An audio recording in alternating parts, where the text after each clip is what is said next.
We have, as soon as we can fix out some audio problems, that's all good. We're going to make sure that that's fine. It's the first time we've done anything in a live studio. So as soon as that is fine, we can continue on. Fantastic. Sorry, obviously, as I was saying, welcome. MCSR Ranked Season 7 Playoffs, final day. We have some amazing matches today. We've got the semifinals, third place playoff, and then the grand finals today.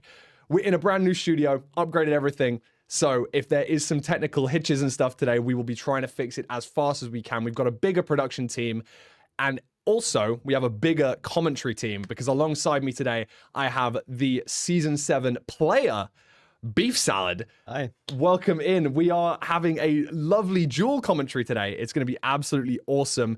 And if we can, I think we may even be able to check out the let me check what we are going to be doing first. I think we're going to check out the bracket, ideally. If we can throw that over to the bracket, just to show exactly what matches we have up today.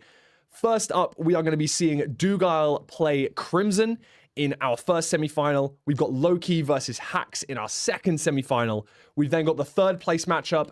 And then last but not least, the best of 7 grand finals for our Season 7 playoffs winner.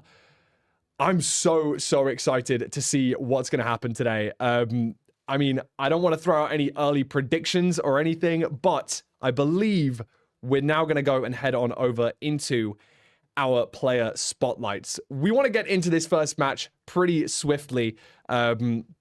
We have some amazing opportunities to talk through. A lot of stuff today. We've got Doogile versus Crimson in this first match. Doogile, of course, a very well-versed runner with a top ranked time, 7:28, against arguably a newer runner in Crimson, a newer introduction to playoffs. How have you enjoyed seeing Crimson so far during this tournament? It's good. It's cool to see the underdog doing well and making it to top 4. We'll see them in this match and then either the grand finals or the third place match.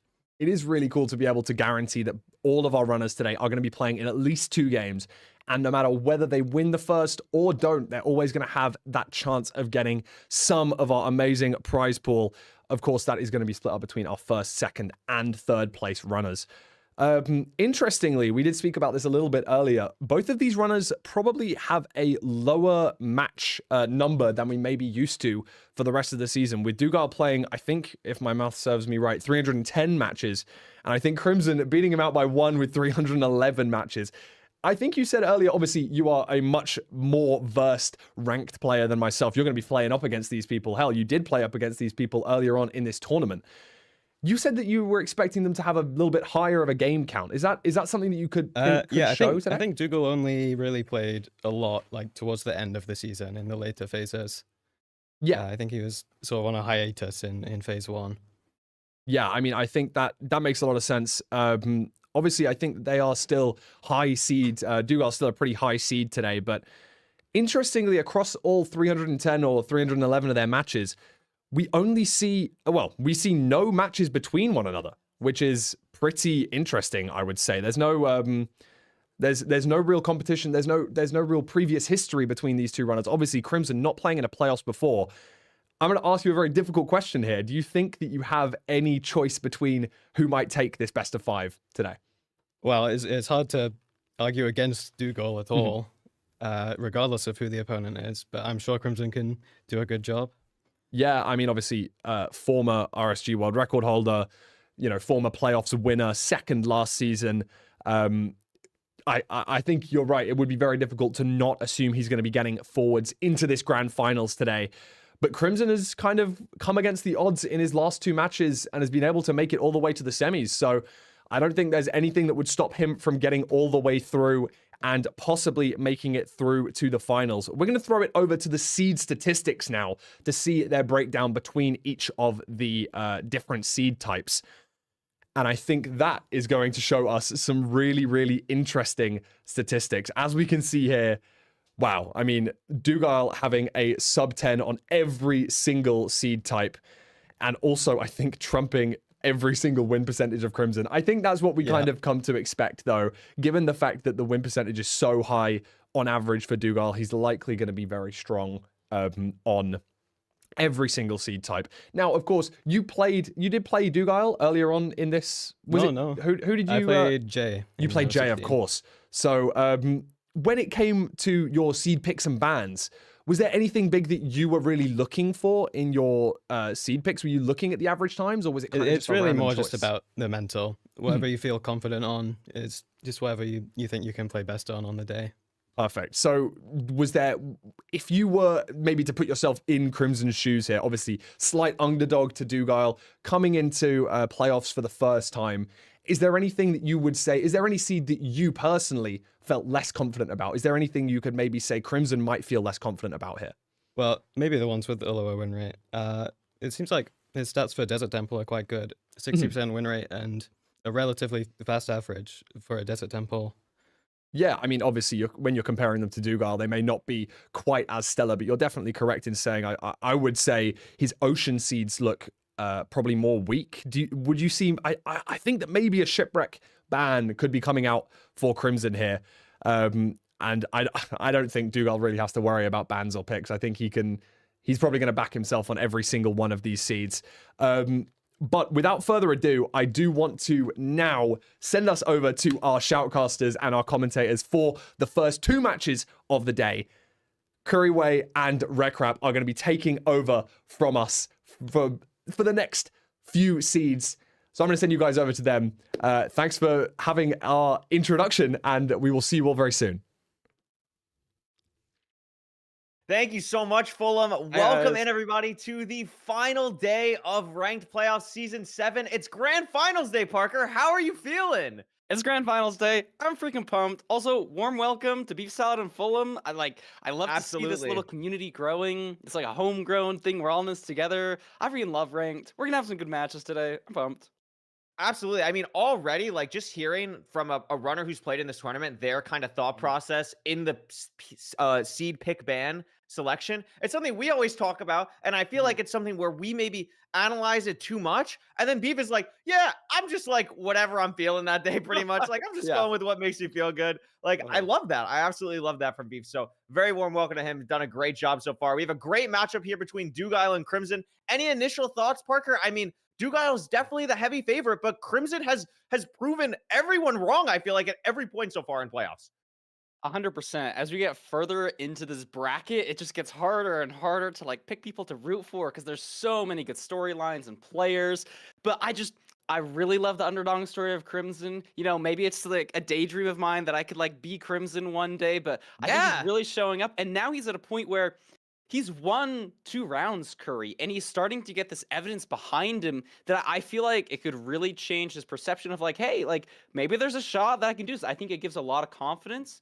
But I think he's probably still will be going in with the mentality of like, hey, I've gotten it farther than I expected. This is great. This is awesome. I'm just going to play, have a good time. I think Crimson had a really good mental the last time we talked to him. And so I'm really excited to see that. Yeah, I mean, absolutely. Crimson has had that mental throughout, and I think it's what's allowed him to play so well in this tournament so far. So I'm excited to see how he does today. Let's take a look. What is the actual seed selection for these runners? The first matchup of today, Doogile picking Shipwreck. Makes a lot of sense, Parker. This is something where Doogile has over a 70% win rate. And then, of course, on the ban side, Buried Treasure for Crimson, and Ruined Portal, interestingly enough, for Doogile. Yeah, I mean, I'm not sure, like, again, what their thought process is here, but I mean, Crimson FSG world record, that's Ruined Portal stuff, you know, maybe a great point. There's a bit of an advantage there, but again, maybe it's just a vibes thing, like Beef Salad said, you know? Yeah, I mean, I actually really like that point of like the FSG thing. Crimson is, I believe, still the FSG world record holder, if not like an incredibly strong world record contender in FSG. For people who don't know, FSG stands for Filtered Seed Glitches, was a very popular category back in the day. Basically trying to find like the perfect kind of Minecraft seed where you just have like this Ruined Portal start and then you just kind of have everything else work out. Crimson having the experience in that seed, I think makes a lot of sense for Doogile to ban it. It's also just a very linear seed type. I think Doogile is obviously a very mechanical player, like at the same level almost as someone like a Lowkey or a Hacks, which we'll see later. But I think the thing that separates Doogile into his own play style is that Doogile is also such like a, for lack of a better term, like he's the thinker. You know what I mean? Like he's just like he really processes the information in front of him in a really smart way. And I think something like Shipwreck here, maybe a little bit weird on the food count, could be something that helps Doogile. Yeah, I love that point. I think just seeing Duke and Silver practicing and getting some like new routing in with Bridge in the past couple of days, they're really pushing the limits of like what's possible and what's good for these kind of seeds. Absolutely. And this is a really awkward shipwreck spawn, Yeah. Parker. I mean, like, where even are we? Where is the shipwreck even gonna be? It looks like runner's trying to figure it out. Crimson took a little bit better terrain here. Doogile looking for anything on his pie chart as like a spike. And there we go. We see the shipwreck on the edge of this beach. Both runners now in much more of a normal spot. And Crimson hits this like nice little like indent thing. Not the easiest thing, but it looks like both runners actually had like a nice little setup to get in that one block hole. I've actually never seen that before. Yeah, very interesting start to a seed. Like literally spawning in a cove. Maybe that's good for finding a magma ravine though, because you don't have as many options to take. So it should be pretty linear for finding the enter for both of these players. Yeah, and also like another thing, like just this food is kind of weird. We have one stew, 18 carrots, which can eventually be good, but until they're golden carrots, not really what you want to see, and only 8 iron, as well as a diamond sword. So not going to see shears come out for either runners here. Going to be a potentially low block situation. Going to be very interesting to see how these players handle the potential terrain. And we see, even though Crimson looted the shipwreck, I feel like a little bit faster than Doogile. Doogile has kind of caught up all that time on just the crafting and less hesitation in this last bit of the overworld split. Yeah, I'll be interesting to see how many blocks each of these players get. I know Duke is a fan of getting like roughly a stack of planks. Not sure if Crimson will do the same. I mean, you got 2 different wood types. Looks like Crimson is Crimson leading grabbing now. a lot Duke's of still getting wood. more. Yeah, Duke had to grab a little bit more wood here. I think both runners are fairly similar in block count, and I really do like this play of grabbing more wood. I mean, it's just something where you never want to be in a situation where you just cannot use like any blocks that you have because you need it for beds later. And it's something too where it's not a major time loss kind of situation, because if you just have extra blocks, you can just kind of use them throughout and it will just magically save you time throughout. So it's just something always kind of nice to have. Crimson messing up the portal a little bit, but it's going to look like, Parker, both of these runners basically going to enter with the exact same things at the exact same time.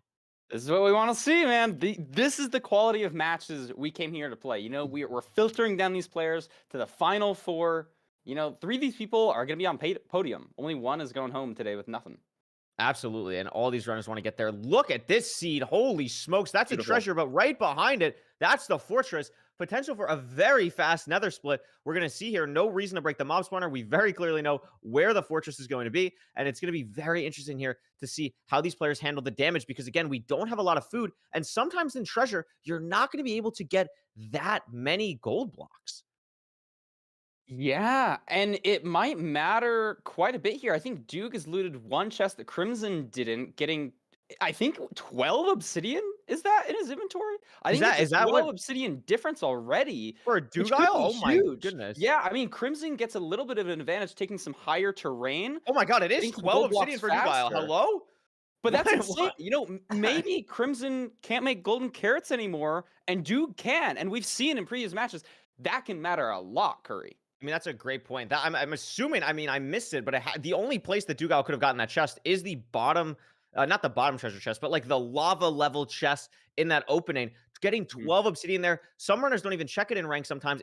I think it's always just a good consistency play. I think Doogile probably has the consistency mindset, thinking, I'm the higher seed. I've won playoffs. I feel like I'm the better player coming in. I can probably waste a couple seconds maybe checking that chest for the potential advantage that it gives me. And here you see that come out. 12 obsidian is absolutely huge.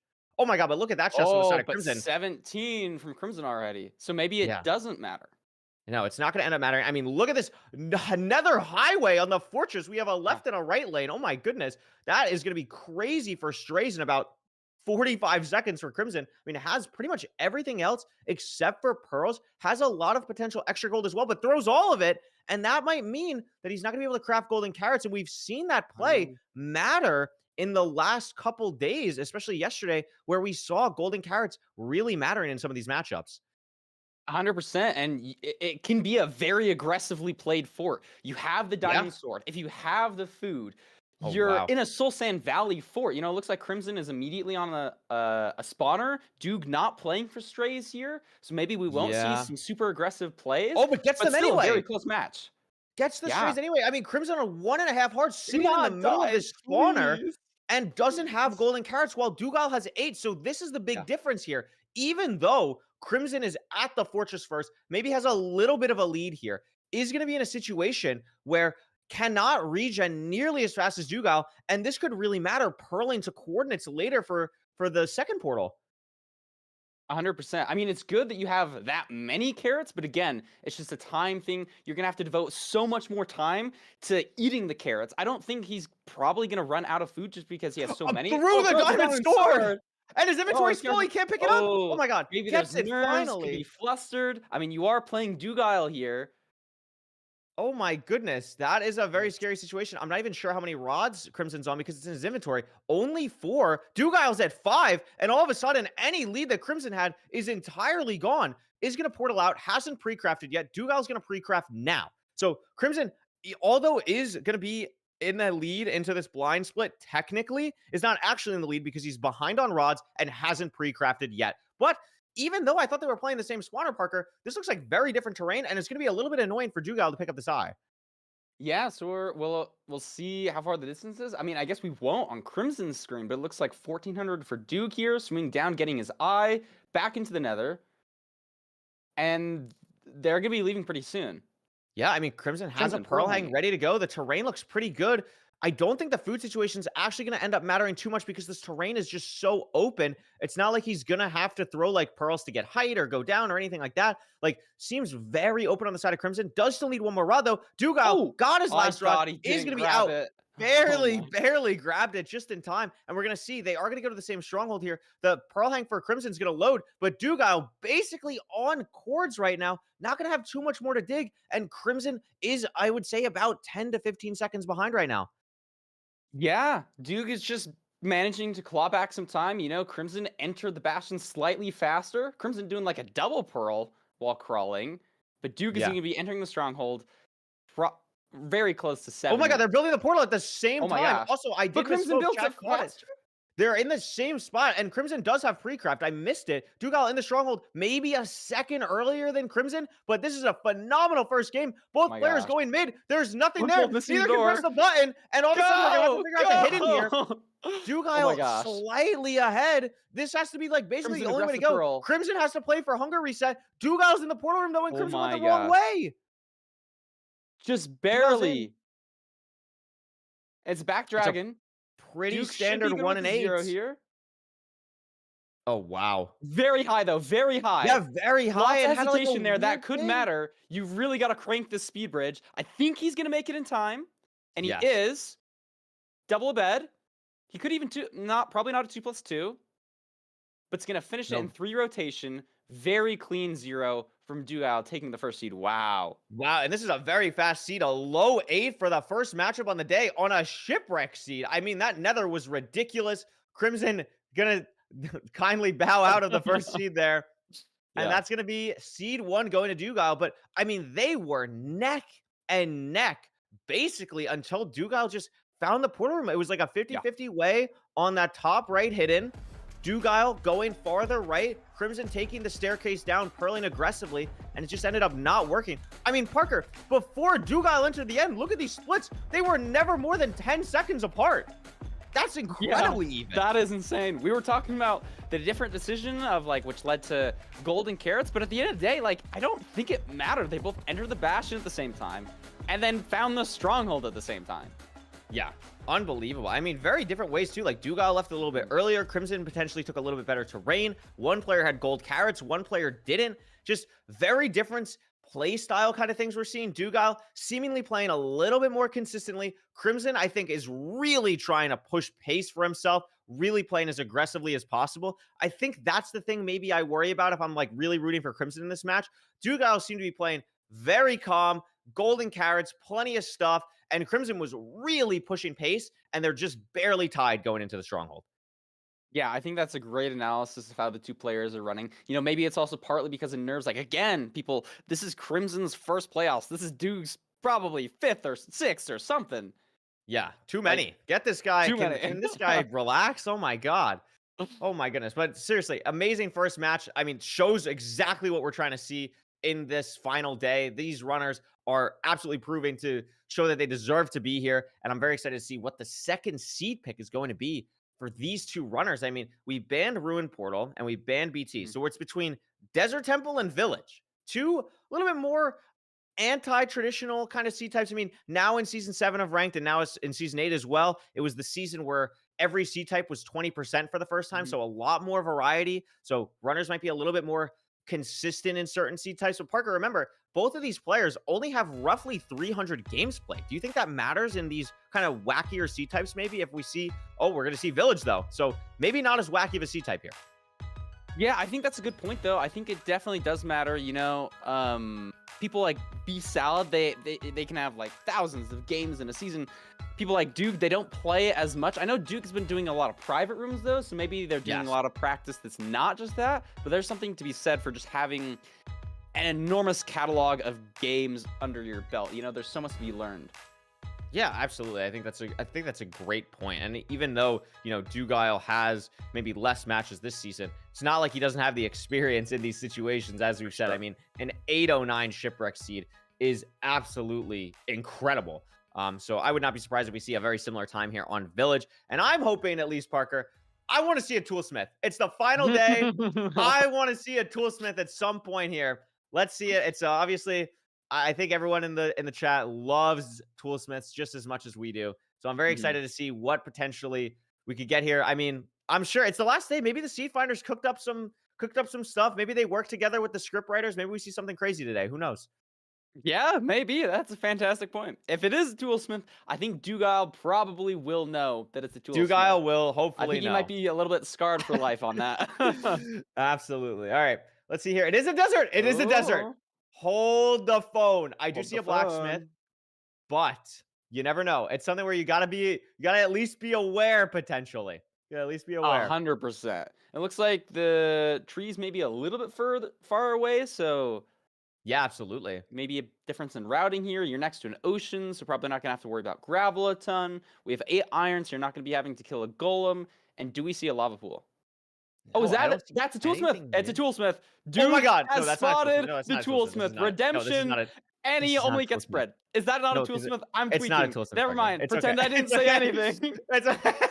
It's okay. That's Good not a thing Toolsmith. I'm not the one playing here. It's okay. It's okay. Wait, what does That's the just one Toolsmith of look the. like? Doesn't it have like those It's stairs? it has stairs in the front, but it's like diagonal stairs. You know what I mean? Like Okay, those are just okay. like sideways. Yeah, yeah, yeah. So it's okay. It's okay. Flip, Listen, man. I'm maybe gonna that's get what we need. We freaking need an flipped. intermission video for figuring out what a toolsmith is. We're gonna Yeah, work 'cause on that for literally, season I 8 need it. playoffs.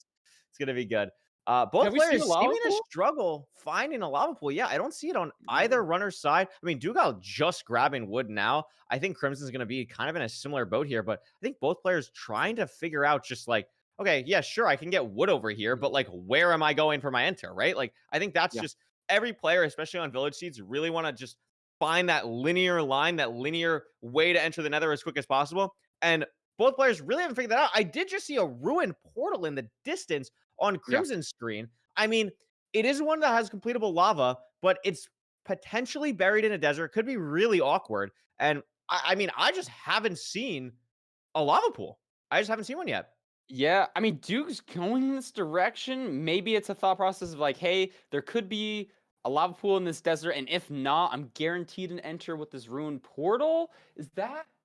It's so hard to tell. Crimson's still grabbing wood. Yeah, Crimson's grabbing I'm wood. not I mean, sure. Doogile, like, at least the thought process is like, okay, maybe there's not a lava pool here, but maybe I can use the room portal as a backup. Like, maybe that's the Mhm. potential here. But this is a little bit of an awkward seed. I mean, we haven't really Yeah. seen runners in really any matchup throughout playoffs really struggle to find an enter. I think this is the first one that I can really think of. Both players trying to get maybe height potentially. Doogile still seeing nothing. Crimson just heading over to where Doogile is now, but nothing on the side of either player. And we're looking at potentially a 3 to 4 minute enter. Yeah, I'm really Doogile has a lava surprised pool. Duke didn't force the ruined portal. I mean, we didn't see if it had lava. Oh, it is buried, so it's It just is not buried. gonna Yeah, that's work. the And problem. suddenly, it's a really good decision for Duke straying away from that ruined portal. Yeah, I mean, the thing is, this lava pool is like probably just on the outer edge of like what can generate naturally for ranked. But the problem is, it's like this desert is just very hilly. The terrain is not amazing. Crimson is going the right way, so should not be too far behind here. I believe, yeah, it's just to the right there. Crimson sees it now. Doogile in the nether. I think Crimson does have significantly more blocks. Doogile actually going to use a Whoa. bed to blow it up. Is going to be pretty Interesting. close to dying, Did but he is get going to be any fine. netherrack though? Oh, He's going to, 33. yeah, going to get Okay. 33. So it's Very nice. probably worth. Yeah, I Interesting. I think don't know if so. I've I ever think so for seen that. sure. I actually did that in a speedrun a couple days ago. I think the first person I saw do that, I just randomly in a speedrun, just I'm not saying they were the Mhm. first person. I saw Jacko Wacko do that in a run. And I was like, oh, this is cool. I Mhm. like this. I'm gonna do this in no reset one time. So I like that. I think it's just probably a thing that a lot of top runners do now. And I think it's a great play. If you're grabbing 2 beds from the village, might as well use one potentially to get some extra blocks if you really need it. Yeah, I guess the tricky part is just like making sure that your netherrack doesn't burn, because obviously it's gonna blow up blocks, but it's also gonna leave a lot of fire. So I wonder what the odds are of even getting any blocks out of it, if you're always gonna get some, or if occasionally you can just have them all get burned. Very interesting situation, Yes, but it's a very risky thing, but usually you can get at least like half a stack like Doogile did, which is mm-hmm. really nice. We are also going to see this is a double triple bridge, so runners could either do left side or right side Donkey Kong. Doogile deciding to do right side, which makes a lot more sense. It's a little bit closer. You don't have to traverse the pigs as far. A little bit interested to see if Crimson decides to make the same decision here. We could have a little bit of variance, but it looks like Crimson is also going to do right side Donkey Kong here. But Doogile having a little bit of trouble with these piglins, seems to get them all now, while Crimson is just starting their route. Yeah, and it could matter the difference in a couple of piglins. Crimson is gonna need that, being behind by a good, oh, careful, Yeah, 20 Crimson very seconds or low. so.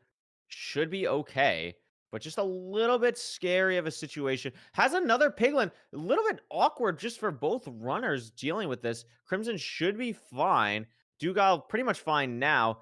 Not too Falling. much obsidian, I think. So going to check the other side for the chest. And obviously, we've already seen the fortress. So even though the enter was a little bit slow, they should be able to enter the fortress relatively soon here. We haven't had to see really any pie charting so far in either of these matches. So not a lot of terrain decisions in the nether so far. Yeah, and not a crazy amount of obsidian. Oh, Duke falling again. I mean, Let Duke's me get his taking a full hang lot off of here. damage randomly. Yeah. Like, He where doesn't have a it's to the crazy amount of bread either. no, neither does Crimson, though. I was just looking at that on the same side. Doogile actually still has Mhm. more bread than Crimson. So both players Mm. not grabbing a lot of food in the village, maybe just low on hay bales potentially.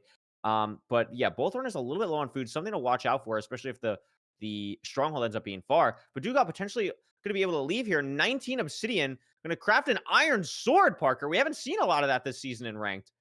No, we haven't, but I mean, I think it makes sense, especially like if you only have a stone axe, it's a really good combo to make it a lot more effective. It's just the trickiness of, do you want to sacrifice a slot on your hotbar for an Mhm. iron sword? Because obviously it's faster, but only if you can manage it effectively and it doesn't slow down your pre-crafting, your thinking, it doesn't clutter your headspace. Those are all important things to consider. Absolutely, and that's something that Doogile is one of the best at in the world. And we see Yeah. Crimson actually going to get to the spawner first. This Mhm. fortress is like eating itself. It's a little bit weird. We saw just the back section, and Dougile's playing a completely different spawner that has Wow. a ton of lava. Now the difference is Crimson's. Oh well, two different problems. One, Crimson's is close to glowstone. I don't know how much that glowstone is going to matter. I don't think it's going to be too bad. Same thing Mhm. with the Doogile lava. I don't think the lava is going to be too bad, but it's just like all around there, definitely Yeah. annoying. Not something you want to deal with. But the other thing, Parker, is Doogile could potentially have way better terrain, and this is like the 4th time this seed he's just fallen 10 blocks. Yeah. And maybe like stuff like that, I think can affect your mental. You're like, oh, why am I falling all over the place? Even if it's a couple heart, like only a Yeah. couple hearts of fall damage, and it might not actually matter. Mentally, I don't know if it's going to be getting in his head here. Because obviously he was in the Bastion much faster, but Crimson is on the spawner Yeah. faster. And has, I mean, a bunch of fire res already pre-crafted. Doogile still has to do that. I think only got a 1 spawn one time, though. So only at 6 rod or 6 blaze powder, 3 rods so far. Oh my God. Also misplaced an obby. So only down to 10. A little bit scary there. Doogile still killing blazes, still has to pre-craft and do all of that stuff. Has 3 rods though, but Crimson comfortably in the lead here, and he was behind entering the Bastion, made up a lot of time. I saw Pearl one time aggressively in the fortress. Does have to throw 2 eyes though, and this could be a way for Doogile to get back in the game. Yeah, 100%. If it's as close as it was last match, just throwing another eye, that can be the time save that you need to win. Yeah, and I mean, Crimson Stream. Oh my God, Crimson. No, I thought Crimson Stream froze. He was just yeah. measuring for that long, I think, because I just saw the thing change. I mean, time. Oh no, and no, it was frozen. It was frozen. Crimson Okay. Screen is like 10 seconds Oh, behind yeah, Dugile's yeah, right yeah. now. So Crimson Screen is like 10 seconds behind Doogile. So timer's off. Not like red alert, anything like that. It's okay. Doogile gonna have to potentially get a pearl hang. No, wait, Doogile just has 12 Unrefreshed. rods. Excuse me, or 12 eyes. I don't know Yeah. when Doogile got that. I guess we were just too focused on Crimson Screen. But Doogile heading into this lava, very open terrain, while Crimson has to go a potentially different way. I mean, we could be in a situation here where we're going to 2 different strongholds as well. Yeah, 100%. That's a great point. And it's this open spawner that Doogile played is really paying off for him here. Building his second Yeah. portal, Crimson is still in the thick of it. Crimson Dude, in is the- really oh, far, takes a oh, lot careful, of damage. careful. Has 3 mutton though. Ended up killing sheep. I missed that. Great play from Crimson. Going to potentially save some time here. But Doogile already in the stronghold. Needs to hunger reset at some point. The first direction he picked didn't end up working. Crimson digging down. Finding a way potentially to get to this thing. I'm not sure how much farther he has to dig. But Doogile looks lost, Parker. Yeah, very much so. It looked like he really tried to force a direction. Oh, there, and we didn't eat. We didn't eat oh, how when did we he were on die? 2.5 Did he for die in the Pearl Lane. nether? We didn't eat when we were on 2.5 for Pearl Lane. Oh, that's so bad. I mean, Oh, Duke is only on 1.5 no. hearts. He's been in the stronghold a while. If it was stray skeleton shoots him, that could be it, but he's found the portal room. And we're in the portal here. A very awkward seed where Crimson could have potentially made it closer because Doogile had taken so much time to find the portal. But now, Doogile taking the time inventory-wise, knows Crimson isn't even in the stronghold yet, and is now ready to go for the 0. Front, open, 2 pearls, 94, very standard 0 for Doogile. And we should be sending this to a game 3 with Doogile up 2-0. Yeah. And maybe it's just the Doogile curse of his opponents always die. I mean, I guess Crimson didn't die in the last seed. Well, I guess he anchored himself at the very end. It But a kind of 0 died from at Doogile. the end, yeah. Well done. That's 2 seeds for Very Doogile. well played. Crimson's tournament life is now online. Yeah, I mean, underdog story. Yeah, I mean, we've seen Crimson, like, he's had to go through a lot in this playoffs, but this is definitely the hardest point for him so far. I mean, down 2-0 against Doogile, match point, Grand Finals day, a trip to Grand Finals is on the line. I mean, Parker, $1,500 is on the line in both of these semifinal matches because if you win this, you're guaranteed second place with just $1,500. So that's what these players are playing for. Yeah, I mean, that's what Doogile is 1 seed away from $1,500. And if Crimson wants to guarantee that, we're going to have to figure out something here going into this seed 3. And I'm not sure what that is. I mean, we're going to be heading to a desert temple, so that's fun. But I'm not sure if that's going to be what Crimson needs to see going into this last seed. Yeah, I'm not sure what Crimson needs here because I don't think Duke is gonna be letting off the gas at all. Like you were saying earlier, he's a big consistency player. It looks like he's been playing calm, cool, collected. Crimson has died in that last seed, so we'll see if they can bounce back from that. Yeah, It's getting down to the wire though.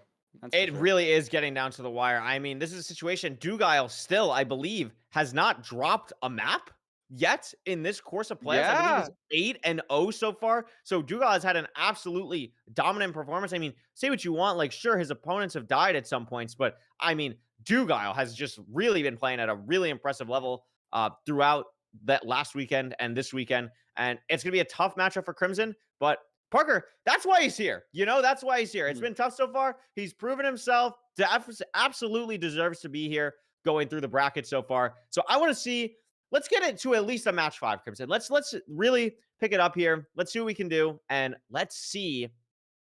I mean, well, I guess we already know what the seed type is, but we can still go to the seed selection screen. We can still take a look. Let's see. What is it going to be? What? But I can't believe it. Crazy pick. Oh my goodness. So for anyone who might be tuning in, maybe has missed out a bit on the meta recently with Desert Temples, I'm sure this is not the last time you'll hear this today. The meta with Desert Temples right now is people don't really love grabbing food, but based on what I've seen so far today, I would not be surprised if it's a situation where Crimson's the one not grabbing food, and maybe Doogile is like, you know what, I've been playing consistently, I'm up 2-0, let me play a little safe, let me grab that extra pig, grab that extra cow, and have that extra food, while Crimson might be in a situation where, oh my god, I'm down 2-0, I need to push this as fast as I absolutely possibly can. Yeah, I think that's perfectly said. You know, Crimson is backed up against a wall. That could be really dangerous for Doog, though. Like, Crimson doesn't have much to lose, and when you don't have a lot to lose, you could just really crank pace. You could even take some risks. We've seen in, I think, was the last season, Doog versus Lowkey. Lowkey took a risk to win all of Grand Finals and won it. Doog's not the kind of player to make that risk, but maybe Crimson needs to take a risk here to stay in the tournament. Absolutely. Fantastic point. I mean, we've seen so far Doogile with these 2 seed wins. I mean, neither seed, I guess the Shipwreck seed, the Overworld wasn't great, but the Nether was phenomenal. And the last seed was honestly, 1032 is one of the slower completions we've seen so far. I mean, that seed was very difficult. That was like a very slow enter, very hard to find the lava pool, but both players making it close at least until the finding stronghold split. So let's see if Crimson has it in him again to potentially keep it close with Doogile. We see a very weird spawn again, very high up on a mountain. Crimson pausing for a while, potentially. Oh, I think it's just a little bit of stream lag again on a freeze, about a second or two behind, but not anything crazy at all. We're going to see whatever we get in this temple. I haven't seen a lava pool, though, and we could potentially get flashbacks. Oh, you did? Dude's screen. Yeah, he spotted it. I'm not sure if Crimson saw it. It was like on the other side of the hill. Duke saw it right as he spawned in, because obviously you have the elevation. So Duke took an extra second or two to look around, which is why he's entered the desert temple slightly slower, but that could matter a lot. Yeah, I mean, and we see on this seed, 5 iron, 3 diamonds, 2 gapples, and 30 rotten flesh. So this is the exact thing we're talking about. Situation where most players at the highest level are probably not going to grab food here, unless it's like so immediately on the way of the lava pool where it's just like, it's almost a time loss to not grab food. If we're not seeing something like that, I would be shocked if Crimson grabs food here because of the situation that he's in. And having a diamond pickaxe allows for some potentially crazy plays in the Bastion. Maybe it's a 19 obby situation, 18 obby even, and you're kind of playing that risk of, do I want to take the 20 seconds to mine? Do I want to run around this Bastion trying to find 1 or 2 pieces of obsidian? So very interesting setup here. One of the few diamond pick seeds we've seen so far. And Duke maybe, or looks like he's gonna, is he killing? Looks like Duke? both. I'm not sure. He saw a different lava pool burning in the distance. I'm not sure if Crimson has seen a lava pool at all. Both players getting food at the minute. I'm really surprised that Crimson is grabbing food here. I'm really, really surprised. I feel like it just doesn't match the play style. And I don't believe Crimson saw the lava pool, now sees it, was running the wrong way, but is in a situation where didn't save really that much time grabbing food. I mean, definitely has more than Doogile, but we've seen Doogile be comfortable with less food throughout this time. And having the 2 gapples along with 30 rotten flesh, quite frankly, should just be enough at this point. Yeah, I think Duke, I mean, they're going to be entering at a very similar time, but I think Duke has slightly more food. I know Crimson got slightly unlucky with the bottom of the Desert Temple, not getting flint from his initial TNT explosion, so I had to spend a little bit more time there. But awkward spawn, going to just have to straight pillar out of this ravine. And Crimson lost like 3 seconds because he dropped his block. So I don't know what is up with Crimson's Q key. Dropped his diamond sword in the first match of the day. Dropped the blocks in the second seed. This Bastion is a very close, though. And this is a Stables. So Stables, potential weird, like, where's the obby chest situation where you're just, like, looking and running around forever trying to find it. So definitely the Bastion type where it could be a situation of leaving potentially on, like, 19 or 18 obsidian just to not deal with whatever's happening. But we see in the first 2 chests, wow, 10 obby. 10, yeah. So maybe not even going to have to worry about diamond pick shenanigans. You know, having a diamond pick, though, can change your routing because, especially in Stables, it's a question of how many chests you want to check on your way that are convenient to starting your route. Because you want to start your route fast, but you also want to be checking those chests. But it probably just doesn't matter a ton here because now both players have enough obsidian. Crimson going to the middle rampart. Looks like Duke's going to be doing the same thing. No, Duke is taking a little bit of a different way, though. Went through the gap, I think originally, now, they're both doing a very similar thing, actually. I was confused on where Duke goes for a second, but both getting to this left side triple, or left side good gap now. Crimson, though, is definitely ahead. I mean, Doogile is also ahead stream-wise by like 2 seconds, so the gap that we're seeing is even a little bit more than that. So I think Crimson is about 5 to 6 seconds ahead right now. And this could be another situation where Crimson is able to leave the Bastion before Doogile and really just needs to find a way to close it out. I mean, Parker, he's been pretty much in the lead in these early half of the games, but is still down 2-0. This has to be the seed where he figures it out in the end game. Yeah, 100%. Only a few more minutes could determine his entire playoffs season. Yeah, absolutely. I mean, pie charting up here, both players know where to go. 12 chunks to the spawner, not anything crazy. Both players also already have 20 obsidian. Fire is for Crimson. Doogile, again, a little bit behind on this pie range stuff. Crimson should be able to leave relatively soon. I think the pig counts, I would assume, are relatively similar. Crimson going to be getting all the items now. Has a very clean inventory as well, and it's just going to be out. Doogile still checking trades and trading gold. Yeah. Not even able to leave at all, and Crimson's out on the direction of the fortress. Yeah, not sure what the huge difference was there. I mean, Duke had trouble Wow. with Piglin's pathfinding on 2 different occasions, so maybe he was in Oh time my there, god, Crimson hit a zombie piglin. but Crimson hits the zombie Piglin. Oh That could my be really god. bad. I mean, we don't see any, but aggro, it can travel really far. Could be awkward for Crimson. I think he's safe here, especially if it's like an enclosed spawner. You can block yourself off. I think and he'll be Doogile taking- okay, but Doogile is taking way different terrain to this fortress as well. Like, way, way, way different terrain. Finally out now. This is the same little bit that Crimson was on. Had to pearl a little bit weirder, but had to use food to get here. Is going to eat an apple now. Awkward spot. Gets here. And instead of a zombie piglin, Parker, Doogile gets a blaze. So that could be something that matters a little bit in this endgame if Dougile's able to close the gap a little bit. But Crimson might be so far ahead here. And there's two When more there's strays because another it's blaze basically spawner. a double spawner. wow. Wow. So Duke has to go to this same spot, and we know it was a bit of a run. Duke is just so far behind right now. Crimson has used his TNT already, blown up the spawners, pre-crafting, 5 beds, 2 anchors, Now, yeah. plenty for 0, and is now portaling. Duke is just now getting to a spawner. I mean, this is absolutely huge for Crimson. Has so much food, still has a pork shop, still has a gapple. Everything could be, like, everything he possibly needs is in his inventory, except for 2 more rods. Everything ready to go. Where did the eye go? There it is. Are we going to be able to measure it without throwing a second? Yes, we are. Measurement. Great mechanics to get there. That is not easy, and Crimson made that look very simple. Doogile at the double spawner now. Potentially a situation where maybe he's going to wait to do a little bit more stuff here. Just focus on killing the blazes. Already at 4 rods like Crimson, but has no pre-craft, and Crimson has more blaze spawns already.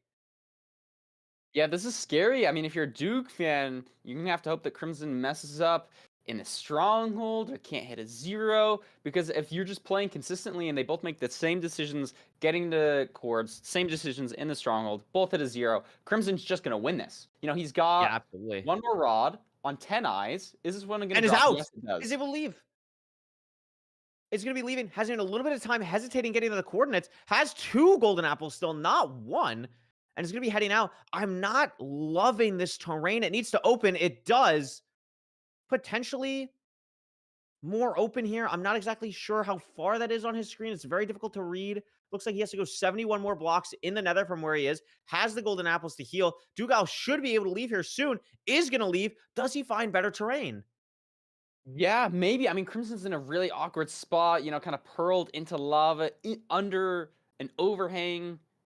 So if Duke doesn't make the same mistakes, maybe he makes up a couple seconds here, but I'm not sure if it's going to be enough. Crimson already building his portal. Yeah, Crimson building portal. I think Doogile did find at least slightly better terrain here. Mhm. But Crimson is in the stronghold first. I believe where Dougile's purling is basically where the portal is. Yeah, Dougile's going to be building a portal very soon. Crimson needs to hit this nav. Doesn't need a hunger reset. Has the golden apple. And this should be, if it's an open 0, Parker, this could be the match we need to get Crimson back in the game. It's 058. Difficult to get out of here. The diamond pickaxe comes in huge here, and it's definitely hittable. It's definitely hittable. Almost looks at an enderman, doesn't. 100%. Good pearl on the tower. Gonna have to go to 95 offset, but Dougile's in the portal room. So if Crimson doesn't hit this, there's no room for error. Does it fly at 95 on front? It stays. Oh my gosh, it does. It flies. I don't know I if you don't can think it's go to possible. 97 here. Duke might push it. Crimson had a lot of time there. Duke has got Oh my some God. beautiful a pearls. good If anybody can pearl. push to 97, that'd be Duke. But No. no, pushing to 95, it's also going to fly for him. And it's perching for Crimson. Oh my God, insta perch for Crimson while we're looking at Dougile's screen. Oh my my. God. And that will be seed 3 going to Crimson on an unbelievable endgame from these two runners. Crimson taking slightly worse terrain, and Doogile making up all the time on getting there in time. But the Dragon deciding the fate of this one, deciding Crimson deserves to play another seed. We're going to be heading to a seed of 4. Oh my goodness, look at these splits. Wow. Even entering the Bastion, a 50-second lead, finding the stronghold, and then Doogile brought it all the way back down to 22 seconds entering the end. But the Dragon decided, no thank you, let's play some more Minecraft. Wow. And that's the first dropped game from Duke. You know, is this going to be a snowball effect? Is Duke going to bring it back? He was the only one in the tournament up until this point to not drop a game. I mean, that's true. I mean, listen, if the scriptwriters have anything planned, a reverse sweep for the first match of the day would certainly be insane. That would be insane. I mean, but we're in a situation, Parker, where Crimson sure is down 2-1. But I feel like watching, if you just took snippets from both of these, like from all 3 of these games, like Crimson has done more than hold his own. And there could be an argument where it's surprising that he's actually not ahead in this series. I mean, I've been really impressed with the early game from Crimson, especially like getting to the fort and everything. And we've just seen the struggle on the end game. But in that last seed, I thought he played absolutely lights out. Yeah, I mean, and it showed. That's why he won. So with this next seed, are all the seed bans opened up? I forget. All the seed bans are now open, and it's going to be Doogile's pick. So Doogile had banned Ruined Portal, and Crimson had banned Buried Treasure. So based on that information, you would think that Doogile is going to pick Buried Treasure, but it could be a situation where maybe you were feeling good on one of the 2 seeds earlier that you won. Maybe you want to play Shipwreck or Village again. I think personally, Doogile probably will just pick Buried Treasure. It's something that he's really comfortable with, but we'll have to see when we go into this seed 4 here on the seed selection. But I mean, this has been an unbelievable match so far. What is it going to be from Doogile? It is Buried Treasure. That makes a lot of sense. I mean, Crimson sub 9 last year. We didn't even really talk about it. Sub 9 Desert Temple.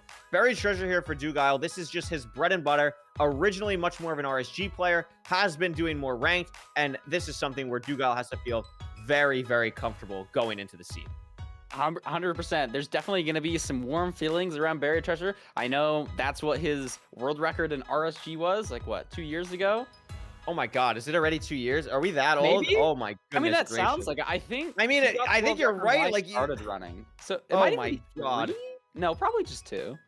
Oh my goodness gracious. We are getting out old in age. Oh my goodness. Yeah, I mean, Drip's had it for like over a year. Jesus. Yeah, 100%. It's been a while. It's been a while. Still developing. Like we're still seeing new routes and new strategies. I saw Zaya post a clip in HBG like yesterday of a 1 cycle 0 cycle or 1 rotation 0 cycle. Yes. It's beautiful. Yeah. If we start seeing that in season 8, I don't know what's going on anymore. I mean, Parker, to be quite honest with you, I would not be shocked if we see that today. I would not be shocked if we saw that today. It would be so hype. It would be insane. It would be absolutely unreal. That 0, it's just like, it's so mechanically taxing. Like, you really have to get that muscle memory in. I don't know if any runner has that at the minute, but I will probably freak out if we see a 1 rotation 0. We need a tutorial for next season. We need a tutorial on how we can do that, maybe. Maybe some of you in the chat can do it as well. All right, Buried Treasure Seed. No more stalling here. Let's see what these runners get. Potentially another diamond pickaxe, potentially. So we can see shears. We could see a lot more stuff. What do we get? TNT. There's our block solved. No diamond pickaxe. And again, only 8 iron. So probably going to see here gold axe, and then just standard iron tools, most likely. Yeah, I mean, that's what I'd be doing here. Both putting TNT in a similar position. Going to be getting 2 types of wood. Plenty of blocks. Exposed stone if you wanted to go for a stone axe. But I don't think any runner is going to do that. Yep, both pretty standard here. I mean, that crimson crafting was just unbelievable. That was really fast. Both players pretty much doing the same thing. Doogile didn't get as much wood as Crimson, but I believe got more dirt blocks, so pretty even on block count wise. Doogile getting a dolphin though. Wow, Doogile getting a dolphin. Gonna make up some time here, catching up to Crimson on this enter. Very fast BT enter. This should be sub 130 for both runners, assuming they get Flint. This is going to be pretty standard overworld here. Took a little bit maybe to get the actual buried treasure itself because it was a little bit more buried, but really lights out play here mechanically from Crimson, and he's going to be the one to enter the nether, I would say even significantly faster than Doogile on an overworld like this.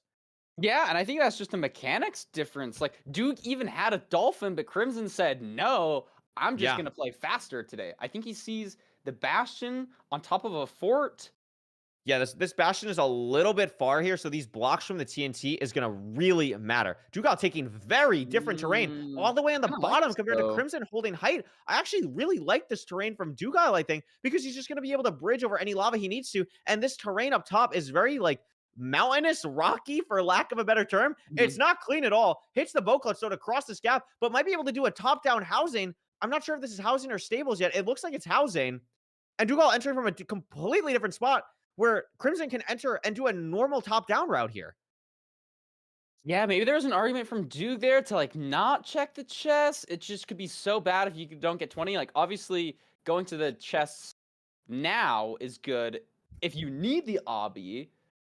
But Crimson was Well, just in faster, and there he goes. Six It's obby. not only just the chest, Parker. It's also just getting these pigs from here, like the aggro of the pigs to True. have them trade more. And I also think we see here the gold axe really mattering. Crimson was able to just blast through 3 of the chests, grab everything, very clear inventory to be able to pick up all of those items. Obviously, now it's not too clear thanks to the items, but able to pick everything up. No pigs had to deal with any distraction stuff, and he's going to have an unbelievable amount of piglins. Both players are going to be close to cramming, and obviously they know where the fortress is, so no Pyrain. This has potential to be a very fast seed. Yeah, I'll be curious to see how they leave the Bastion. I think the back was exposed a little bit. Duke has some information. He doesn't need to go all the way to top. Crimson Great entering point. from the top, so maybe he doesn't know that there's terrain there and is going to have to waste 10 or 20 seconds climbing to the top. But maybe the terrain at the top is better because it's higher up and the spawners are going to be up there. You know, a lot of difference that could happen as we leave this Bastion. Yeah, I mean, this is just absolutely crazy right now. Crimson definitely ahead, but the knowledge gap you mentioned of Doogile knowing, because he entered from the back, that there is a little bit more terrain that way could absolutely matter here. And we're going to have to see how that's going to go. Crimson potentially might just leave from here, and it is completely open. So that terrain doesn't matter. Wow. And Crimson's out first. The fortress is right here, and this is a sub-4 fort for Crimson. Easily 15 seconds ahead of Doogile right now, and he's going to be able to blast through here. If he finds a spawner quick, Parker, this is exactly what he needs to take it to a game 5. But there's 3 withers. Oh my goodness. Yeah, like you're Oh saying, my this is goodness. exactly what you want if you're a Crimson fan. He's been playing lights out, deserves this lead that he has right now. We'll see if he can keep it. Getting some strays here. Maybe Duke gets to a spawner differently. Oh my god. 4 strays so far for Oh Crimson. my. Having to deal with some other mobs, though, to pay the price. Doogile having to deal with the wither now. I mean, neither player has seen a spawner yet. Crimson handling this so well with the blocks. well. Yeah, you see him block off that and then use the zombie pig as a distraction. I mean, that kills the zombie, the skeleton for him. But neither player has found a spawner. The spawner until now. The Crimson's on the spawner now. Doogile getting these strays. I mean, we're watching, I feel like, almost the same run on Doogile's screen, just 15 seconds behind. Going to be able to find the spawner, I would imagine, soon. But Crimson, again, such a lead on Doogile. If he could just hold this going into the end game, this is the part that he has struggled with a little bit in this matchup. Doogile needs this time now to get back into the setup. Man, I'm absolutely loving this. Looks like Duke did a bed plus a TNT. I think Crimson did the same thing. Both clear spawners here. Again, Crimson is just ahead. Pearl count, not a crazy amount of pearls, but should be plenty to 0. Maybe if it's a really far stronghold and you need to hunger reset, it could get weird. Crimson still has 3 COD, though. And only needs 1 more rod before he can leave. Still waiting on it. Getting a lot of spawns. Dougile's not that far behind on the spawns. If Crimson doesn't get the 6th rod, does. So we have to build the portal now. Doogile still hasn't done this. I believe Crimson still has that roughly 15-second lead here compared to Doogile. Going to be heading through.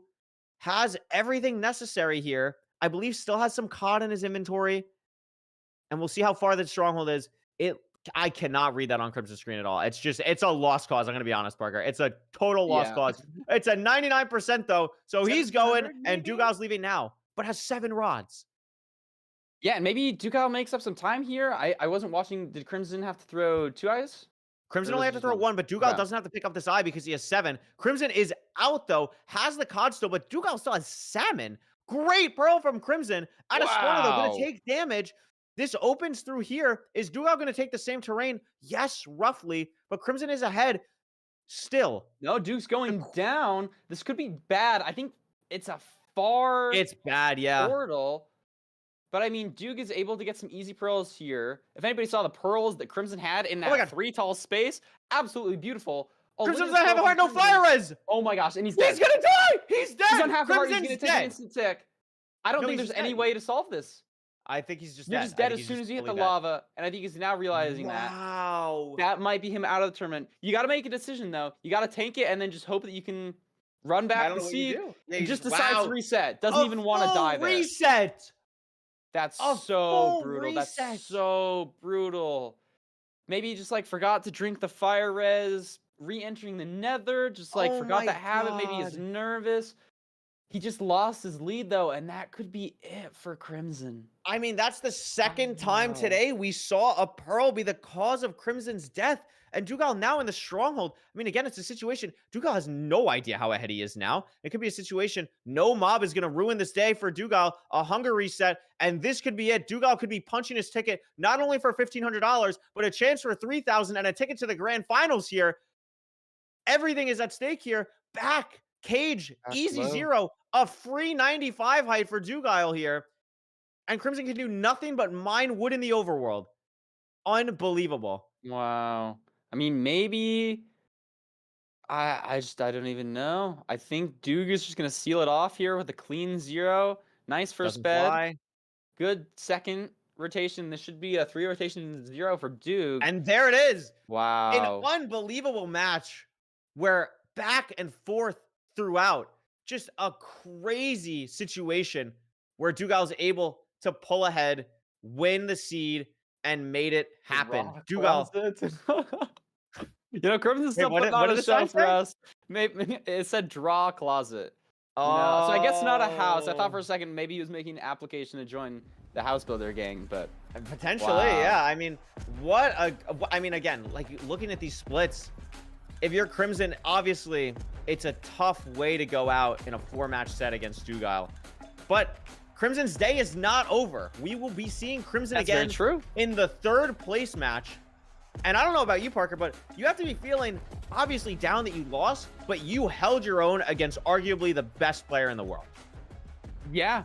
And you know what? Like Crimson, like I remember them saying like they weren't even expecting to make it through last chance qualifiers, let alone playing for now 3rd place and $500. Yeah, I mean, this is just a crazy set we just saw between these two runners. Absolutely wild. Crimson's going to have some time to kind of reset. Dougile's going to have even more time because Doogile will be playing in the final matchup today, the best of 7 grand finals.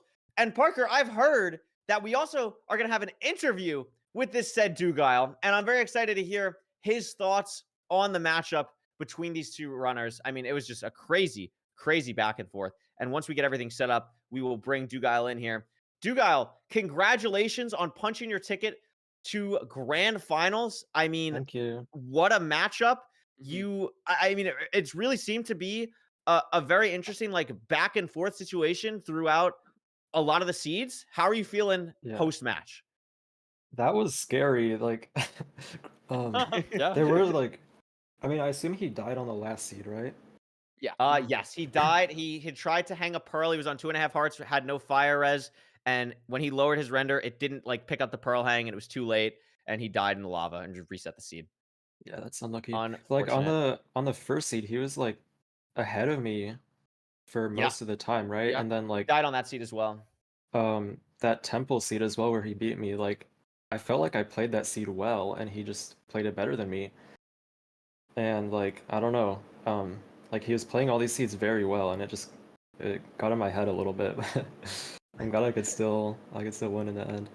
Yeah, I mean, there were a lot of moments you played really great. I mean, you mentioned the temple. The temple seed was really interesting to watch, just the thought process of a lot of things. And I also think you played the shipwreck seed, the first seed of the day, really, really well. You're looking at now, you've guaranteed yourself in grand finals. You are guaranteed to have a grand finals rematch against your season 6 opponent, Yeah. Lowkey, and your season 5 Yeah. opponent, Hacks. Yeah. Is there any specific person between those two you'd rather play? Obviously, for people who don't know, Doogile beat Hacks in season 5 and lost to Lowkey in season 6. So do you want a Lowkey rematch in Mhm. season 7? I mean, statistically, right? Like Lowkey has never lost to grand finals. So he's probably the more scary opponent here. But I mean, That's like a totally fair point. either way, like I'm really excited. It's gonna be a cool match. That's awesome. Parker, do you have any questions?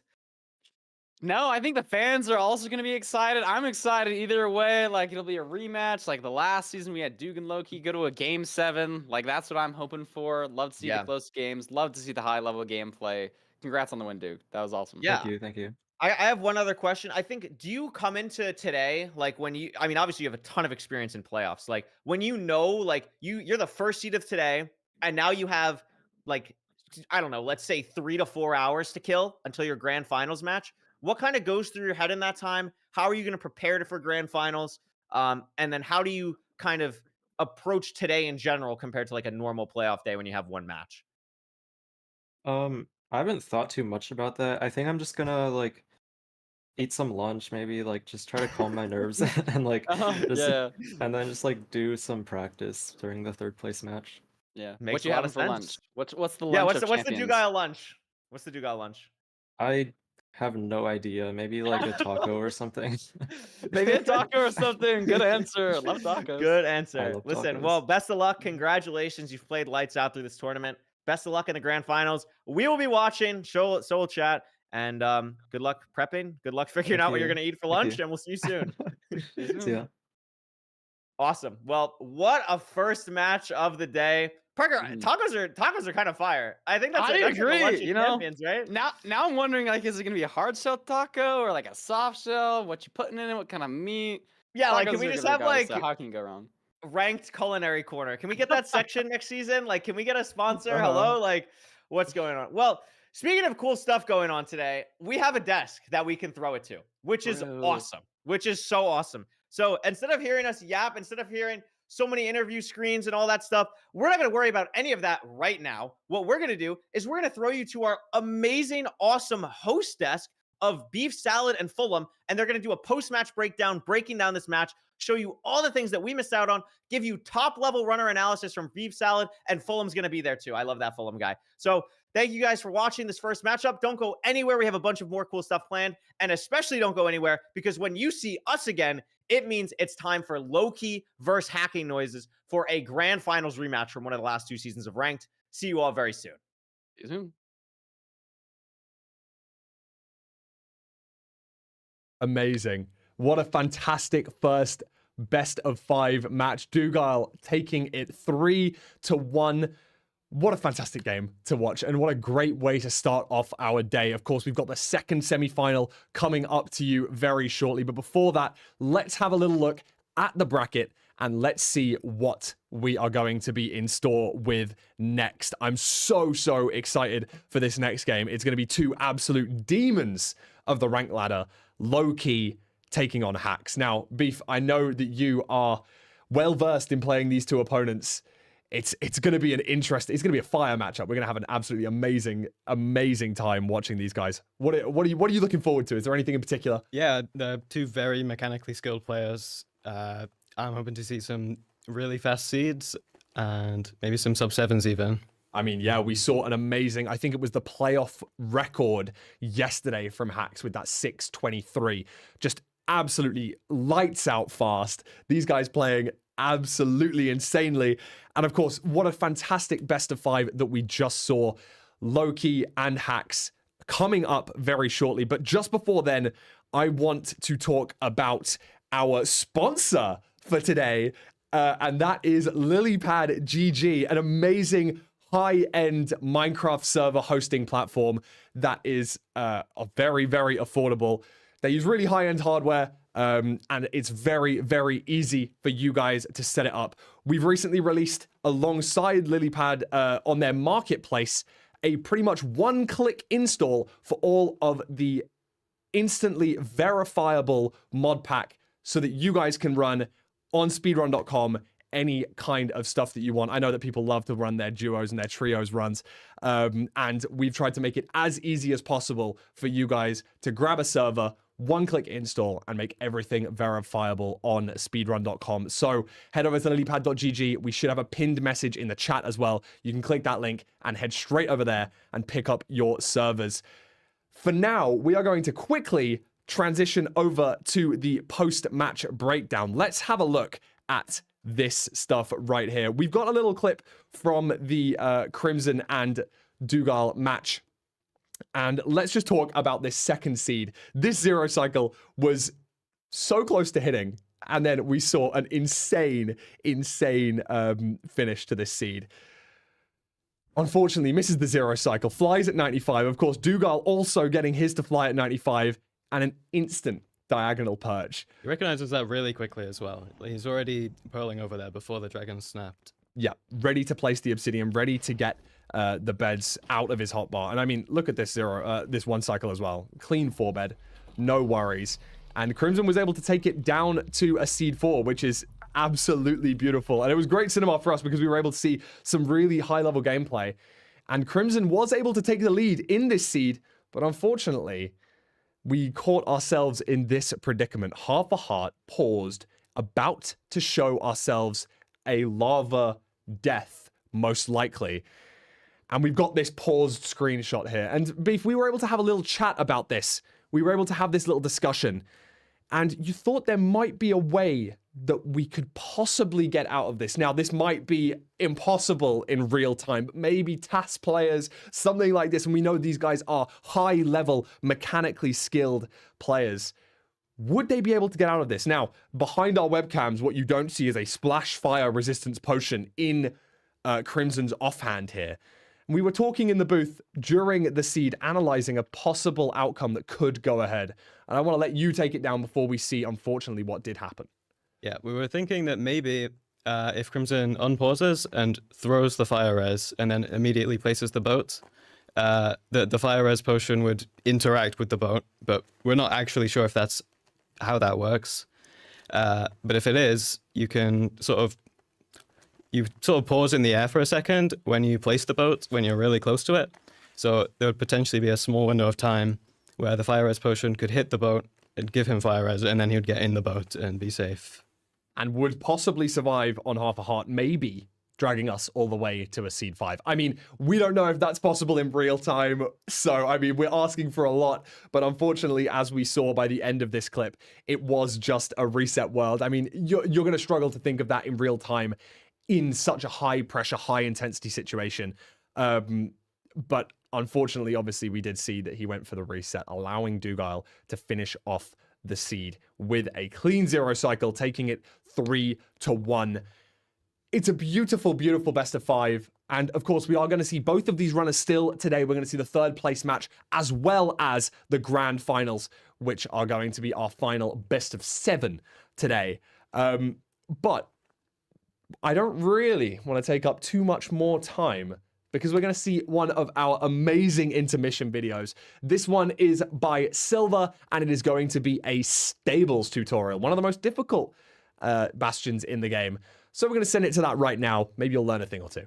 Hello, I'm Silver, and I'm going to be teaching you about stables. The stables bastion is the most random and complicated bastion, so because of that, it becomes the most difficult to row. The first thing I want to cover is the outside stables part. The outside stables part isn't entirely useless because there can be chests that have food and gold blocks, but for the most part, it's unnecessary and we basically entirely skip it. The stables has 3 main ramparts, identified by the size and shape and also the amount of chests. The single rampart has 1 chest near the back. The double rampart has 1 chest at the top and 1 chest at the bottom. The triple rampart has a double chest and a single chest at the top, as well as 4 gold blocks about halfway down the rampart.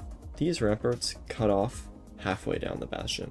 And then we have 3 more sections of the bastion. The middle section is the only consistent part of this entire bastion, and it is essentially just a staircase with a chest at the very, very bottom. The right and left sides have a 50% chance to either be a bad gap or a good gap. A good gap has a bunch of gold at the bottom. The bad gap just simply has a chest.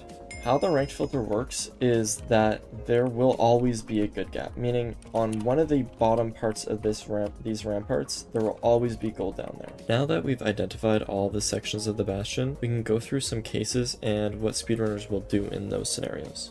In the case that there are no triple chest ramparts, Speedrunners are forced to use a gap route. For the gap route, generally we want to get some armor or gold for distraction by looting any accessible chest. From there, we head to the top of the stairs of the lower middle section of the bastion. Many routes begin from here, so it is important to get comfortable with knowing how to get here.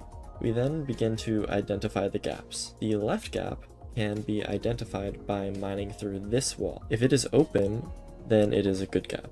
If it is closed, then it is a bad gap. The right gap is identified by mining through this wall. And the same with the left gap. If this part is open, then it's a good gap, and if it's closed, then it is a bad gap. This route is a fundamental route which many routes build off of. You run down all these stairs, then block the piglins off here.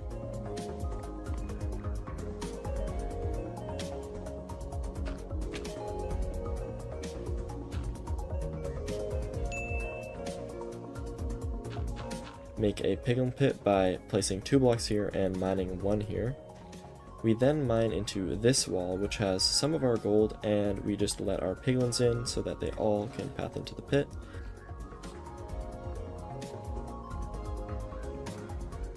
And then we head down to this lower part and collect the rest of the gold.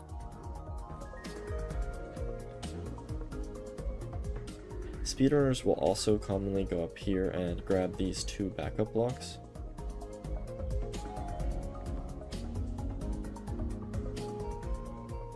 In the case that there are 2 triples next to each other, speedrunners will perform a double triple route. This route is great because of the high concentration of chests and piglins in a small area, but it is a bit risky because there are only 8 gold blocks.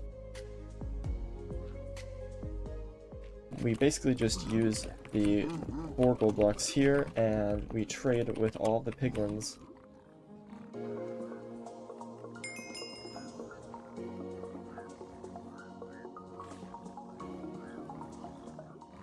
And open up this side and the 4 gold blocks in here.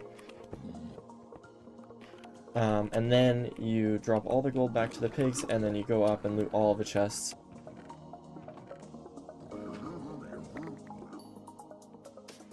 You also want to be finding your 5 obby chests. In ranked, in the filter, there is a guaranteed bastion chest with 5 obsidian, and you always want to be finding that because that allows you to get your 20 obsidian so much more consistently.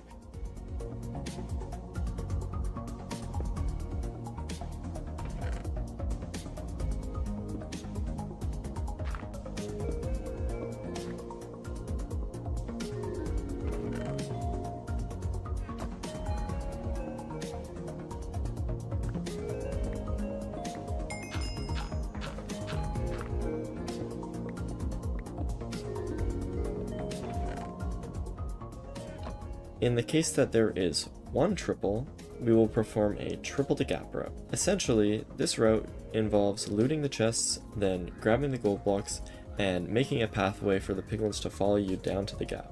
This route is great because of the high piglin and high gold block count. There are many variations of the triple to gap route. Some go immediately straight down into the gap, some will go through the middle ramparts, some will go down into the bad gap, then bring all of the piglins across the entire bastion to the good gap on the other side. This bastion is super complicated. In conclusion, it's okay if you don't fully understand what's going on, as long as you understand the fundamentals that the runners are trying to maximize their gold blocks, maximize their chests looted, and maximize their piglin count. And from there, it's kind of just up to the bastion itself, but I hope this gave you a little more insight into how Stables actually is routed.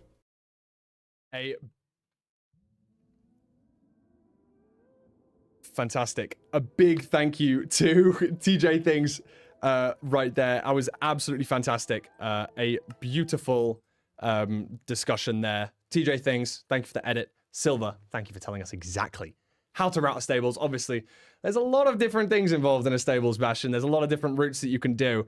Hopefully that cleared up some of what our runners are going to be doing today.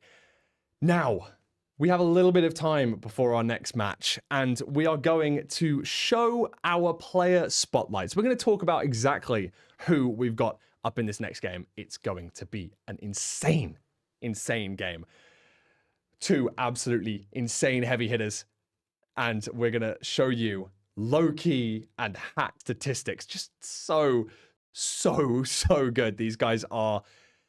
And hopefully we're going to show you exactly what their best kind of performances have been as well. At some point, whenever we toggle over to those player spotlights, there's no problems. But yeah, we can speak about that previous match for just a second. Oh, there we go. Beautiful. Thank you very much. Lowkey and Hacks. These guys are just both insane. The ranked average times of 9:41 and 9:40 have got to be some of the fastest averages we've seen across the entire tournament so far. Yeah, two of the fastest averages. I think Doogs might be the only one that was faster. I think it was 9:37 or something. Mm. Just, an insane consistency. Their win percentages, both in the 70s. So 7 of every 10 matches they're winning, even at their level of elo. I mean, we're talking, these guys have been in Netherite the entire season, so they're only playing against the best of the best, and yet they're still able to win 7 out of every 10 matches. It's just, wow. It's unthinkable, really. I mean, I know that you have played against these guys many a time, both in playoffs, on the ranked ladder, probably in private rooms as well. Are you more scared of one of these two opponents? Or if you're scared of both of them, maybe? Like, what do you think? I'm not sure. I think I'd be more scared of Lowkey because he 3-0'd me last season. Mm-hmm. But Hacks I played the season before, and it was much closer. Yeah. I mean, I think Lowkey is, we can see that he's played almost double the matches of Hacks as well, maybe even over double the matches of Hacks. And still being able to maintain such a high win percentage over such a big sample size is huge. I mean, we've seen some players come into playoffs having played 12, 15 games across the whole season. I'm thinking Automat a few seasons back had such a high win percentage, but I think maybe won 9 or 10 games all season and only lost 3. Like, that might make sense because, placements and then some matches to drag themselves up the leaderboards. But then we've got these huge numbers. But in fact, these players have only played each other 7 times. Now, that could be a time zone thing.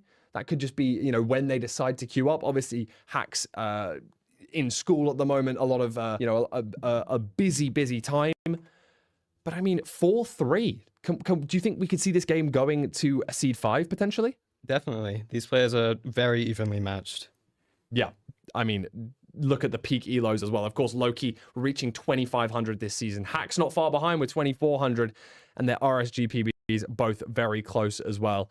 Hack's not got a playoffs winner title on his player spotlight card, though. Of course, Lowkey trying to make it 4 out of 7, trying to get above 50% win rate. And I'm not talking about win rate in ranked. I'm talking about win rate in the playoffs, getting all the way to the final in the majority of the playoffs that he's been in. Can he make it 4 playoff wins today? I mean, that's something that we're going to find out. I wonder if we can throw it over to our seed type stats to see maybe if Hacks might have an advantage on a certain type of seed.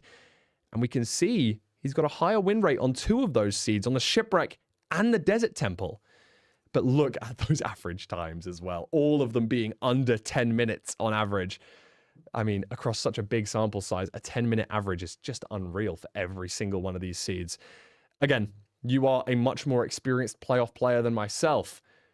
Would you have any ideas on what to ban for these 2 runners? Is there anything that goes into that thought process, or is it just something that you might feel comfortable with? First game of the day, you're going to be playing in either a grand finals or a 3rd place match later on tonight. So what's going through your mind in this pick and ban situation?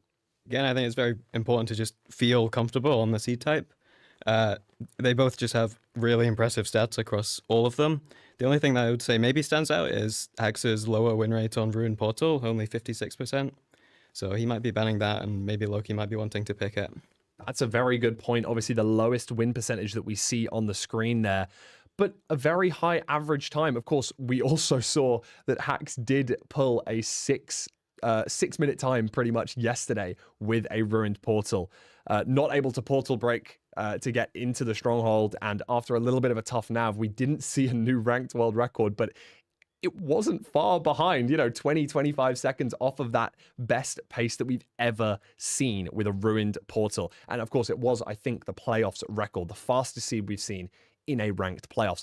Hax's confidence is probably very high, but then you're coming up against a 3 times playoff winner in these pick bans.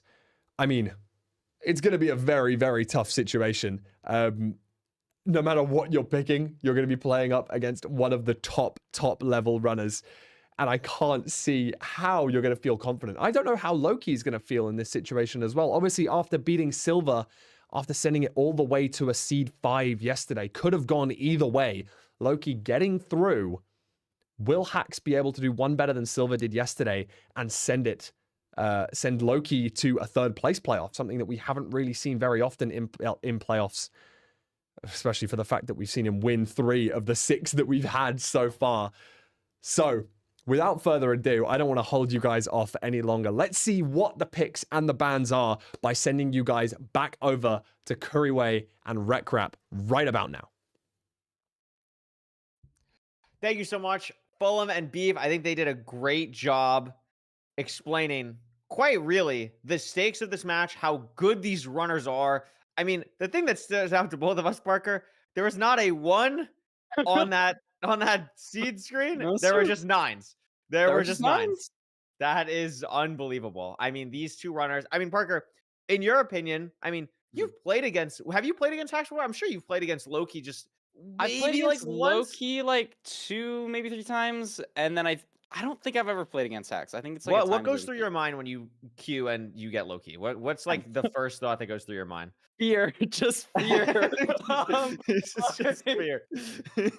I don't know, man. It's like the thought that goes through my head is, crap, I can't beat him mechanically at all. I gotta make a different decision. I gotta like play lights out to even have a chance. That's what goes Yeah, through so my like, head. how do I remotely explode his PC? Like, how can we figure that out from where I am? Like, it's just a very difficult matchup between these 2 runners. They're both, I mean, would you say, I feel like probably, in my opinion, these are probably the 2 best mechanical runners in the scene right now. I think they are just both so gifted. They are so fast. When they are both on, it is really unbelievable to watch. And we had the privilege of casting that yesterday with Hax's 623.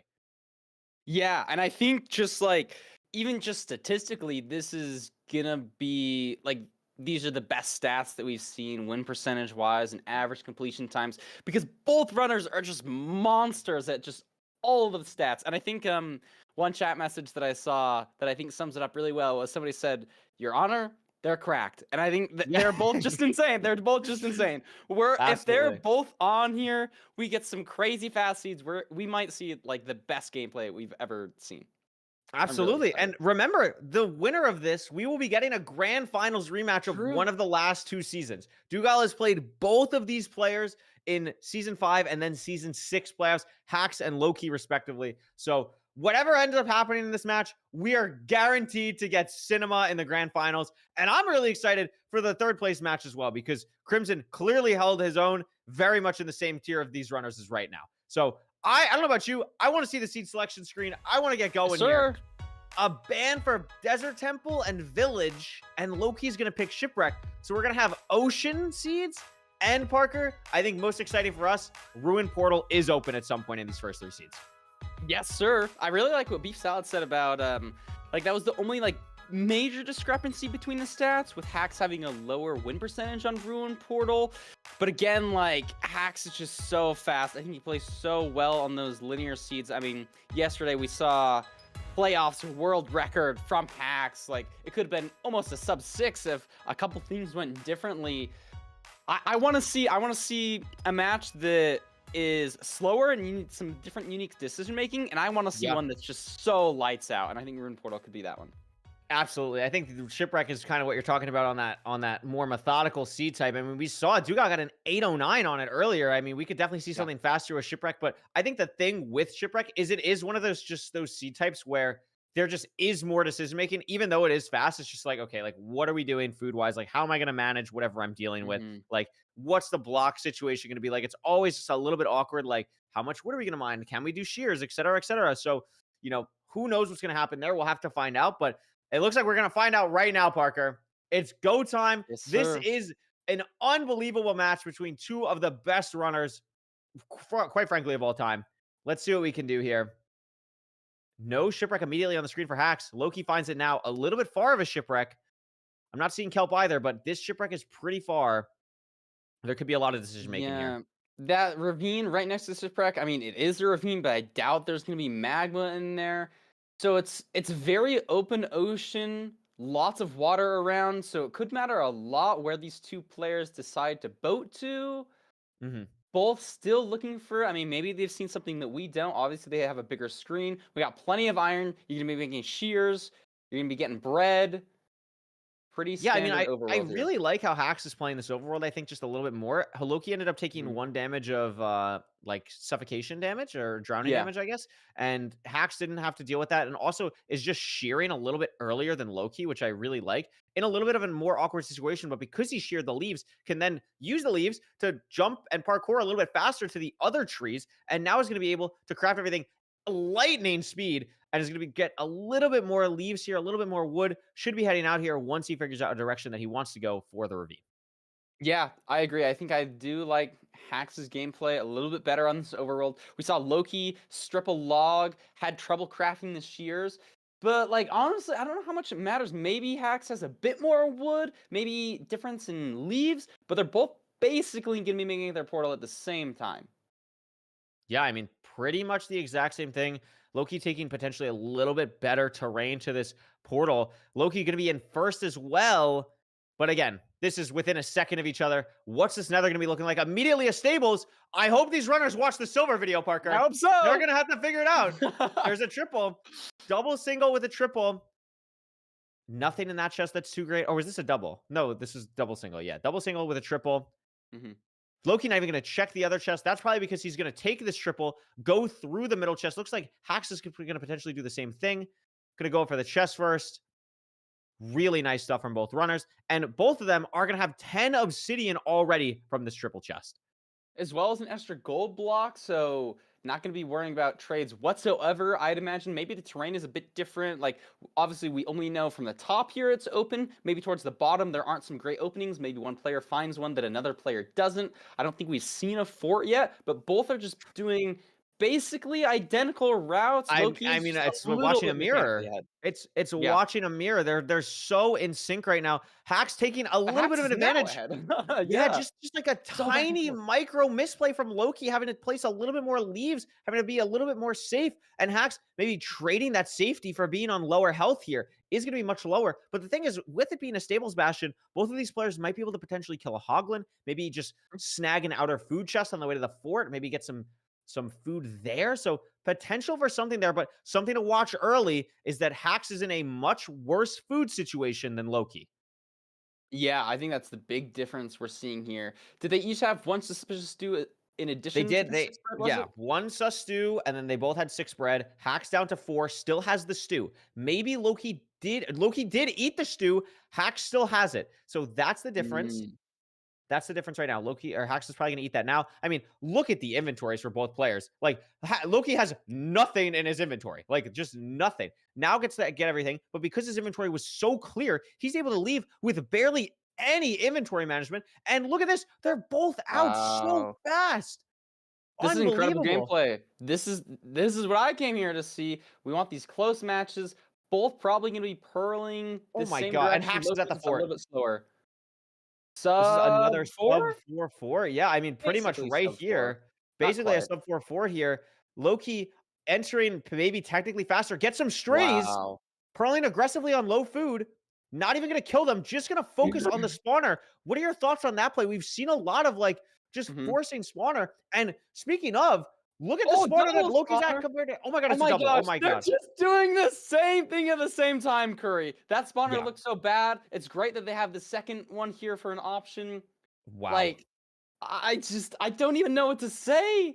We're basically watching the same thing at the same time. And look at this hat.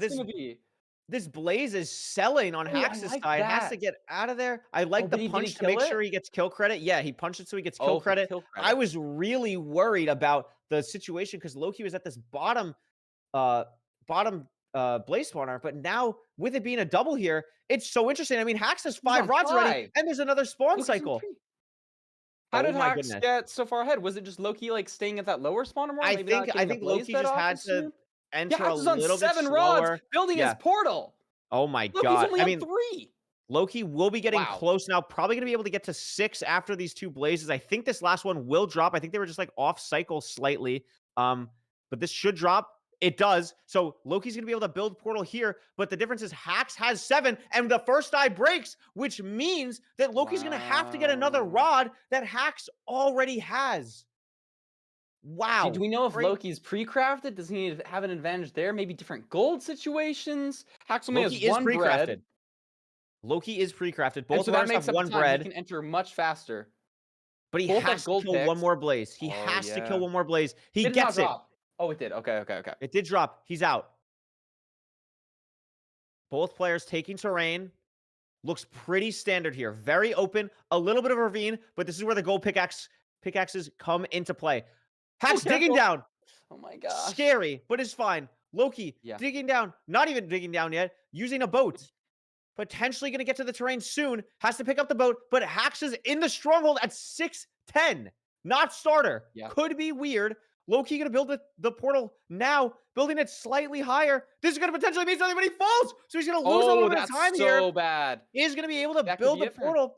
But this means Hax that hears he's it, also maybe? not going to land spawner or not going to land starter. And Hax does Hax hear it. You're right. Under it. So Hax has a huge advantage here. And Lowkey's in the same spot. Hax has to hunger reset. Lowkey will as well. There's no time save there for Lowkey. Potentially hearing it as well. Gonna dig, but it might be too little too late. Hax, in Yeah, the to see end, what the it's zero cage is. 57. Doable for these runners. Lowkey in the portal room now, but is it too little too late? It's front. a Gonna be tough going for a side zero. setup here from Hax. Maybe Lowkey tries to push top. I just don't know if it's possible with buried 57. Hax at 96. Hax is at a weird height. Has to going go down to This is 94, slow. 95. Is he even gonna make this one here? And He's not going to make it. And this is Oh my God, gets so the boat bad off. for Hax. But Lowkey's Just pro so was much so good. hesitation there. Lowkey, not Here's the thing, hesitating, though. gets the course. Look at his health. Look at his health. He's so low, Parker. Oh my. He has to do this in a This is a little good amount of rotation beds. for a great damage. That's half the dragon's Wow. health here. He's gonna get another great double bed here. Oh And this my is gonna finish God. it off. And wow, incredible 0 from Lowkey. Unbelievable to do that on 2.5 hearts. Amazing use of the bow. When you The get bow the broke. double bed off, you only take the damage for the first bed. You don't take double damage. So he's able to only take half a heart on 2 bed explosions there. Absolutely huge Wow. plays from Lowkey. And because Hax's Pearl was too high, he was at Y96, had to get down to Y94, hesitated, wasn't able to get the 0 off. And even though Lowkey was behind there, able to clutch it out. Unbelievable first seed, sub 8. Look at these splits. Lowkey had such a slight lead early game. I mean, we were watching the same run up until the fortress. Hax makes up time at the spawner, makes up time going to the stronghold, takes a little bit more time entering the end, but it was still more than Lowkey. But it doesn't matter because Lowkey hits an unbelievable 0 cycle. Yeah, that's gotta be so tough for Hax. You know, I'm wondering what his mental is. Do you think he's thinking, hey, I should have won that. I was in the end faster. I just had one mistake in the end. Or is it like, I had one mistake in the end. Oh no, you know? Like, I mean, that that's the match thing. was I just mean, insane. Oh my anyone gosh. who watches these top runners outside of ranked knows that the main thing that everyone practices at any point, no one's practicing really at this point. Oh, like, let me figure out how I'm getting a buried treasure. Almost everyone is practicing 0, 0, 0, 0, 0 all the time, every time. It's always end game. That's all these runners practice because you're just so used to everything else at this point. And it's in a situation, Hax knows what he has to do. But when it's an 057, you're on that pace, and it's just such an awkward Pearl. Like maybe he just wasn't expecting that Pearl to be so high. Maybe he thought it was going to be at like 93 and it lands at 96. It's just so awkward, and you have to dig down. And it was such a situation where probably just wasn't thinking in the moment to lower it to 90. And if it didn't fly at 90, he would have maybe been able to take this first seed. Yeah, no, 100%. I think did he have more health than Lowkey even? Like, I just feel flustered, and I wasn't even playing that seed. Like, Yeah, that was crazy. wow. I mean, there was not a second to breathe throughout all that matchup, let alone for us. I mean, for the runners, just unbelievable gameplay. And I think that first match really showed the high level gameplay we're getting in these grand finals, the high level gameplay we're getting in this final day in general. I mean, it's going to be unbelievable. Both of these players going to give everything they have. I mean, again, Parker, $1,500 is on the line for this match. It's technically not a money game because it's going into the money. You win this, you get into the money. But you're guaranteed second place, guaranteed $1,500. That's what's at stake for these two runners. 100%. We're gonna see Let's here see the second seed pick. seed Rune Portal. Oh, I mean, listen, if I got a 623 Rune Portal yesterday, I Yeah. would also pick Rune Portal. That makes a lot of sense. I think it totally makes sense. I don't know what our luck is looking like. I remember yesterday we had some just insane Rune Portal chests. So I don't know if we're going to get that lucky again. Maybe we'll see some weird bucket and Nether Portal completion where you don't have the iron going into the Bastion. But we could still get a golden carrot, gold axe, iron pickaxe, completable Rune Something. Portal. If that happens, I'm gonna flip out.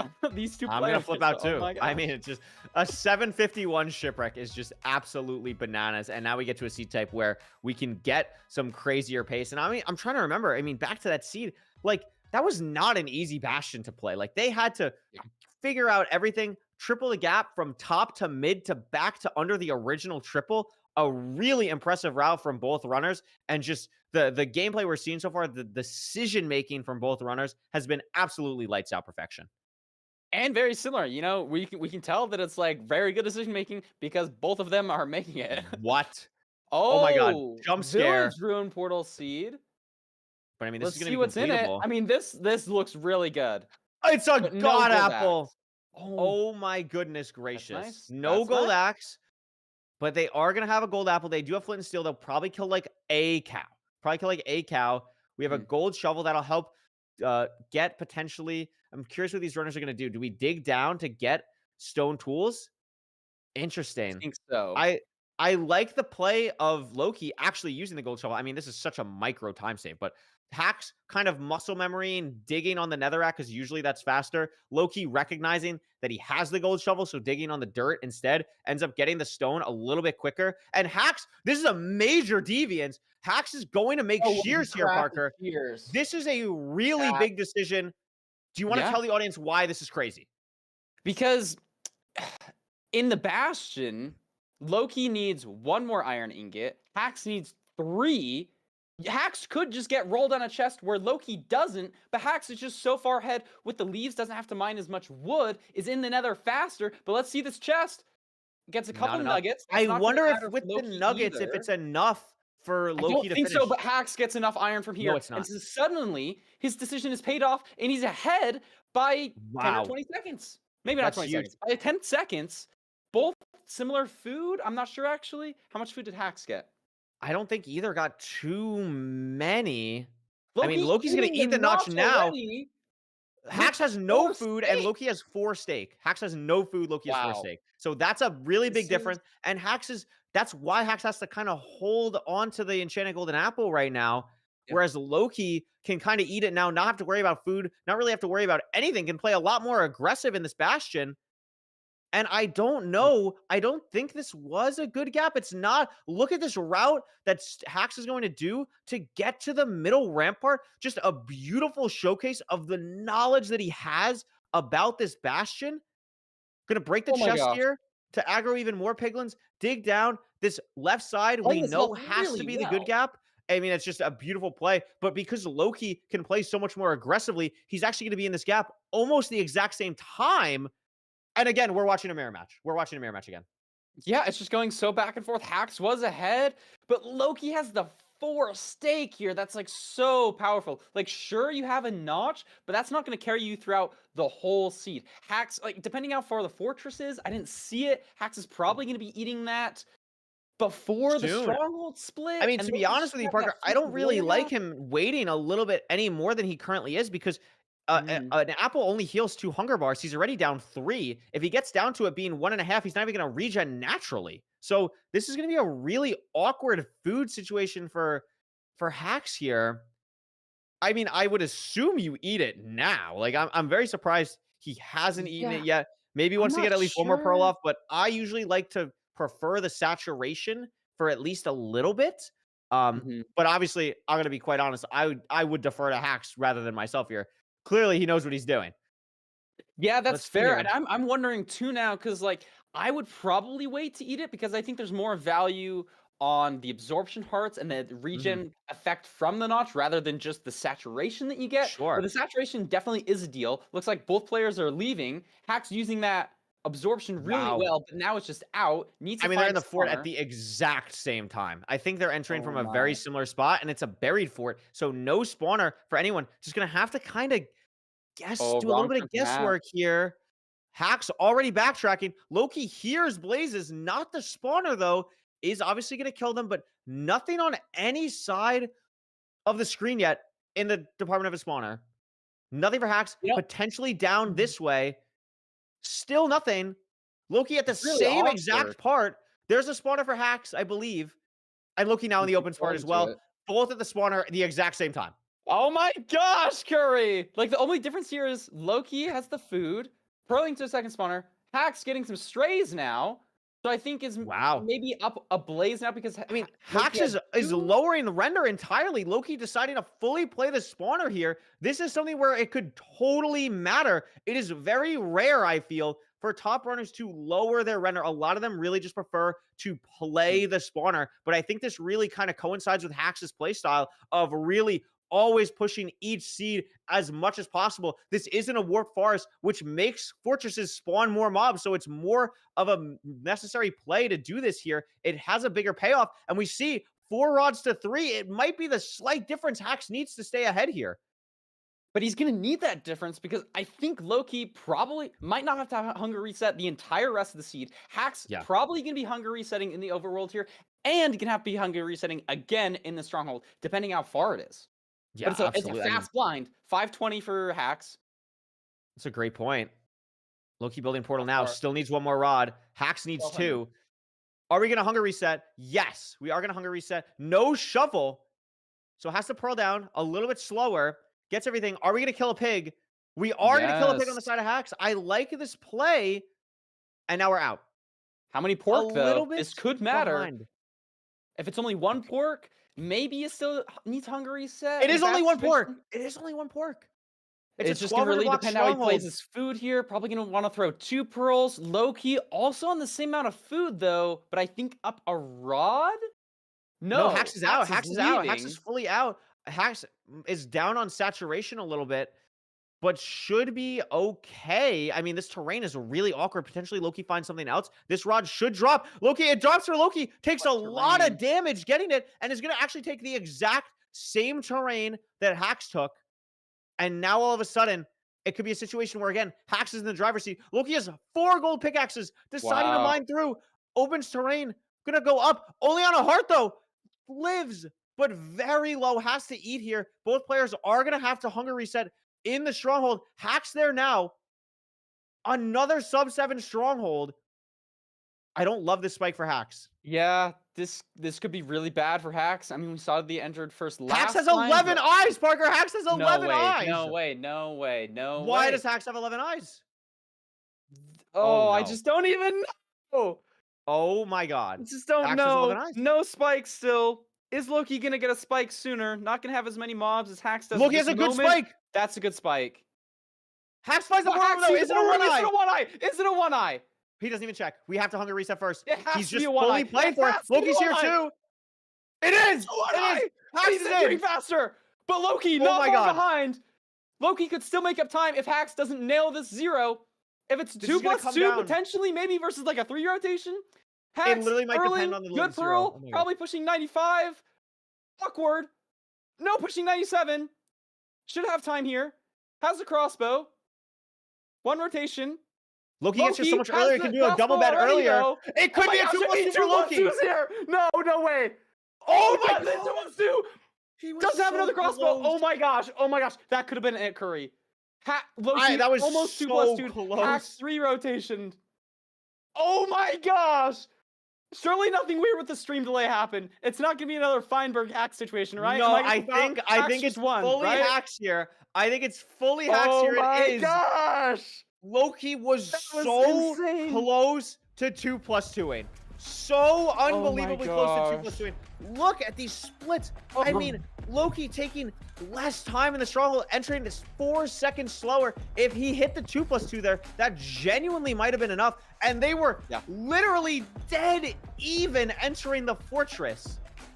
Unbelievable. Wow, this is grand finals quality matchup right here. Like, oh my gosh, I want to see. We might need to start getting some dragon death statistics for how fast people are going. Like, they both like 3 rotation there though, right? So I assume They did both 3 probably 4 rotation. seconds It's as just well. Lowkey was Oh my so close to the gosh. 2+2. That was the Yeah. thing, because when Lowkey got to the setup so much quicker. So much quicker. Redlime said the death time dragon difference is 5.5 seconds. So I don't think if Okay. Lowkey 2+2'd, it would have mattered, because maybe the way that Hax's third bed went off, because he just had to do so little damage, it was just like the dragon was just a little bit lower compared to Lowkey. So something like that can be a little bit of a situation. But the fact that it was that close is absolutely unbelievable. I mean, Parker, both of these matches, both of these seeds in this matchup have been unreal. This match has absolutely lived up to the hype so far. Yeah, for sure. But I mean, Hax has entered end first on both seeds. So I wonder if Lowkey's thinking that. I mean, Lowkey, if I'm looking back at his matches, has been pressed up against the wall in both these matches. It's not like he's like Doogile having 2 3-0s. Lowkey had a 3-2, another 3-2, and is now not entered the end first. But like both matches have been so close. Oh my gosh. Unbelievable. I mean, at least listen, game 4. I appreciate Lowkey bringing us to game 5s. Like, I respect that. Like, maybe he's on the side of the script writers all the time. Like, I respect that. Like, it's really always great to have game 5s with someone of his caliber, and we're seeing the absolute pinnacle of that between these two. And if he's able to pull it out, Parker, we could see a rematch of last season's grand finals that went to a game 7 between Lowkey and Doogile. Or is Hax going to try and get revenge on Doogile for winning in season 5 grand finals when Doogile beat Hax 4-1? Like, I can't believe how much, no matter what happens, we are winning so much. Like, the audience, us, Nerdy and Feinberg later, like, we are winning. It's just such a beautiful day. Oh my goodness gracious. So we're going to be heading to the seed 3 now. We already know it's guaranteed to be buried treasure. Now, a little bit of context. Both of these players have never really had like a major RSG arc where buried treasure is much more common. I would say Lowkey has done RSG more probably than Hax. Hax basically loaded up RSG one time like 6 months ago and got like a sub 9, and then like another day got like a sub 8. So like these players are just absolutely like they're just so good that they don't have to put like this absurd amount of time into RSG that maybe some other runners have in the past, where you see someone like a Doogile who really grinded for a world record. Like it's just absolutely crazy. I'm really excited to see this buried treasure matchup. They're both gonna obviously be comfortable with it because they're ranked, but the general idea of the seed type in this matchup is very interesting to me. Yeah, I'm just lost for words, man. I just genuinely like I just feel still in shock from that last match. Yeah, it is absolutely unreal. Like, it is absolutely unreal. I'm so excited. This is a big match, though. And honestly, Parker, we saw yesterday, I believe it was in the silver matchup. I believe Lowkey missed a buried treasure yesterday. You're right. So that You're is so right. something where we have to be aware of that. We could potentially see something silly here, but we're going in. This is a huge matchup. The winner of this will have match point on the other going into seed 4. Both very confident potentially here. Do we get like a nice ocean like stone cutout? No, but Lowkey digging first and is going to get the BT. That is 23 iron. Oh my goodness. Wow. Yeah, absolutely loaded. You know, can be able to make all of your tools. Nothing to worry about here. Food situation's not crazy.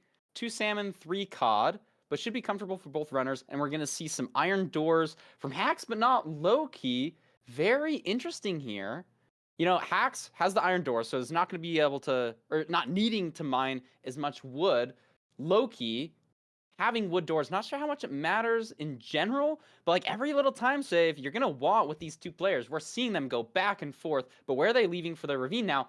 Lowkey's on a magma portal. Great magma. Hax taking a little bit worse terrain here. It is going to be the same Magma Ravine, but Lowkey taking so much better terrain. And I think the thing that also stood out to me is it's not a like majorly big food seed, only 2 salmon, 3 cod.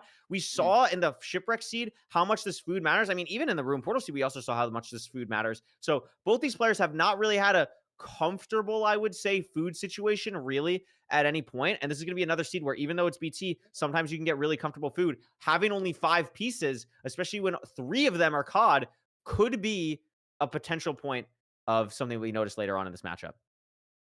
Yeah, and Lowkey has a substantial lead now. Hack's just messing up his portal, like places water on the like level of stone because he didn't have a too deep portal.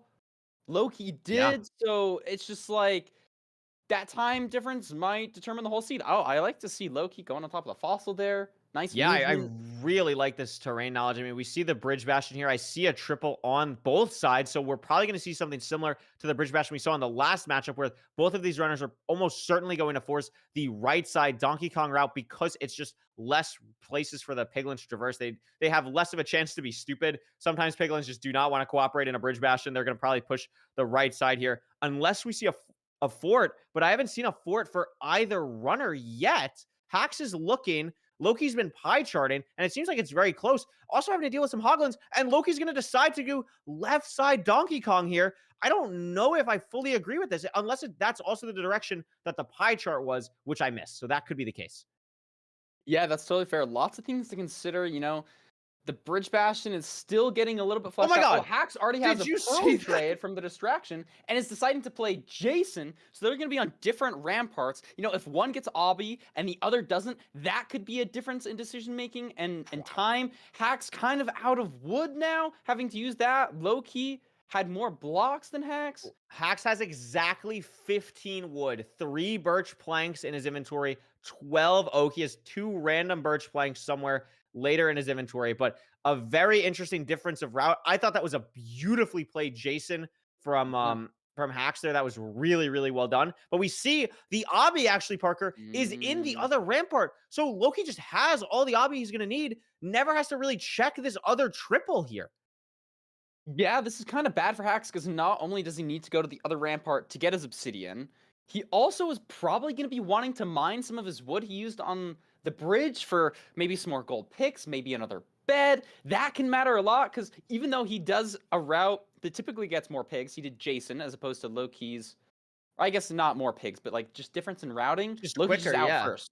Yeah, Lowkey's out first just because I think just had such a lead originally. And I think the big thing here was just the obsidian and the other rampart. We could see Hax is almost certainly going to leave once he finalizes everything. Yeah, is out. Raising render. I thought I had a pearl hang. There it is. It lands finally. But Lowkey's already at a spawner. I feel like I blinked. I didn't even see him enter the fortress. No, we did just blink and Lowkey's blaze bedded an entire spawner, and suddenly it's looking really bad for Hax. Yeah, I mean, this is the first seed where Lowkey has taken a commanding lead, or really any seed where anyone has taken a commanding lead in this matchup. And Hax finding out, maybe messed up the Pyre a little bit, seeming to go diagonal, having to re-Pyre away from the Bastion, really struggling to find anything here. Right next to a gas. I mean, Parker, all of this time is just more food that he has to eat, more pearls that he has to throw that Lowkey doesn't have to do. Yeah, just lost in the sauce. Like, if the rest of the match is as close as it's been in the other seeds, this is it for Hax. I mean, never count him out, though. Like, we still got to see how far the stronghold is. You know, maybe Lowkey has a bad nav, maybe takes a death. But Hax, it's just so bad. Now seeing the fortress for the first time, but is a full split behind.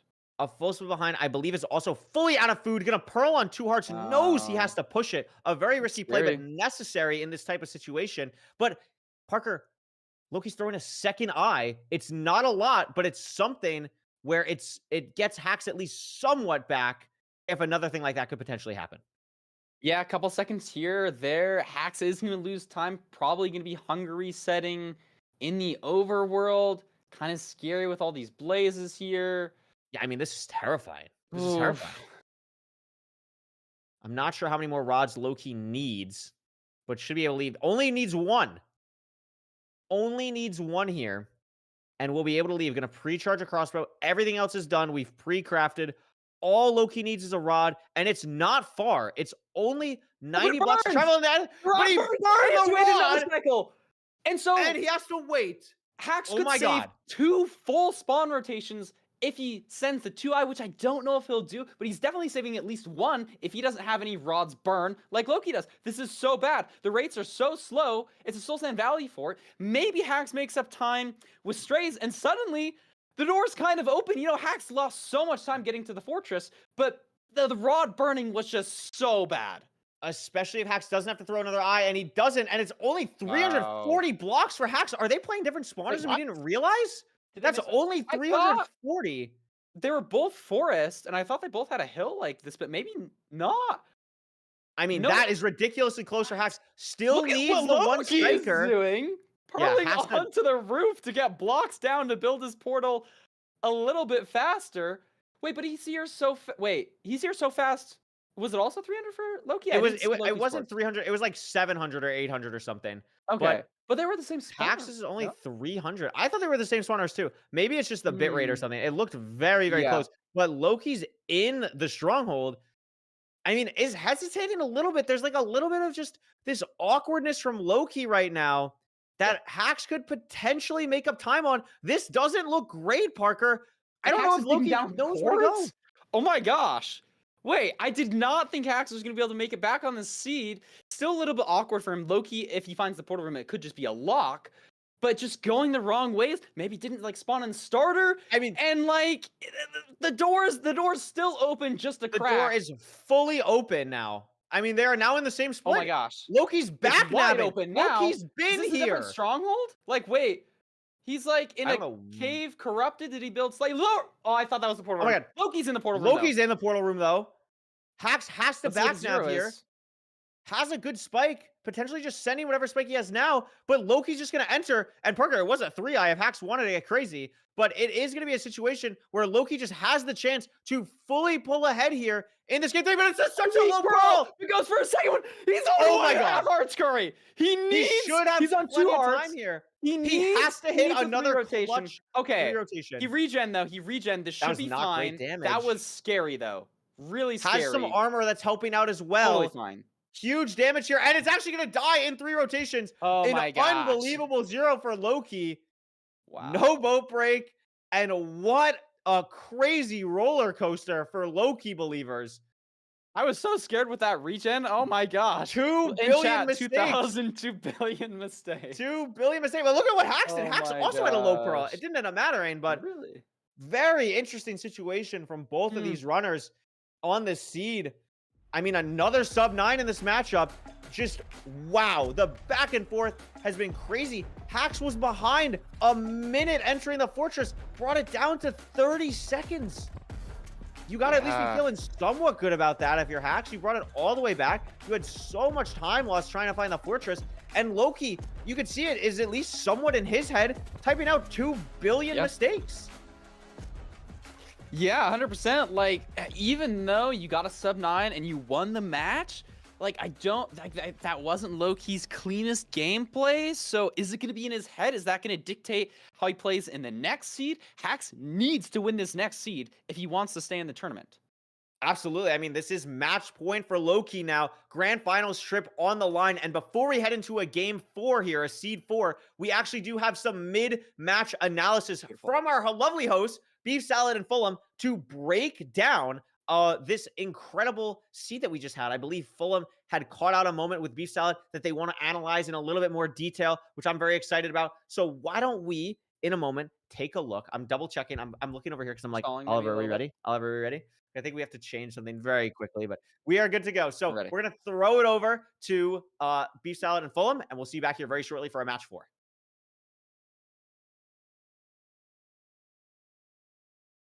Okay, what a fantastic first few seeds we had in this matchup. Wow, just absolute cinema so far. We just wanted to pick up on one small little thing that the commentators were wondering about. How exactly Lowkey was able to build up such a big gap between that fortress, the Bastion and the Fortress split. So, firstly, we grabbed this clip here and we want to talk first and foremost about the fact that he chose the different rampart to Hax. Getting the rampart with all the correct obby allowed him more time to be able to pyrite, and he knew it was about 10 chunks away. So he instantly pearled towards this direction, pearl hanging until he got the last few trades. He needed to grab some more pearls here and gets them straight away, able to instantly leave. And we see him find some absolutely devious terrain in this Soul Sand. We know Hax did a rescan here, but Lowkey finds this. Checks down this ravine here, and I mean, what can you say more than that? It's just such perfect gameplay to be able to find it, know in his head that around 10 chunks have passed, and to check this ravine. Yeah, and he got like a very good view of the open part to the left, so he knew it had to be kind of buried over here somewhere, and he was just kind of looking for somewhere that went down and managed to find this. Yeah.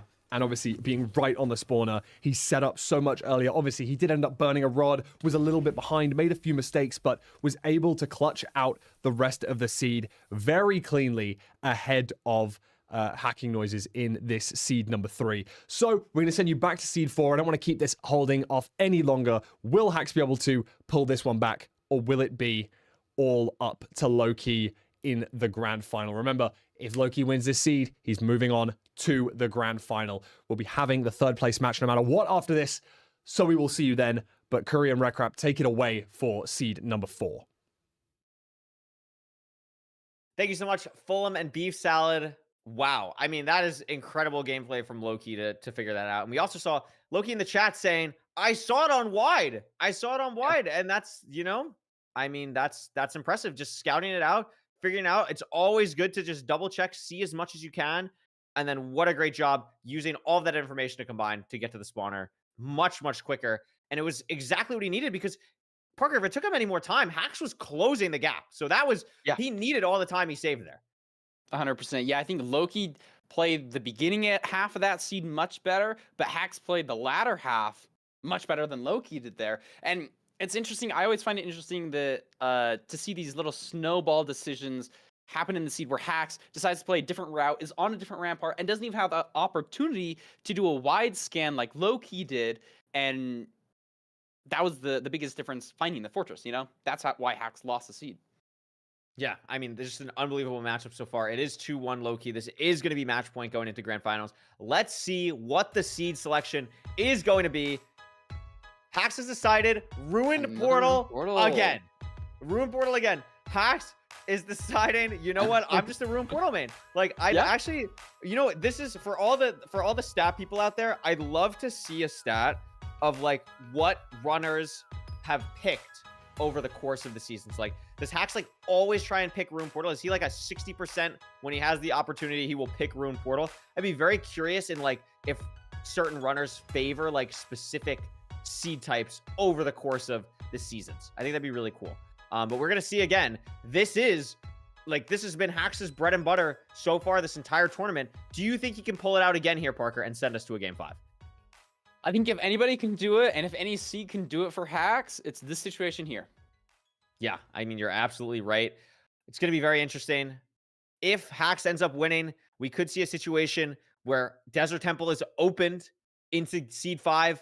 Lowkey has Temple World Record, and before he got Temple World Record, he also had Temple World Record, so that could be a little bit scary. But before Hax can even worry about that, he has to get through this Ruined Portal seed here, and we're going to see just that in this matchup. What is this Ruined Portal type going to be? We have seen a lot of Obsidian completions, and it's another village, and it's another Obsidian completion with a gold axe. Only 20 iron, though. Parker, would you ever kill the golem in this situation? You have an axe. I would. Yeah, I think I would in pretty much all situations. It's just guaranteed right there. You don't have to worry about weirdness in the Bastion. Then you also have an iron pick in the nether to like get netherrack if you need to. Both getting food here. Hax getting a lot of food. Both players getting a lot of food. Oh, but there's a blacksmith in the village. You might not even need to kill the golem. Garbage. But get a sword, so killing the golem is going to be a little bit better because you don't need wood. But Lowkey's just going to be in first.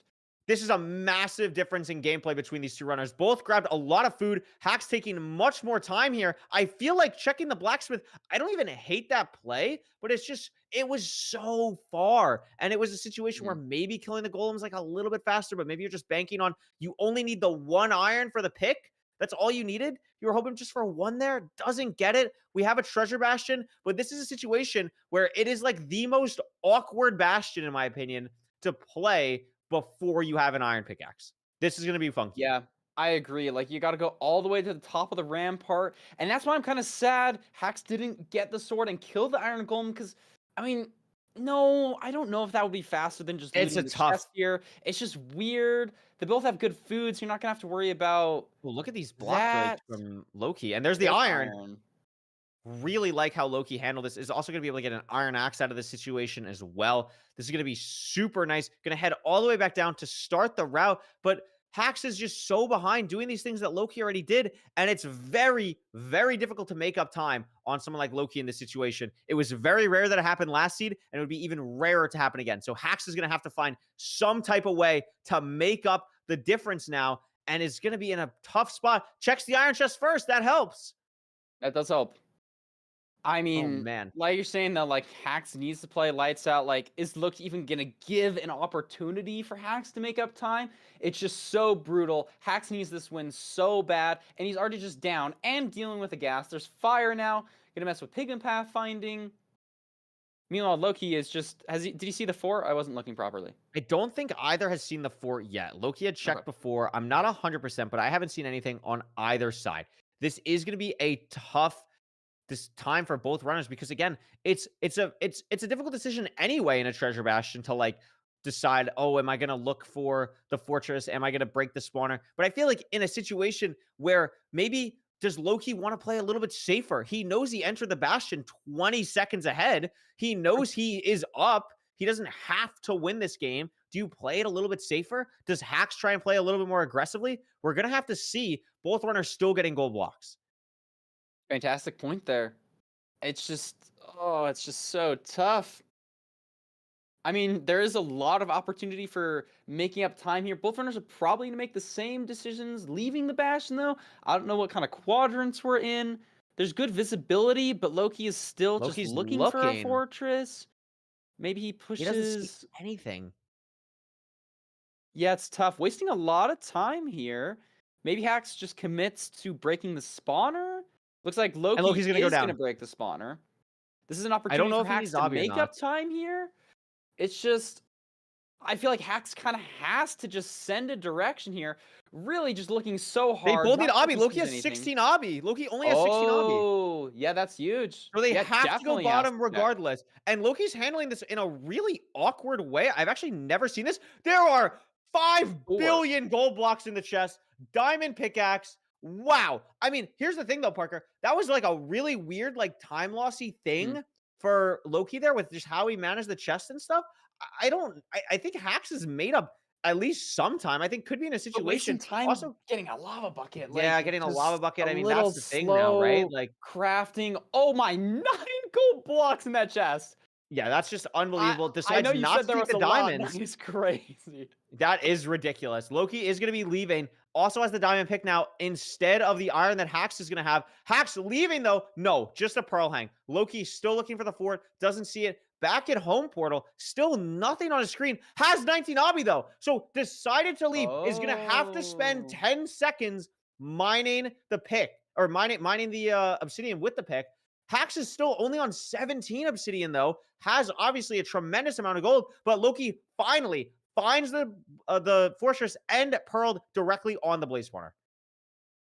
Yeah, I really don't like Hax's decision to not get the diamonds there, even just for like a diamond axe. If you didn't want to, it's just like, I mean, as an iron sword gold axe combo, Lowkey's just at the spawner, though. This is looking really bad for Hax here. Are slow on the obsidian. There it is, 21. Hax can leave. Has to make up some time here, getting the fort. Lowkey's pearl to the spawner was not great. It's an opportunity for Hax. Both players still have plenty of food, but it's not food that regens quickly. And Lowkey already at 2 blaze rods. Hax not even in the fort yet, let alone seeing it. Do you think we'll see some aggressive play in the fort because Hax knows he's down? This is his life on the line. Do you think he's going to be playing for strays here as opposed to a spawner? I mean, Lowkey has to mine the obby, so that's like 10 I don't know if seconds Lowkey has to mine the obby. I think the reason his render is so down right now is because he pearl hung to home portal. portaling? So I'm Really? not 100%, but he doesn't look like he has any intention of mining the portal right now. It doesn't look like he has any intention of building a portal right now. Never mind. I will stop talking. I will just fully stop talking. And we are going to have to mine obsidian. So he just has his render very low right now. And he's going to be leaving, portaling out. Hax is here, but doesn't have to do the same thing that Lowkey has to do. This is just a raw 10-second time loss. Oh, look at the eye. That could be really bad. I mean, if Hax throws the eye in a slightly different spot, it could go down all the way down that hill. That's losing time. Lowkey stripping some logs. How many rods is Lowkey at? Lowkey's at least 3, I think. Hax at 2. Any more? There's 1, 2. I mean, has to do. 3, I mean, and Hax has a ton of blazes. Potentially out, raising render, getting ready to leave, maybe. And if he's leaving, this is a really rough look for Hax, and he is leaving. Lowkey done. Next split ready to go. Everything ready. Oh my god, almost falls. Totally fine. Has so much food still. The terrain is so open too, Parker. It's going to be hard for Hax to make up really any time here. I totally agree. If you're a Hax fan, you're gonna need to hope that Lowkey has some weirdness in the stronghold. Look at that portal build! That is shit. Gosh! Oh my. Lowkey! Just oh my god, but he missed! No, he didn't. Never mind. Just in that could have been really hype, though. Weird. Could have been really hype. Pretty good spike Very there. clean spike. Purling through. Weird pearl. Good light here. Just a library though, not opening up. I mean, it might be over. It was Hax a pretty hasn't good even spike. measured his eyes, and Lowkey hasn't I found like it yet. The spike. It's far. Is it here? Is that it? Deep portal room. No, is this it? It is portal room. It. But let's wait for the 0. If it's an easy 0, this is probably it for Hax. Is it buried? It's buried. Oh, it's buried. It's 57. The diamond pickaxe comes in huge here. Back dragon. There's potential for flying, but Lowkey's got some good pearls here. It's really low. Only probably going to be able to push 90. Yeah, I don't think either runner is going to be able. Hax got the cord so fast. Yeah, how is Hax just like here all of a sudden? If this dragon flies on 90, something is open. Yeah, maybe but it has to fly. It does. It flies. So everything is on the table now. What's the ground situation? What's the perch situation? Yeah. Like, but it flies. Oh my gosh. Because he could assume that the dragon flew because of how the end is set up. It was a low tower. You can only go to 90. So he's like, maybe it flew. So as soon as he enters the end, maybe he forces ground has a gold pick. Just don't know if he has the explosives. I believe even with the gold pick, Parker, it is pretty much impossible to hit back 057.95. I think there's quite literally nothing that Hax can do to make this 0 possible. Oh, he doesn't have ground 0 prepared though. Like, wait a minute, but Lowkey's boat breaking? What is he crafting? Oh, more anchors. And the dragon's gonna potentially perch here. Is that the perch? No, it's not. It's hard to tell. It's not going. No. And Hax. If dragon flies. Hax. I don't even think Hax should shoot any crystals. I mean, he doesn't have a bow here. Is this just up to the dragon? He has so many explosives. I don't know if he can craft iron bars. Hax could go for ground here. No, just gonna go for perch. He has iron. Hax has to get a faster perch. This is all RNG now. There's nothing really that either runner can do besides Lowkey is guaranteed to have a faster force perch at the end than Hax, and an east-western for Hax. Oh my god! No way! This is going to take a while to come down. It's going to take a little bit longer to kill the dragon. Oh my gosh. The dragon has said, we're extending this match. That could be the perch for Lowkey, but it could be too little too late. It is the perch for Lowkey, and Hax is still going to kill the dragon before Lowkey gets a first bet off, and we're heading to a game 5 in an unbelievable semifinals matchup. Oh my gosh. In his darkest hour, he needed it most. Just the RNG? Just the luck. That's part of Minecraft, though. Random seeds, randoms all over. And oh my gosh. Oh my gosh. I Oh my god. Mods, shout out the dragon. Oh my Shout out goodness. the dragon. Shout Bring out the us to dragon. Game 5. Thanks for the Game 5. Oh my goodness gracious. I mean, Oh my we God. had this was the seed where Lowkey was just full ahead. Yeah. The whole seed. And whole this is time. the one where Hax ends up clutching up in the end just due to pure chance. Unbelievable. I mean, That's just insane. a crazy That's way. insane. Wow. In an unbelievable circumstance Wow. here. I mean, if you're just- Lowkey at this moment, that's a tough loss. You know, you're in a minute faster in this high of a magnitude of match, and you lose because of that. Not because of anything, any fault of your own. He pushed as high as he could on the 0. He had the No. diamond pick. The dragon just decided to fly, and then the dragon decided to give it to Hack. Like, Yeah. oh my gosh! I want to see this next match, man. I want to see Give it. us I want to this see next this match. match. I mean, this is the thing though. I think like like we think back on like, you know, Hax got so unlucky. Like he saw the blacksmith, Lowkey didn't. And I think stuff like True. that over the course of a match, Yeah. it evens out. And Hax was able to get lucky when he needed it the most after getting really punished for something that I quite frankly think was a great play. And it's just it's crazy how that ends up coming back in a full circle moment at the end there. I mean, just unbelievable set of stuff. We are gonna need to stall a little bit before going into this game 5. Okay, that's but I fine. mean, that's okay. It gives us time to like breathe again. Yeah, Gives us time to, we're not like- even the players, and I'm like freaking like- out. Like, oh my god, like it's just crazy. Like Parker, talk to me about like, I mean, you haven't played in playoffs, but you've played in LCQ, and you mentioned that like your nerves at these type of things. It's definitely something that like affects people. It's not something. Mhm. It's not even something that affects like in a positive or negative way. It's just something that you're just going to be aware of, right? So, what do you think for both of these runners who have been in these type of situations before? Like, what do you think's going through their mind here, going into this map 5?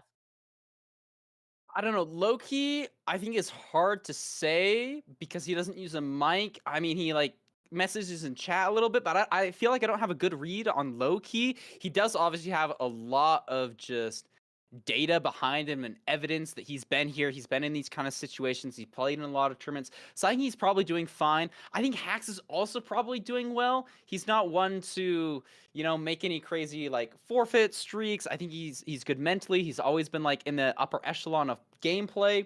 I think they're both probably doing well mentally, but I don't know. Wow. And I was not expecting this seed selection, Parker. We have a shipwreck pick from Lowkey. So we're just getting the 5 seeds, or the 3 seed types that we've already played. Lowkey got the fastest seed in this best of 5 so far on a shipwreck in the first seed. And Lowkey says, you know what? Let's do it again. Let's run it back. Personally, I'm shocked this is not Desert Temple. Interesting. Why? Just because he had like the world record Desert Temple the other Lowkey, day? I might get the seconds wrong here, but Lowkey has, I believe, a 626 Mhm. Desert Temple, which is the fastest Desert Temple seed, and a Yeah. 644 Desert Temple, which before the 626 was the fastest Desert Temple Oh. seed.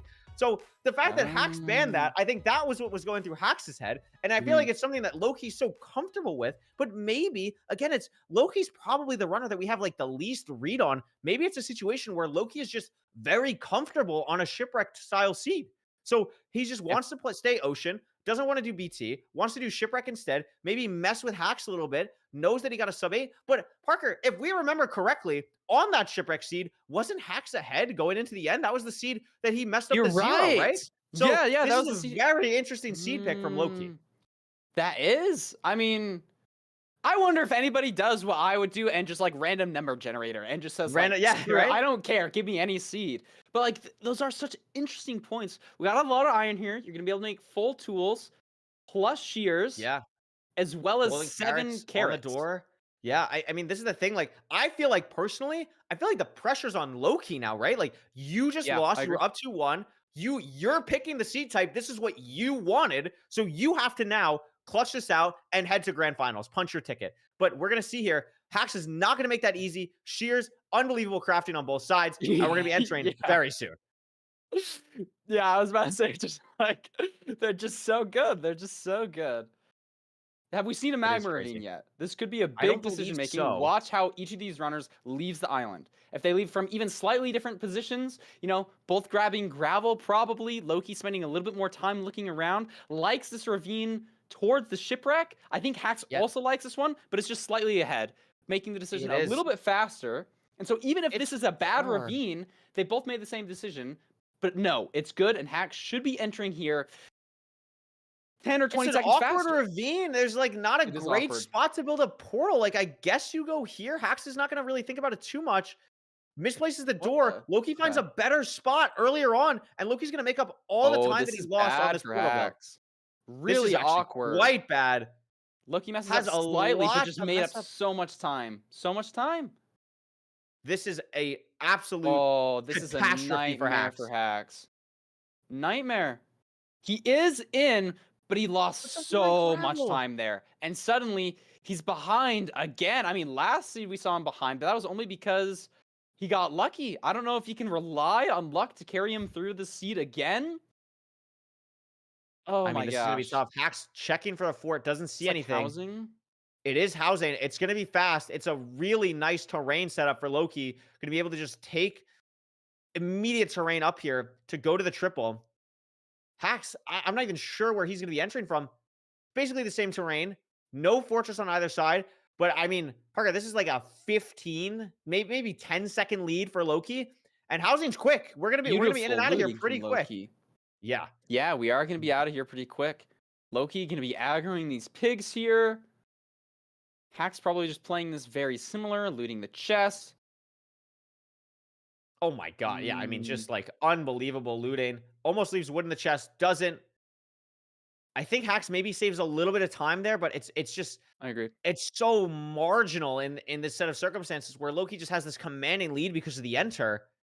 But again, like, I mean, Hax made it work last seed. It took a little bit of luck at the end, but we've seen either runner has the potential to jump out to a lead, and we haven't seen the early lead really in our first matchup either really coincide with anything so far. It's been a lot about this end game. This fortress play has been the big deciding factor in really every matchup so far today. And a big thing here is going to be like Obby. If there's a weird Obby situation again, maybe Lowkey or Hax pre-crafts their golden carrots early and doesn't have that gold to trade anymore. Looks like Lowkey is just crafted into nuggets. Hax now dealing with his gold here. Is he gonna? He's crafted the carrots, so he's committing to that play. Whereas Lowkey maybe saves it in case he doesn't get 20 Obby. Only at 11 Obby right now. Checking for ways to leave the bastion. Are we going to see them go for backups? Are we going to see them go out into the center? It's dry manhunt housing. I Maybe mean, there's some extra it's gold certainly blocks. awkward. We have to think too. Remember, like Lowkey already doing the thing where he's pre-crafted the gold carrots. Oh, Lowkey or actually Hax has done that as well. Should be able to get 20 Obby here, an extra pearl trade for a Lowkey, and is going to be heading out this back hole. I don't see the fortress yet, but this terrain looks very open, and we're going to be pearl hanging. Is Hax fully out, or are we also pearl hanging? Hax also pearl hang. What's I the believe. Obby count? What are we Lowkey on waiting on? 24. It's explosives, Parker. We have 29 string. And Lowkey Wanted a gets little bit more. another string and glowstone trade, so he's fully out. Fortress is right here. Hax waiting on that same trade, it Hax looks has- like. But Really I far think behind Hax on the missed string. string trade, yeah. I think you're Lowkey right. has- He should have enough. How much string? He Two has bed, three. 2-bed, 3 anchor. He has 2-bed, 3 anchor if he blaze beds. If he doesn't blaze he bed, blaze which I'm beds. assuming he will, it will be 2-bed, 3 anchor, which is a difficult 0. It's gonna be very difficult. Lowkey has more explosives and Hax through a really not great pearl getting onto this floor, and that cost him a little bit of time. But there are some strays. He could maybe make it up. Has the golden carrots. We're at a spawner. Decides gonna ignore the strays. Gonna go for the spawner. I like this play. The problem is Lowkey made this play 20 seconds ago, so Hax is gonna make it to this stray. Are we gonna potentially see another spawner for Hax? Yes. Gonna activate both. Yeah, it's just so tough. Lowkey is just commandingly in the lead. Not like by a crazy amount, but he's not giving a ton of opportunity for Hax to make it up here. Pre-crafting, he's got 3 beds, 3 anchors with a bow and a crossbow. Could see some funky 0. I think Hax, what is it? 2-bed, 3 anchor for him after he's blaze bedded? Yeah. 2-bed, 3 anchor, which is a very difficult 0. What are skeletons, He Lowkey? is going to probably have to do some type of weird setup because of potential crystal breaks with that amount of explosives. Lowkey is set up blinding. 6 eyes. I'm not sure if he has any rods on top of that. There's no rods on the side of Hax, though, and no eyes. So Lowkey has a clear 3-rod Wow. advantage at least. Hax is pre-crafted, but it's going to be really difficult to make up this time when he's so behind. It is a far stronghold, though. I believe that's about 1,800 blocks on the side of Lowkey, and Hax now at 3 rods. So only about a rotation or so behind on Blaze spawns compared to Lowkey. But Lowkey sees 3 strays up here, and this that could be could him the difference leaving. for the match. This could be Lowkey leaving here.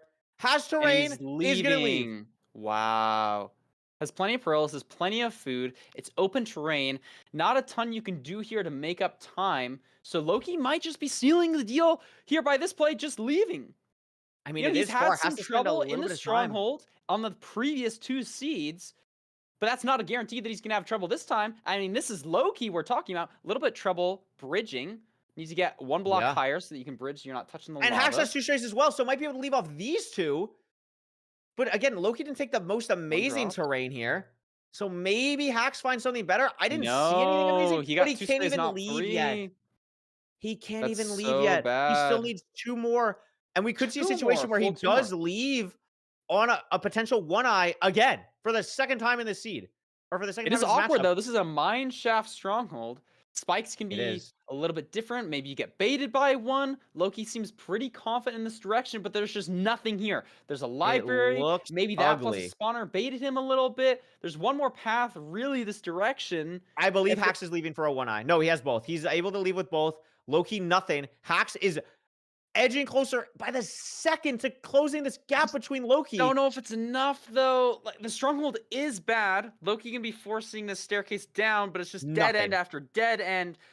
Meanwhile, giving Hax time to catch up. Has Lowkey gotten a good spike here? Stumbling with a door, going down. He needs to I mean, find this Parker, right here. At This is some low. point here, there's not too many more directions Lowkey can Yeah. go, right? And this looks at good. some No? point, Diamond it's not door. even. Yeah, he's Oh in my a weird spot. gosh. And all of a sudden, He's Hax is building his in the portal, though. stronghold. Oh my gosh. Lowkey These really runners are in the struggling same with the split. stronghold. But Hax missed, kind of, not No, really. no, no. In the Same starter. exact spot that Lowkey did. Broke that same block. Now going to be scanning. We're going to have to see Hax probably go right here to find the spawner.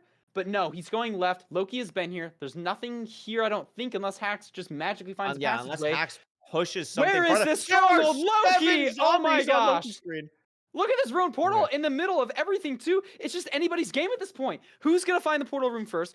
Lowkey, again, like you were saying, there's only so much stronghold. You're going to find it eventually. But when is that mean, he has eventually? to, And is right? Hax going to find it sooner? This looks I good like for this double Lowkey. down. I like this double down. I like The this. triple Oh, but- down. It's solo. It's solo. Is It's it solo. really all down here? Oh, Hax is was that basically a doing good the exact spike? same I thing just that- don't know. This Oh my looks God. kind of. This And there it is. And Lowkey's found it. Really I don't even awkward know nav, but he where gets this there in is the at all. end. It's really deep, but like it's a far room deep. I don't know if Hax is gonna find it, but it's a buried 0, 58. We've seen some 58 funkiness is with the tough. zeros before. Is it gonna be a front or a back dragon? It's back Takes a lot of again. damage. It could be flying again for Lowkey, even if he does it correctly. This is. I don't even think this is a. I don't think this is doable at all. Oh my God! What Lowkey is gonna do an insane, crazy thing here? No, it's just 1 and 8. We're going to 88. know. Pushing to 88. It should be enough time. It's gonna be close though because the 058 has the time. Oh, barely gets the shot, pen and off. it flies, And and it flies, and it flies again. It flies again. You are kidding me.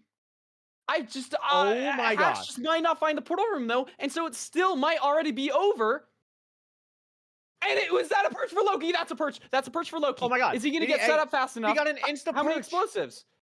Wait, I think he has wait, enough. he misses. Wait, he misses! Oh my gosh! Oh He my got gosh! the perch and I Hax think he is has stronghold. explosives and Hax in the portal. Hax in the portal. Hax! Oh my gosh! This is for his tournament life. What is going on? Oh my gosh! I've never seen Watch Lowkey Hax miss a stream. perch. How high is he gonna push on this 0? How much can he pearl? He has a bread. He's gonna need to eat this bread here. Triple pearling. Going probably for 90. It flew at 90. He's gonna have to push He 94. it flew at I 88. just don't know if He's you can pushing go. 92. It's Oh my higher gosh, than what no Lowkey way, did. no way. Oh my This gosh, has oh my to be gosh, oh my gosh, oh my gosh. perfect from Hax. No, and he It's doesn't not. get it. Both Both pushes. Oh my gosh. Oh my God. Oh my Lowkey God. got a fast perch though. I don't know if he shot any crystals. If it's the same for Hax, which it might be, if you don't shoot any crystals, it could perch here. I just don't know. Lowkey's on shooting low crystals. health. Both shooting. It's such an awkward situation. Lowkey has Are we gonna- 3 beds or 3 explosives, And it's still not no turning in. arrows left. No This is arrows? it. No, you're kidding me. Has he shot all the crystals? No, Is he gonna has to go up here. He's He pearling has to on pearl top up. of this one, not going for the 3 explosives. How many? Hax has 5 Oh my god, explosives look though, at and he's so much damage! Stop! He took so much damage Stop! from that. This is so bad. Oh my god, and it might be a situation where the Dragon's gonna east-west now for Lowkey, so he couldn't even go for a 3 explosive if he wanted to. Can craft another anchor and a perch for Lowkey. This is an unbelievably hard 1 cycle for Lowkey. He has to hit this. This might be the perch from Hax. Hax gets a perch too. If Lowkey can't get it off here, this might be it for him. I don't know if that's enough. I think that's enough. I but genuinely it might don't know. be too slow. That's Oh my god, I think Hax Hax might wins be this. able to get it. Oh my gosh. I genuinely don't know what's stream delay. I don't know. I genuinely don't know. No, it's not dead for Hax. It's not dead. It's not dead, and Lowkey wins. Oh my god. Wow. After all of that. Oh my god. An unbelievable final match in an unbelievable set of 5 seeds in this. Oh my gosh. If that anchor had killed the dragon for Hax, I think it win. It was that was an insane end fight. I can't believe it. Regardless, unfortunately, Hax is out of this tournament, but no, he's not out of this tournament, Parker. Wait, oh, he's because not now out. Hax Oh has my to God. play in the 3rd place match right after this. So Hax just went through all of that, Oh was my down 2-1 to Lowkey, What brings it back, goes to a game 5, thinks he probably maybe wins. I don't know what is possibly going through his head. And then now has to like lock in 15 minutes because guess what? Your prize for losing to Lowkey is now you have to play Crimson in like 10 minutes. Yeah, Like, exactly. What just happened? Congrats to Lowkey for winning, representing the Steve skins. I'm always a fan of that. Oh my gosh, God. bro. Thank you, scriptwriters. Shout out scriptwriters. I that was an insane, and it was just like back and forth. Oh my, out of words. I'm just out of words. I don't even understand what just happened. I don't even know how to analyze. Thankfully, that's not our job today. We're gonna throw it to Fulham and Beef Salad in a little bit. Thankfully, We'll give indeed. them a little bit of time to breathe because I don't know what just happened there. But I mean, Parker, Lowkey could have died. Like the thing that stands out to me He was is on you half a just heart. curled up to the tower, and it's obviously not a situation that these runners are comfortable with. So he's just thinking, oh, I'll just like cover my feet and like be fine. I'll break the end crystal. No, because when you're far away like that, the range of the crystal is really weird and almost just died. So he could have just totally lost the set right there. That is just unbelievable. Yeah. I mean, I just don't even know what even went on in that matchup. So I'm super excited. We need to stall for them. That's totally fine. I mean, like, wow. I mean, you have to think again. This seed, though, like, Lowkey was ahead by so much. Yeah, I want to so know much. if Redlime has the potential stats. Is apparently the dragon death time is 7 seconds. Is that correct? There's no way. I it think was so, is it? because it would have been much closer Oh, if yes. Hax had killed it, but it didn't kill it. Like, it Yes, was you're literally right. on 1 or 2 HP. Yeah. So you had to Oh spend a my lot God. of time getting the kill. Unbelievable. Just an unbelievable set of circumstances. I mean, it's just that thing where like it all comes down to everything. I mean, you think about how long Lowkey was in the stronghold. You think about how long Hax was in the stronghold. Can we actually pull up the splits one more time, Oliver, if we have the ability to? I actually want to see if Hax made up any time in the stronghold. Yeah, see, he did make up 11 seconds 11 to seconds, enter the though. end. But you think so? If Lowkey won by 7 seconds, all Hax had to do was enter the end like 45 seconds faster. behind instead of Yeah. 55 seconds behind. And it's just that thing where that stronghold was so tough. It's just the mine shaft, and it seemed really deep, and there was just nothing great going on there. Where, I mean, again, we see though, like Lowkey's ahead the whole time. Lowkey's ahead the whole Yeah. time. So it's just one of those situations like, yes, he loses there. Major set of respect to Hax for pushing to 92. I think probably realized, right, that the dragon probably flew at 88 for Lowkey. Yeah. So realizing has to go to 92 there. Just a really difficult 0 to set up. And because he didn't actually get the anchor set up, he had the explosives to do the 1 cycle. And just unbelievable. Also, like, I know it's hard, and I think this is something that I'd love you to talk about as well. Like, I don't know if people watching we talk about when the runners perch, like, oh my God, this is like such an easy perch, like, et cetera, et cetera. Mhm. Like that perch for Lowkey, because it being east-west and only having 4 explosives and already having an anchor set up, that is a really, really hard perch, like to hit, one cycle to hit. Yeah, and on top of all the nerves, when you know if you don't hit this, you're going to be out, and then having to axe the dragon after and just praying that there's enough, like, most one cycles just aren't like that. You know, most are just like 4 explosive standard. Yeah, I just hit this, but no, that was absolute cinema. Down to the very last second, it was just up in the air. Wow. Unbelievable. Well, Fulham and Beef Salad are ready to take it away here in the post-match analysis. Parker, I believe that will do it for us. You're in this right. We season get to watch now. We can join of Ranked chat. Class. We get to watch. We're gonna be just like you, chat. We're gonna be watching this. Do not go anywhere. It's been an unbelievable set of matches so far. When we come back after this post match analysis with Fulham and Beef Salad, you'll have Feinberg and Nerdy for the 3rd place match. But I want to keep talking about this one. I know Fulham and Beef Salad want to keep talking about this one. Thank you so much to everyone watching today, and we'll see you all back in the casters very soon.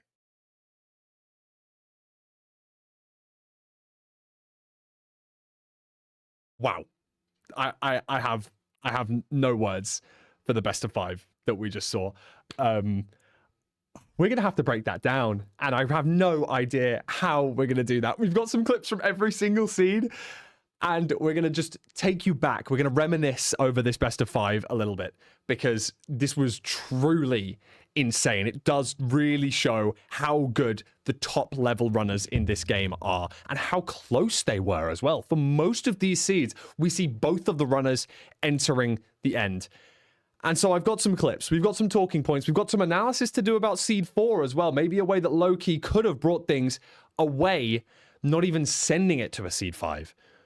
And we're just going to talk things through, because this was unreal. We need to talk about every single seed that we possibly can here. Beef, we're going to send it back to seed number 1 with this 0. Hax entering the end first, not able to get there, and Lowkey throwing some better pearls to get to the 0. Now, I'm not well versed with my side setup zeros, but I know that you are far more well versed. How good is this pearl, and what do we need to do differently in Hax's shoes for this not to have worried us? I'd have to see Hax's again, because he was really just not there in time. I mean, he built his setup and then immediately got hit by the dragon. Yes. Whereas We can see Lowkey an just awesome has like a clutch. full rotation to spare. An insane, a rotation to spare, able to basically double bed all of these to overlap the damage. We did see a boat clutch there by hacking noises, but wasn't able to obviously get the perch in time.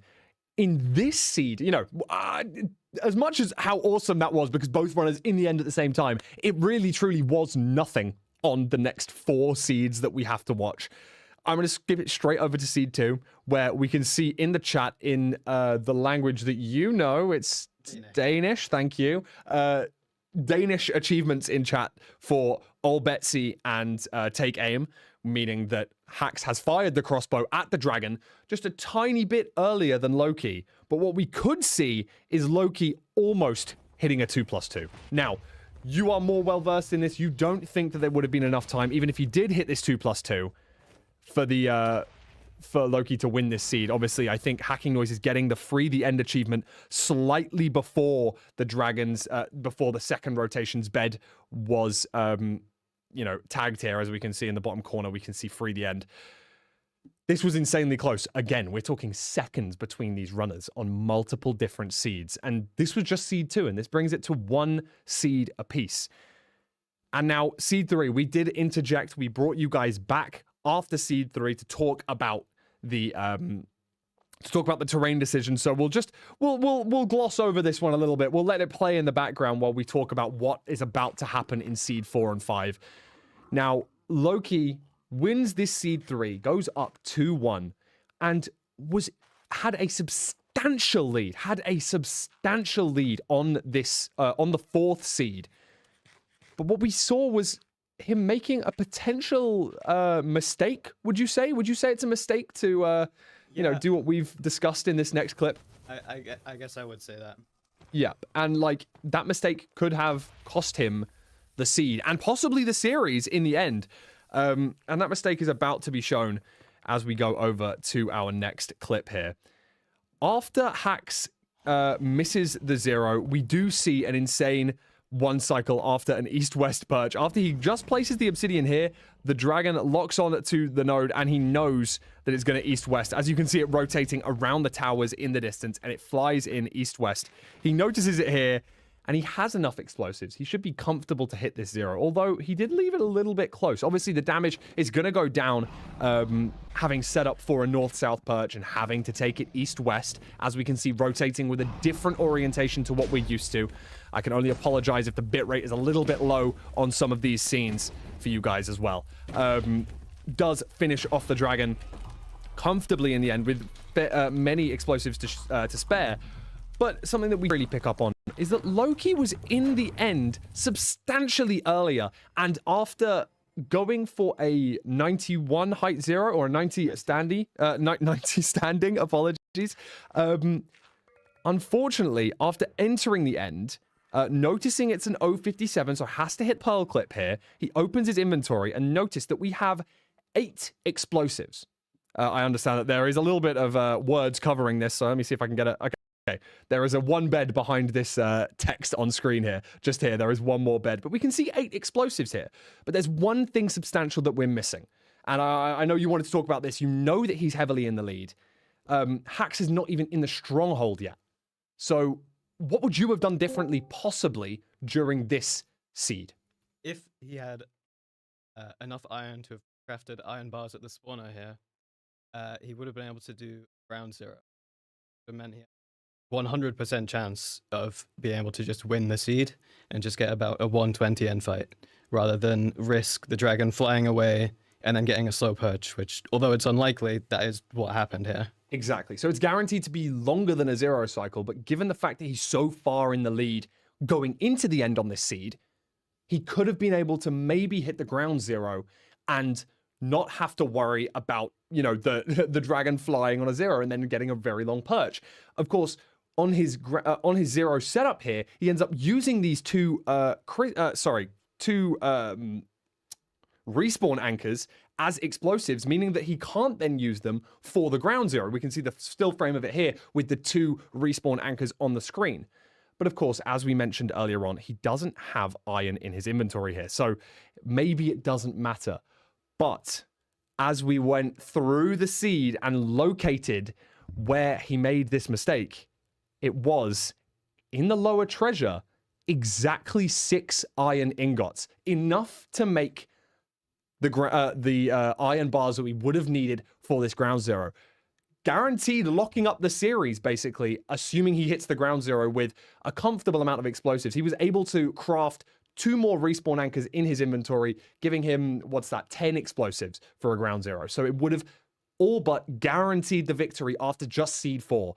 But as we know, Hax was able to come back and get a fast perch on that seed. And then we saw seed 5. And I don't even know if I have words for this. I think we've got Lowkey's successful kill after having to pearl to the towers, after having to, after running out of arrows, early bed explosion potentially there, having to try and kill the dragon trying to dodge the axe hits of Lowkey as well, but does end up finishing it off.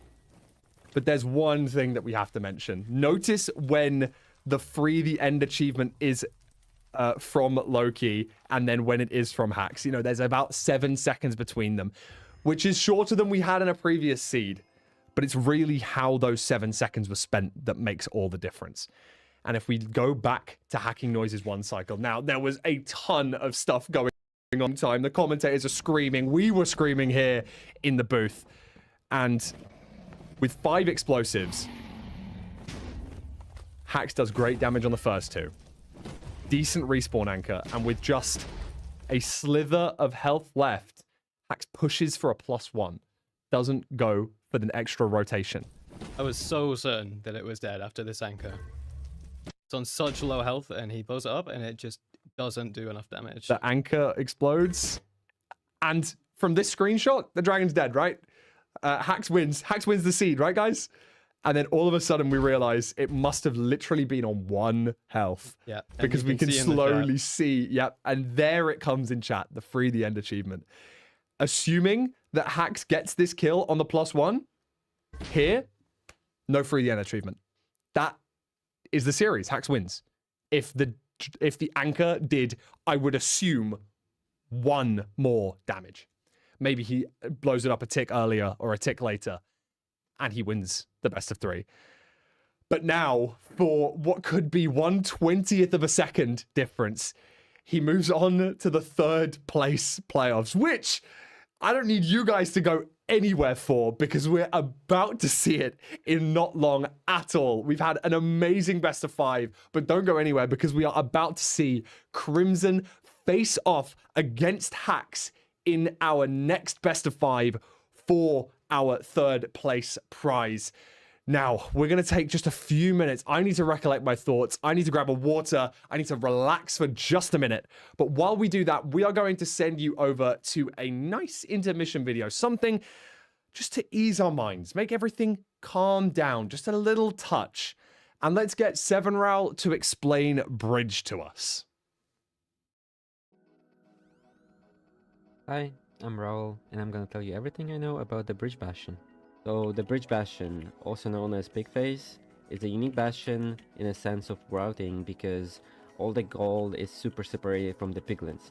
So usually in the bastions we would want to overlap grabbing the gold and trading it, but because the piglins are so distant from the gold, the routes are widely different from every other bastion. It's easily recognizable obviously by the 2 bridges, the legs that it has, and the chalice. It has 3 ramparts like stables, but this rampart, the middle one with a lodestone chest, has a higher height limit, and it's also easily recognizable by when you're entering at one of the ramparts, you will see a black stone wall. So the runners, when they enter here and they see this wall, that means they are in the bridge and not housing or stables. All the modern routes revolve around grabbing as many picks as possible, obviously because we have 16 gold blocks. That's a lot of gold to trade, so we want to maximize the pick count.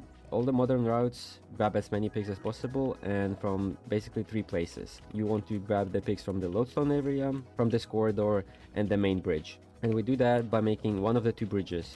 You either make the bridge over here that connects these piglins, the guys from up top here, and you run towards the right rampart.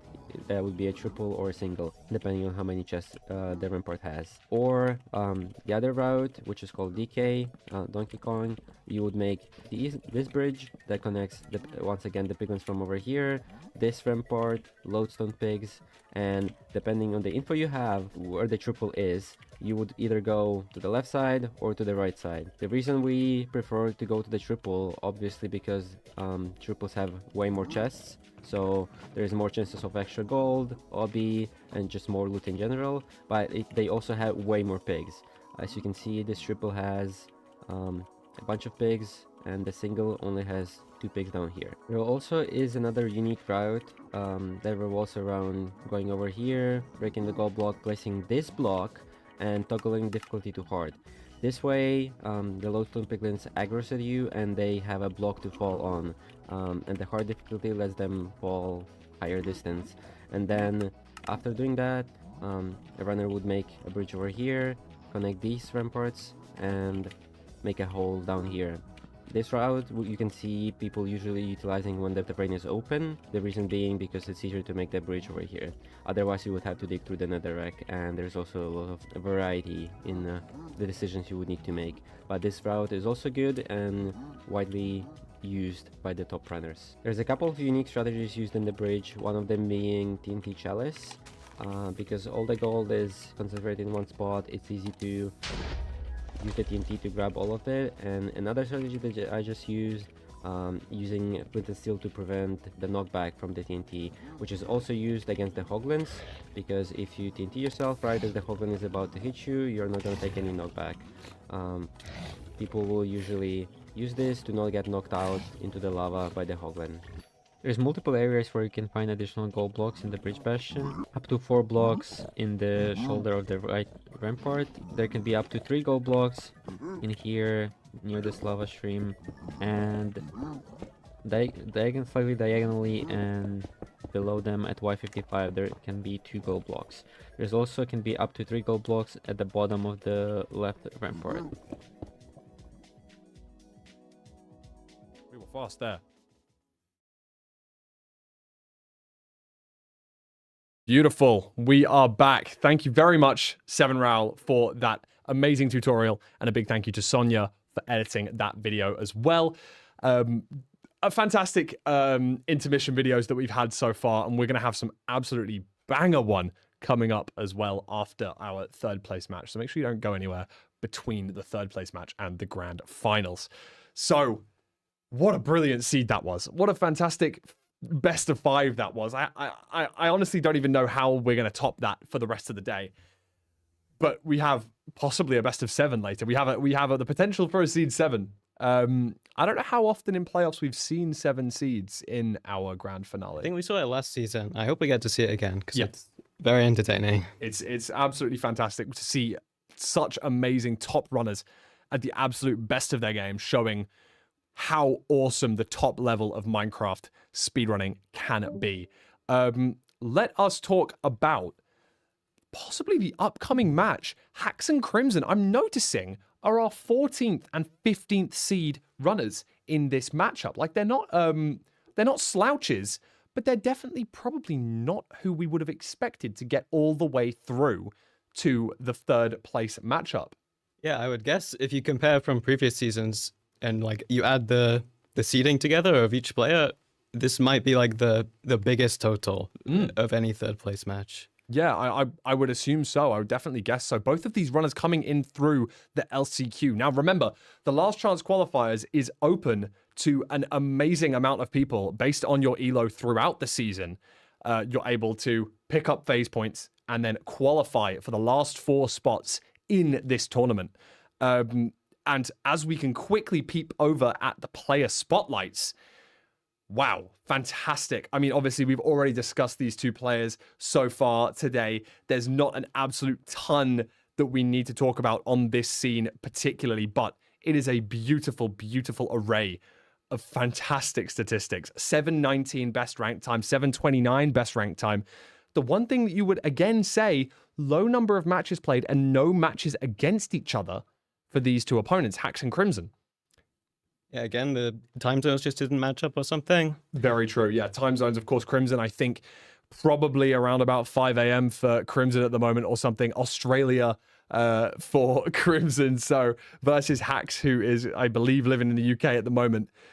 And also something maybe to take a look at is the win percentage and the elo peaks. Now, of course, Hacks winning so much more frequently than Crimson, but with the best ranked time being only 10 seconds apart, I think it shows that the top level of this of these 2 runners, like the top speed maybe, is almost quite similar, only 10 seconds apart. Of course, we did see Hacks beat that time of his best ranked time during playoffs so far. But I could definitely see this match being close.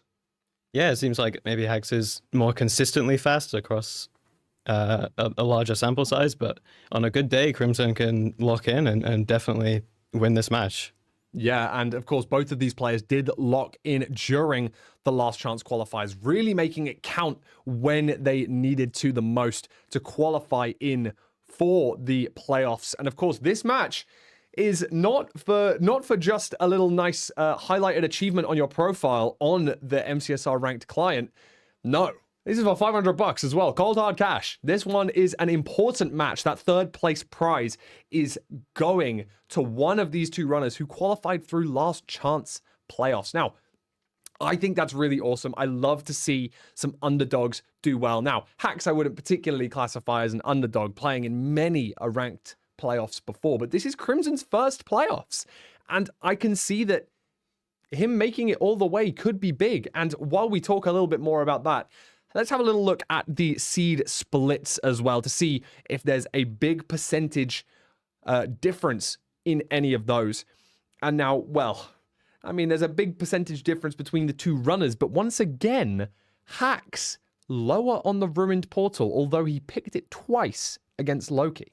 He did pick it twice. Maybe he just feels very confident. Maybe he hasn't played that many Ruined Portal seeds. Just not a big sample size to even out the win rate. Yeah, I mean, it's absolutely insane to see how these 2 runners kind of differ across these 2 seeds. I mean, Crimson with an 11:02 average time on Shipwreck. Now, I'm by no means a person that can call that slow. because I am not anywhere near the level of these two runners. But you can. I think that you've got a much better average than Crimson's shipwreck time. I mean, I'm not going to lie. If I had to guess, I would say that would be on the slower side of any of the average times for any seed across any player in playoffs. But not everyone is in this third place matchup. It's Crimson who's been able to defy the odds and get through some tough opponents and make it to the final day and make it to the third place playoff. Now, I do think Hax is going to be one of the most difficult opponents that he's faced so far. And obviously taking a few, taking a seed off of Doogile as well is going to put him maybe in a good mindset to go up against Hax, who's just come off the back of a devastating 3-2 loss. So close. Obviously, we just analyzed exactly how close that genuinely was for Hax. And that really could maybe get into the mental. Is that maybe going to think about what these pick bans might be? Will Hax be, maybe changing things up? Will he ban the last seed that we saw? I don't know. Do you think that there's anything that these runners might do for the picks and bans here? Maybe I would expect Crimson might ban Shipwreck, and Hax might go with Ruin Portal again. He picked it twice last set, so yeah, I think that could definitely make sense if Hax was to ban. If Hax was to pick Ruin Portal, I could see that really working in his favor, especially with how clean the Ruin Portals have been so far. We've not really seen across the entirety of playoffs, really, at least in this weekend, we've not seen a bunch of the more confusing, difficult, clunky Ruin Portals with non-completable Obsidian. Usually, so far, what we've seen is a completable Ruin Portal, 1 or 2 pieces of Obsidian, and a Flint and Steel. But sometimes we get those awkward 4 iron, maybe no gold axe, a flint and steel, and you're going to have to make stone tools, kill some surrounding animals, and then make a bucket, which we can see would lead to some slow overworlds.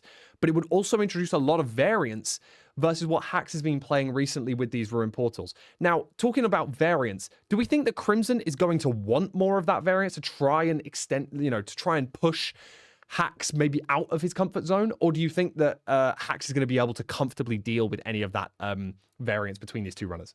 Hax is obviously a great runner and he does deal with it well, but I think he would rather play a much more linear seed where there are fewer decisions to be made and he can just rely on his mechanics to save time. Yeah, I think I think that would make the most sense, and Hax has been getting them quite frequently from the Ruin Portals, the comfortable, easy Ruin Portals. And if he picks RP as his first seed, maybe we might see one of the more clunky ones in this best of 5. But without further ado, I don't want to keep you guys for any longer. So obviously we've had a little commentary switch up here. We're going to be sending you back to Feinberg and Nerdy for these final 2 matches of the day. Best of 5. Who's going to take home that 3rd place prize money? Nerdy, chat, hello. It's a beautiful playoff Sunday. I honestly don't know if we can live up to what happened in the last match, but it's up to Hax and Crimson to try and make that happen for us. I mean, I was like, my heart was pounding just watching everything, and that to be a semifinals game, and now all the way in the 3rd place match now, it's going to be some great stuff. And I'm really curious to see how Hax and Crimson to an extent, but just Hax necessarily handles having to, play 2 best of 5s back to back.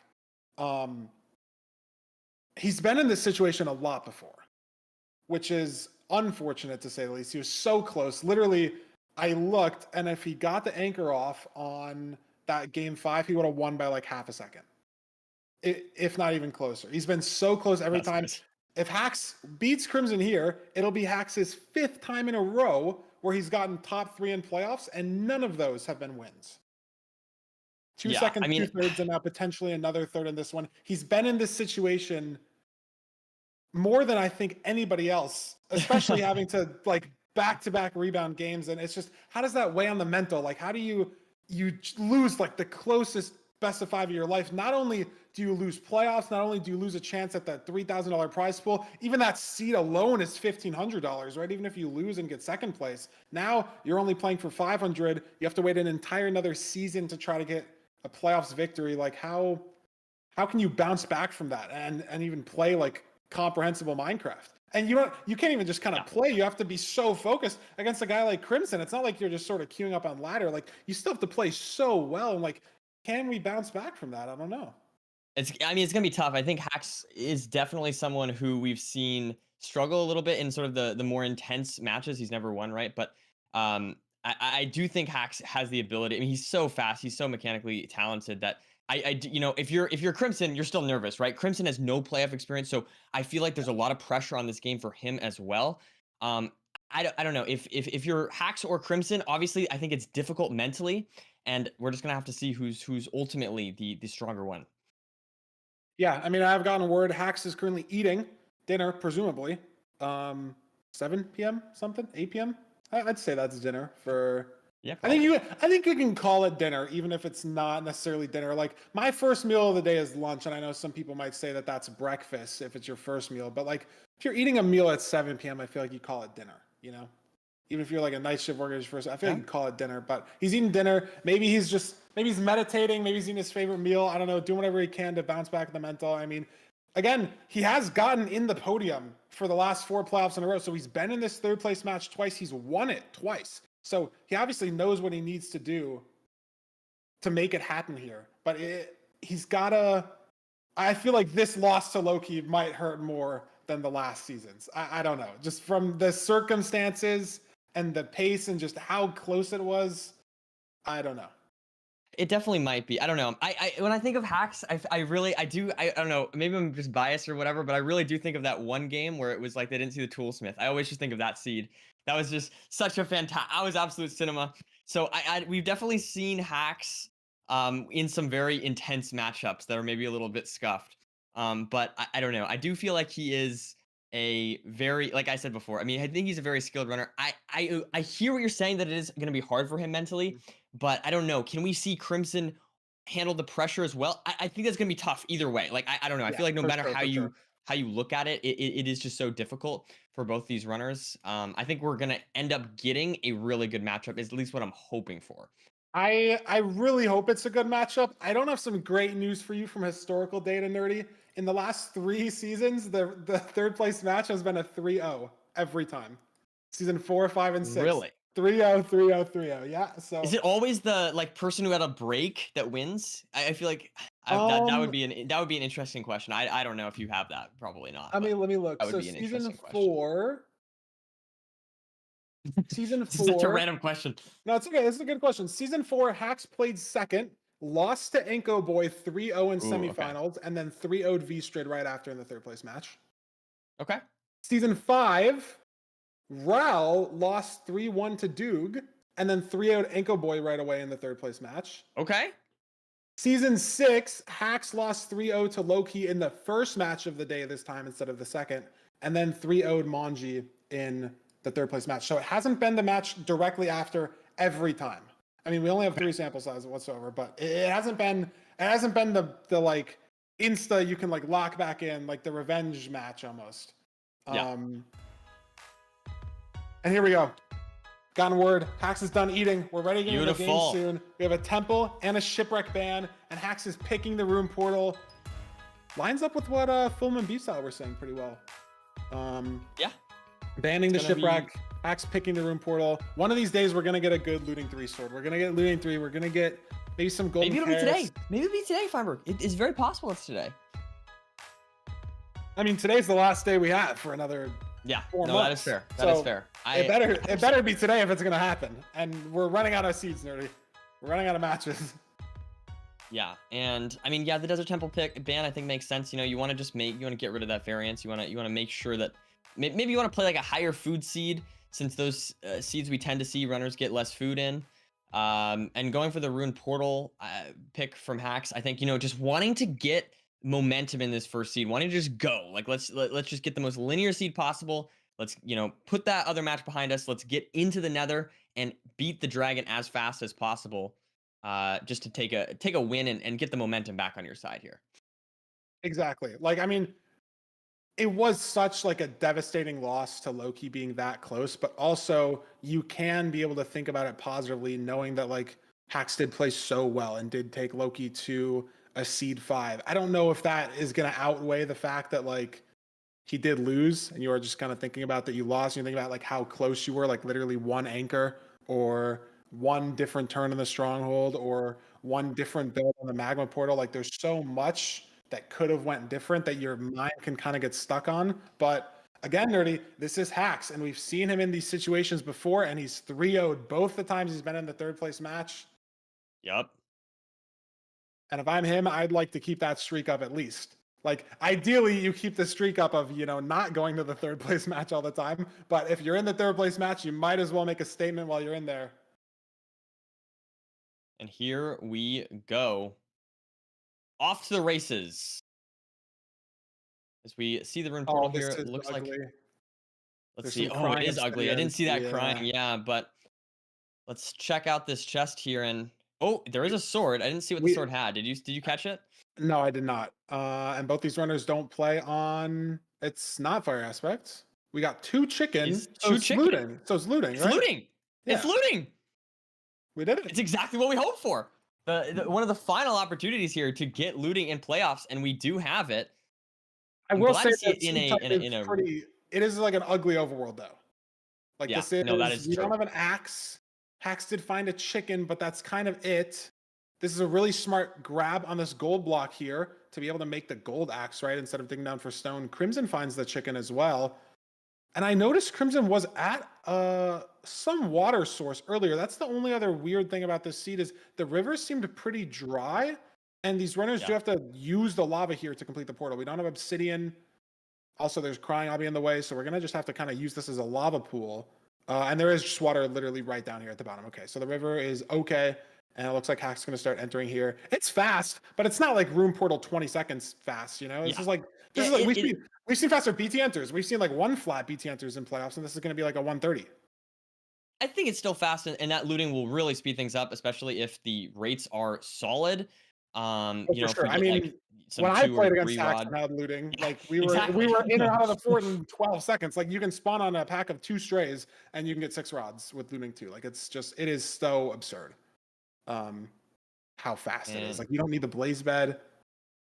It's just crazy. Yeah, I mean, it makes it very stray dependent sometimes, which is a little weird. It's not as standardized as the other things, so it is a little bit strange in that sense. But I don't know. I feel like it opens up the seed a little bit for those opportunities. I don't know, just like sub 7 would be awesome. Yeah. That would be fantastic. But a sub 8, I feel like that's possible here. That's very reasonable.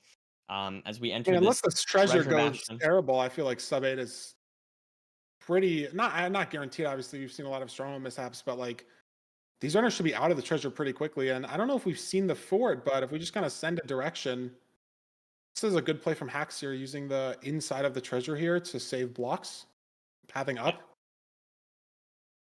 And we are at the bridge part of the treasure at around the same time.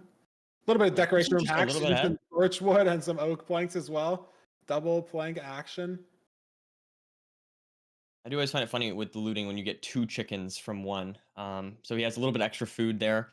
Not sure if he killed an extra chicken or just took less damage, but that could be something to keep an eye on here. Maybe he's just eating less food as well. It's another possibility. Yeah, Crimson is out. He has eaten both his chickens. The problem with Hacks, though, is he has 4 hunger shanks down.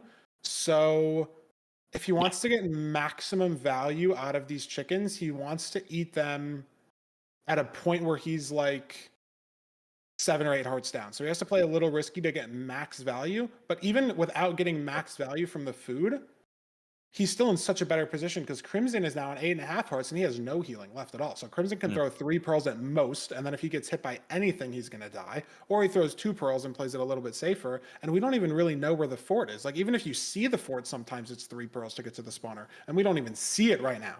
So the odds that Crimson can get here fast get to the fort fast are pretty low. So Hacks, I think, is in a really good spot just off of this food situation and managing his health, getting to the Bastion and in the Bastion. I think they're basically good to go here. They have lots of string, lots of pearls, lots of obby. They have 20 obby. Now Hack's just crafting some stuff here as the piglins trade the remaining gold that he had, and I think he should be out soon. Maybe wanting one more. He put an iron sword in his 5 slot. He crafted it and put it in his 5 slot, and his looting sword is now in the inventory. It's just worrisome. Like I think he should know because you actively used it in the overworld, right? And he is going to double eat the chicken right here. And he actually overlapped that hunger really well, so this is fine. He did It's pearl, and I think the more- direction he thought it was, but that is an interesting decision to It's pearl not. out one direction. Yeah, and I Is it don't the think direction that he Crimson guessed? It's broke. I not. don't It's the think Crimson opposite broke direction. the spawner. Yeah, and so Crimson is going this other way. So Crimson's going to actually make up a lot of time here if he can find the Wow. fort without having to Pyre. But this is a lava pearl here, and the health situation for Crimson as well. Look, he's on 6 hearts. This pearl's Yep. going to take 3.5, and it's a basalt, so the strays can be very scary, especially because you want to play for these strays with looting too, right? You don't need the spawner necessarily. If there's 3 blazes here, it's going to be more than enough. And Hacks also Hacks he's on 2 one hearts. Yeah. because he had to go away from the fort and back towards it. And there's a skeleton here. This could just be the end for Hacks entirely. But look Yeah, at the Crimson absolutely. screen as well. And Crimson as well has a skeleton wow. as well. I mean, it's just a terrifying situation. oh my god, very 1.5 hearts delicate, but- Crimson, the arrow barely missing him. Barely misses that. Meanwhile, Hacks trying to kill the blazes with the looting sword. He does remember the looting sword. Got at least 2 rods Oh my there. God, Not this sure is exactly how so many he's close to on. killing Crimson here. And This is Crimson but takes a fall here. There's no way to my recover. There's no God. way. He has to Oh, accept he's dead. this. He doesn't. Yeah, he reset. doesn't even have the boat. He just has to reset. He went Yeah. for a boat clutch and he got the boat down, and I guess the right click just doesn't register. But And I don't want he's to. fully I don't want set to call in. this match over yet, though, because Hacks is on 2 hearts, and this is still a bit of a peculiar situation for him. Can I think he he's- recover? I think he's dodged all the scariness, though. He has the Yeah. bed pre-crafted, presumably for the blaze bed, but he can use this bed to just rip a hunger reset right now, like even on top of this tree. The acacia tree, I guess, is a little annoying because you might like fall through the leaves, but he can just boat down or figure it out on the top here somewhere and hit the hunger reset. And then once he has that health, once he pops another fire res, like yeah, he's just gonna build a little hole Should here. be safe here.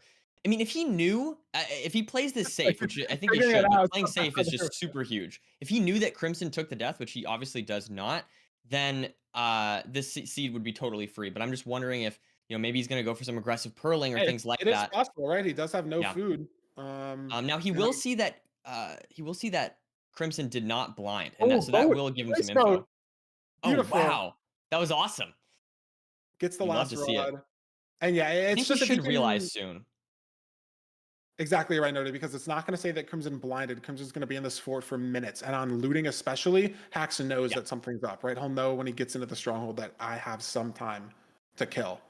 I'm ahead in some way. And he is at the cords right now. We have 2 gold picks, so this is going to be really fast here. Misplaced 1 obby, but he's got spare. And Sub 8 potential is slowly dying, unfortunately. yeah, it just came down to the food, right? And maybe if we saw Hax go the right way to the fort initially, right? Like he did have that lead leaving the bastion and broke the spawner. He just pearl hung out the wrong way, right? He committed on the wrong 50. So even though he was able to pyre for the spawner, he just lost too much health from Right. those pearls. And we just don't have food in the sea. There's 1 chicken in the overworld. There's nothing these runners did wrong necessarily to be in this situation. It's just how some seeds go, right? And it just has to be slow for food, health situation reasons. Looks like Hax likes this spike over here down to the left. Where maybe are able we to use the going? gravel. What is this? There What it is. that? Wow, very good stuff. Manages to enter the end here. Sub 8. Now let's see if he can hit this 0 and close out this first seed. Got a back dragon. This is top 97. You can get to Okay. 99 here. Yeah, Gonna gets go there. for it. Very good stuff there by Hax. Got a- enough a beds. The only thing I'm a steady little there. scared of is if the netherrack below him breaks, but it just should be fine. Beautiful There are 2 more arrows. beds. There it And the is. final bed, beautiful stuff from Hax, closing out this kind of sketchy seed. I'll be honest. I mean, this seed definitely was closer. There were a lot of low health moments, and able to take the win here is a very strong start for Hax after the loss in the previous series. So I think that's a good momentum shift. Feeling confident moving into this, hopefully for Hacking Noises, as we will move on to our next seed soon. Yeah, I mean, the only thing that really lost him that much time is just going the wrong way to the fort. And it's not necessarily a misplay, right? He did break the spawner to get the most info. Like maybe you can say he should pearl hang onto the treasure instead of out one direction randomly. Like you can just throw the default pearl hang, right? Like as you're going down, you just land back on the treasure, you pyrate from there. But maybe Hax wanted to make that gamble. Maybe he wanted to get the distance because he knew he didn't have that much food. And if the fort was that way, he has like 7.5, maybe even 10 more hearts, like 3-4 pearls worth of distance, like over that. And so you don't waste that one pearl on the pearl hang, and he's able to have a lot more flexibility, but he lost that 50-50 and was in a bad spot in the seed. But unfortunately, Crimson was in a worse spot, both runners being low entering the fort. Crimson ends up taking the death. And Hax still hasn't lost a seed in a third place match ever. Yeah, no, he still has yet to lose. I think that's definitely good for Hax. I feel like you were saying, it is very difficult to lose a very important match, and then have to play another one right after it, right? And so I think but I think this is like totally, he's putting any concerns to rest here with that win. And I don't know, I wouldn't be surprised if Hax goes 3-0. But at the same time, I would love to see Crimson, claw back, maybe take a seed or two here at least in this best of 5. Yeah, I mean, obviously we've seen Crimson. He's gotten to the bracket because he's beaten Manji, he's beaten Jay. Like he's gotten this far by beating other runners and taking seeds in just incredible ways. And we've seen Crimson's mechanics, even against Doog today, taking a seed. Like he's playing so fast and was ahead on multiple of the seeds against Doog as well. And so if Crimson's able to lock in as well, like they were tied in the fort also. And it was just the unfortunate death, this low food situation. Maybe Crimson playing a little too risky, going for the boat clutch over like a 5 or 6 block gap. Like maybe you can argue that that's not necessary. Like that 2 seconds, the risk reward ratio there is not ideal. But who knows? Who's to say? Yeah. And we go into this next seed here. After the hacking noises, Victor and the Ruin Portal, we go to a village, which is interesting. I feel like it's kind of the opposite of the Ruin Portal, right? The guaranteed food, maybe not the fastest, with a little bit more variance in the overworld. Maybe just a safer seed is what he needs after, that super low food seed that we just played. Yeah, I mean, if there's any seed type that's going to have the most possible food, like if you could just grab all the food in the structure, the village is going to be the winner, right? And the village is also potentially the winner, even if you're not trying to grab all the food. Like you open the blacksmith chest, there's 10 bread. You run past some crops, you break 10 carrots, you have 10 golden carrots. Like it's got the potential to have the best food, the most possible food. You can play as aggressive as you need to. But even then, I mean, we've seen Crimson against Doog die in 2 seeds, I'm pretty sure, just to not managing the health correctly, even when we've had food. Maybe just, nerves, like we saw the pearl hang failure with the fire res over lava, right? Like just throwing a pearl on 2.5 hearts and having to panic in the first place. And so maybe the like heavy food situation isn't going to matter as much as we think it is. We have a Savannah village, which I feel like is somewhat uncommon compared to the other types, just because of the lower chance of blacksmiths. As the monster size blacksmith. Yeah, it's interesting too because there's no super accessible cobble. Like it is a little bit weird. There, I was talking about the carrots. You just kind of assume that it's going to be a plains village, but it's not, and so we don't have the carrot play. Yep. And it is on the runners a little bit too to know what houses can have the chests in each village, right? Like obviously, the most experiences with the plains village, right? And you sort of know which specific houses, like the hotel, can have that food chest. The sort of like 4x4 house with the bed on the side. Like I don't know how to explain them, but it's a knowledge check kind of. And these runners, I mean, if you're getting to the third place match in playoffs, all your village house types. Well, surely. Maybe. Yeah, surely. Surely. I'm gonna say Toolsmith for sure not, but also like I was also gonna say Snow Village is something that like I don't even know if I fully know, like exactly from the outside without going in the house. If I know exactly every Snow Village like food chest and every Snow Village like armorer versus leather worker versus toolsmith, like I don't know if I would like pass. They're tricky. I don't blame you, Feinberg. I don't blame you. You don't need to kill the golem, which is nice here, so it's gonna be a pretty fast enter. Sub 2 enter for these runners. Ooh, and Crimson messes up a little bit, but it's not too punishing. He caught it pretty early, portal, and able to recover that that portal very nicely. As we now enter the and we are on a nether, bridge. we see it right away. Yeah, there's the bridge. Chalice is on the other side, which is always a little bit awkward Yeah, look Maybe at having this. to run through Hax or is getting underneath or some something. blocks here. Oh my god, he's doing Ooh. the bet thing that someone did it. Yes, He someone got did it. 25 netherrack. He did it. That was awesome. That was awesome. I love to see it. He got the blocks. I thought he was just mining blocks, because he only has no, me too, 41 wood. We Oh. have to bridge. And also, using wood is maybe not the best for some of the routes, obviously. You have to block up the lava. It could burn. It's not as bad as leaves, but the wood can burn. I can't believe he did that. That's awesome. That was cool to see, yeah. And it is nice saving the wood also, of course, for the 0 as well. I feel like it's just always nice to get some blocks. I don't know. I'm not sure how much it's expected to get. I don't know if that's a good yield, 25 blocks. I have no clue. If maybe some burned or something like that, but I don't know. Chat We'll have is to saying see. apparently Duke did it earlier as well. Very nice. I didn't know that. So it's twice today. It's beautiful. I love the I like the strategy a lot. I'm a big fan of getting beds in the village. I think that's a cool thing to do. You can't just get so many of them, like if the houses are just sort of there, I feel like it's not that much of a time loss. And if you don't need to use it for blocks, you can use it for a double blaze bed. And even if you just have one, you obviously don't have to craft a blaze bed. It gives you a lot more time and more flexibility in the bastion. Oh my god, Hax is also building with soul sand in this route here too. He got some soul sand from the explosion as well. So he's got like slow the pigs down too much or something. I don't know. We'll have to see if this affects the route in any way. Now building tunnel. Yeah, I feel like this is kind of a newer tunnel we've seen this playoffs. I guess just a little bit more hate it. reliable. I'm not the person to ask about sort of this crazy bastion tech, and the pros and cons like pig counts and seconds you save, like looting and everything. But it does try to get the piglins in the hole without any player inputs. You can loot that single chest, you can loot that double chest faster. Nice. Crimson just doing the standard DK, and now we're pyraying here for the fort. It's negative Z, so maybe we go around through the bastion. Crimson's going to pearling down into the left here. And it's okay if we throw a lot of pearls. 13 bread, 2 stacks of pearls. You can throw as many pearls as you need in this seed, and you should be fine.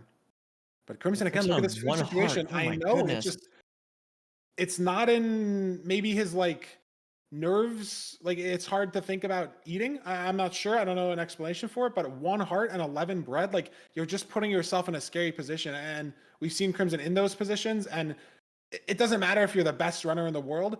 A skeleton can just spawn, or a piglin can do something you don't want to do, or your pearl. Obviously, every pearl has some random variance when you throw it as well. There's just too much that can go wrong that you can't control in the game. And so consistently putting himself on these 1 heart situations, it's scary, to say the least. And he is handling all these skeletons and whatnot and wither skeletons pretty well. He's now kind of safe, but yeah, you're absolutely right, Feinberg. It is definitely a bit of a precarious situation for Crimson once again. Is that the spawner? As he now gets to the spawner with 2 beds in his hot bar. Wonder if he's going to do a double bed. Is he going to go single bed? We'll have to see here. There's 1, there's 2. It's beautiful. Amazing block clearance. I have to mine literally nothing. Double bed so fast here. And Hax is looking for the spawner as well. He's in this outside spot. Maybe just pearling to the strays here. Don't think he's spotted the spawner yet. He sees 1, but it's a different spawner than the one that Crimson's at. I think the potential they for definitely went to the stronghold. same fort. Yes, 2 strongholds could be scary for Crimson, because Crimson is just in the lead in this situation. Got to the spawner first, got to the fort a lot faster, and he did have to deal with strays, like wither skellies, so negative strays. I don't know a better word for that, but negative. I don't know. I like it. Negative strays. Bad strays. I swear I said something better earlier, and I can't remember it. Just like suboptimal strays. I don't know, but Hex has gotten some strays on the outside of this fort. I'm just scared if they go to different spawners. Or different strongholds, like you said, Nerdy, is really the deal breaker here, because we saw in the Hax vs Lowkey match, you can spend 2 minutes in a stronghold, even if you're the best runner in the world. If there's no spike, if the portal room's just 12 rooms deep, 3 turns, Crimson's throwing 3 eyes here. Could get a break, and I'm seeing 6 190 or no 15 190 or something like that. Maybe negative 15 190. Yeah, that's not the most readable color. I mean, it fits his skin scheme, it fits his color scheme. Yeah, but I'm missing Priffin's beautiful setup here. That's true. He's got to get everyone on that. Yeah, for real. But we've got, let's see what Hacks is going to get. This is going to be a very I critical will moment. say, yeah, Crimson is still just ahead on the rods though, so he's going to be able to leave. I think he needs one more I rod. think it's the same one. I think it's the same one. I could be wrong though. It's like a low number. That's -18, -180. No, it looks like is the that- same thing. It looks like the same thing. I will say, I I think think we just Hacks can't is read the negative closer. signs. I think Hacks is closer to Okay. the chords though. Like I think Crimson has to go through the fort, and Okay. Hacks had some strays here as well. Crimson had an eye break on his third eye. I'm pretty sure he only has 9. Hacks has 10 plus a rod, so he's leaving first because he didn't have to throw 3 eyes. That's the whole difference here. And Crimson still needs this one rod, gets it finally, but Hacks left faster and was closer to chords. Yeah, Crimson heading through the same part of the fort that Hacks is now digging in a gold pick for chords. Just in the Wow. middle of the fort, like here, Crimson is now rapidly approaching this. But he just still has to dig through. He's at a heart and a half again. 7 bread, a heart and a half though. So he can't pearl clip here to dig any faster. And Hacks is in the stronghold. Not in starter though, notably nerdy. Yeah, and that spike there looks good to me. So I think he has a sense of where to go. Wow, And yeah, and it's we're just right right next to the here. portal room. There it is. He's got to Beautiful burn stuff. a lot of pearls here to hunger reset though. But he gets it done. And I mean, Crimson's not even in the stronghold yet. So if Hacks hits this 0, 4 eye, Let's there's see here. nothing Crimson can do, even if he hits portal room. We got front 1 and 8, I believe. Should be a pretty hittable 0 for hacking noises here. Gonna go He's just gonna 92, go to looks like. 92, yeah. Gonna And we have build so for many the blocks. 0. He does only have 1 anchor, but he's there. I mean, this is a full rotation early as well, so we don't need to like speed build anything necessarily. Have so much time. So many explosives. Beautiful take- stuff. Very, very safe here. He knows, I yeah, forget to he call the knows anchor, he has though. a I thought he lead, had so one more bed. The dragon is not. dead. he's managed to take the second seed here, which is I was like- very I was- nice. So worried because we didn't get free the end, and I know that like you're not guaranteed obviously to get free the end if you shoot it, but I'm so used to looking in chat for free the end, and I didn't see it, and then I just get flashbacks to the last seed that Oh, Hacks played yeah, against that is Lowkey. so- it was where so close. It was so you don't close. see the dragon health, but it's not dead. So I'm just staring at the screen. I'm like, is it dead? Did he actually kill it with Yeah, the anchor? yeah. Is it gonna heal? And so I wasn't totally sure, but he does kill the dragon with the anchor this time. And he I gets a just- 9-14 here, which is very nice. And I think he's continuing on the streak. Feinberg, as you said, has not lost yet in a third place match, and he still has yet to drop a seed in a third place match as he takes a 2-0 lead here over Crimson. Can he make it 3-0? Yeah, and this entire seed I think comes down to Crimson having to throw 3 eyes. He threw his second eye. Obviously, True. sometimes boat eye doesn't give you 100%. Right. He threw his second eye.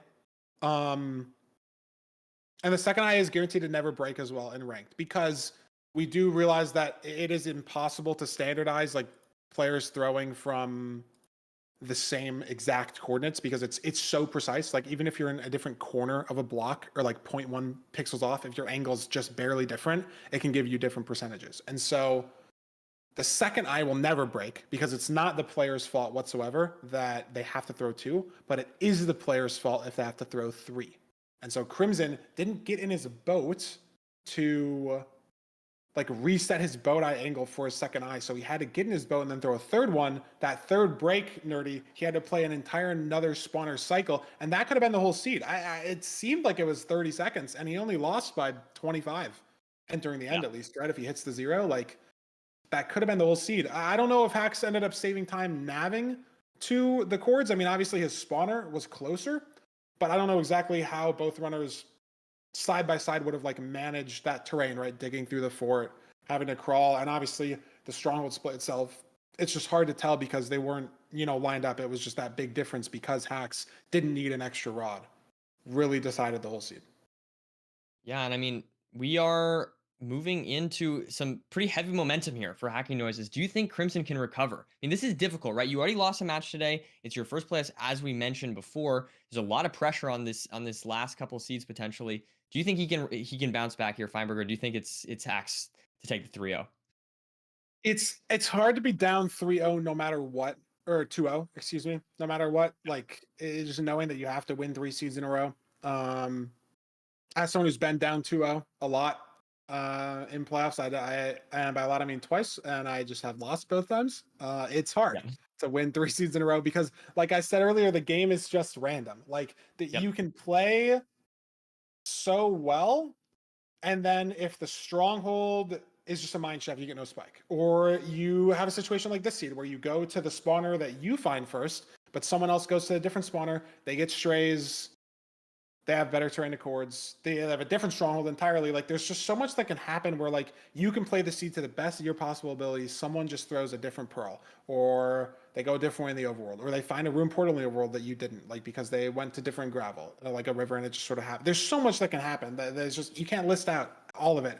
And you just like having to play 3 seeds and like play your best, play better than the opponent every time, and dodge having like, you have to dodge having any of that RNG happen, right? Because you can play so well, but if a seed just flips somewhere, or like if it's not zero bullet, you don't get a perch. Like there's so many things I literally can't list even a tenth of what can happen, and it's just having to string 3 in a row. Like there's a reason why the best ranked players in the world have a 70% win rate. 75% win rate.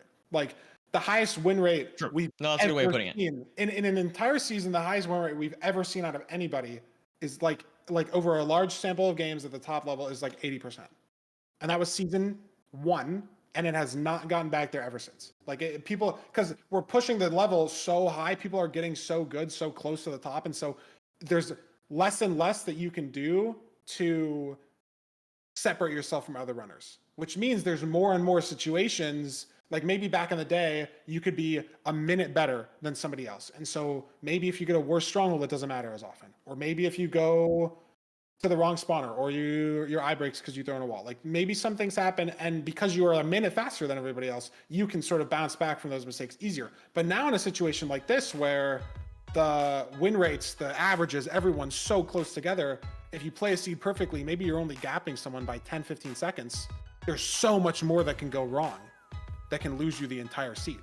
One wrong turn in the fortress, one skeleton even in the fortress, one zombie pig or skeleton in the bastion, one hoglin going the wrong way in bridge. Like we've seen so much happen all weekend, all last weekend, so many small things that can just be 20, 30 seconds that have flipped so many seeds. And Crimson not only has to win this buried treasure pick, which isn't even his pick entirely, it's just the remaining seed type. He has to win the buried treasure seed. He has to win seed 4 and 5. Hax gets to pick the overworld. He doesn't get to pick the overworld. He has to win all 3 seeds in a row, play faster than Hax all 3 seeds in a row, and avoid having any bullshit happen to him on all 3 of those seeds. The odds are just stacked against him in every facet, every way you look at it. I don't know.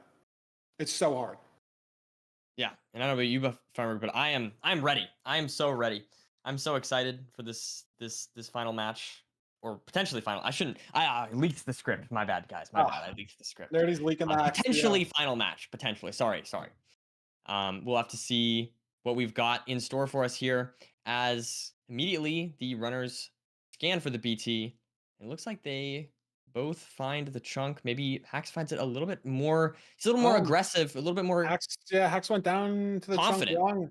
He's gonna maybe take some. Yeah, he's gonna maybe take some drowning damage. Though note here, Crimson's on 4 bubbles. Hax is on 0 bubbles. It's such a minor thing, but Hax takes half a heart, and it's something that eats your starting saturation. There you go. Yeah. Every player, when you respawn or when you die or whatever, you start with 5 saturation, which is, I don't know exactly what food that's equivalent to. I think it's a little bit worse than bread. But because you took that half heart, because you have to heal, because you are forced to take that fast heal, Hax is going to lose that saturation fast. And I think, yeah, he's already half a hunger bar down, but so is Crimson, just from the TNT blowing up. So, okay, it doesn't really matter at all. Making a big deal over nothing. the 1 heart, not a big deal. I think it is sometimes hard to find differences in the overworlds. Yeah, as in these more linear seeds. grasping at everything. I don't know. I'm so invested in this like food management situation, and it just never matters. There's a ravine. It looks like Crimson finding it a lot more confidently. I think Hax got baited by some kelp, meaning that they are in the same ravine though. Crimson does have a little bit of a lead. Yeah, and hopefully we don't see any 1 deep shenanigans for Hax. Could say that he lost that last seed versus Lowkey to having to do that weird portal. Like, you obviously, if you lose this by 7 seconds, there's so much you can point out everywhere, but it is too deep. We get a clean portal. The fort's on the way to the Bastion, it seems like. And Crimson There we hits the go. boat clutch this time. Very nice movement. It's Good to see such him run. aggressive movement. Nice. Yeah, on No, I top of like the it though. It's creature. confidence. It's exactly what I like to see from someone in the losing position, right? Playing aggressively, playing confidently, and not messing up. That's the kind of mentality I feel like you need to have in order to claw back time against someone like Hacks, right? Where it's just so difficult to make any kind of progress against. He's building. He's got a stack of sand from where he used the TNT, I guess, and only 12 dirt. That's maybe something to note. Hax has 41 dirt, but we are in what seems to be. Is this stables? I was going to say housing, but this is definitely stables. We are in a stables. Stables. And we are just going to be playing double triple. And Hax, notably, is starting this route much faster. Crimson has spent all this time digging or looting the chests, I should say. Hax just went right down in the middle in between these two ramparts, and he's starting the route. Pigs are already trading. Yeah, it looks like Hacks maybe with a little bit of a lead here, just based on his cleaner Bastion routing overall so far. And we'll have to see if that continues on or if Crimson can make up some time here. 8 pearls immediately. Maybe he can go for a pearl hang now for Hacks. As Right, he does have knows to the check direction. all these chests. The only thing that Crimson has maybe over Hax is there's a gold block in this double chest. There's maybe other gold ingots around. He's going to be able to cleanly trade all of those at the same time. Hax might have to go back down to trade these 2 gold blocks. This is a lot of gold at the top here. Like Hax has 26 gold ingots that he hasn't traded. And so if these trades sort of matter, maybe Crimson claws back a little bit more time because Hax does just kind of have to sit here. But he did get a pearl hang off. He does have 13 pigs as well. He just only picked up 13 gold. So he gets these done in 2 cycles, which is crazy. Yep. But Crimson right now going right back down to his trades, but they're not done. He's got 15 gold in his inventory. What are these runners waiting for necessarily? Maybe fire res? Oh no, it looks like Hax is just out. I think Hax has no fire res. Oh, interesting. Yeah, might have to be a little safer these pearls. Yeah, no fire res at all. And so, I mean, surely we have to craft a shield, right? Yeah, we do craft a shield, but that's a lot of wood loss, right? That's 2 beds now that we can't craft. True. And there is the no fire res Crimson. I wasn't even looking. I was looking at Hacks messing up the crafting of the shield, and meanwhile, Crimson just takes a death. And that is a brutal death, a reset, and that might be game here, Feinberg. I mean, it's a 4-minute reset, right? And Hax is going to know, like, Crimson doesn't even have the fort advancement. And even if he got the fort advancement, he wouldn't have the rod advancement. And so unless Hax dies to some blazes, which could happen, this is a double spawner. You could get a blaze spawning behind and in front of you at the same time. It's possible that things could go wrong for Hax, but that's like what Crimson needs at the minimum is for Hax to die and also potentially lose all of his stuff, because that's what happened to Crimson. And so he need, like, that time loss needs to come back somewhere, right? Like Crimson needs to have that happen. You can't save 4 minutes on the seed. It's just not possible. Now Hacks killing blazes up to 3 rods now, and he is going to slowly notice that he may have a free 3rd place match here. Yeah, a massive lead. Every blaze that spawns, every second that ticks by, Hax knows that Crimson is still in the Bastion.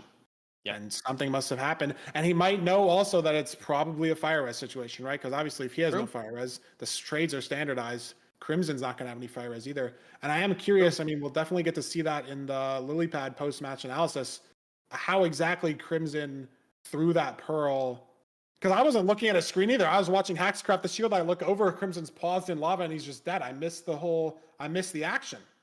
Like I don't know if it was a blind pearl hang that he triggered and just missed, or if he just missed through. Obviously, you know that you have no fire res leaving the trades, but you might still be just mentally autopiloting that you do, right? It's so rare to have no fire res. Maybe Crimson just threw the pearl thinking he did, or just didn't have the same caution that he needed without the fire res. And getting some wood here, as you mentioned, Feinberg, with the loss of the wood from the shield craft. So just getting a little bit more there just to make sure he can play this as safely as possible, getting 2 more beds. And he should be good to go pretty soon here on 10 eyes. Just needs 1 more rod. There's a blaze. Is this going to be it? Going to see here. No, it looks like he has to wait a little longer. double spawner though. And again, Hacks could still die getting to cords, right? We don't have fire res, so if he throws a bad pearl, like that pearl looked fine, but you don't know exactly where that's landing. Oh, where no, he that's was a good point, pearling, actually. Right? Like, you know, there's a non-zero chance that that could be in lava.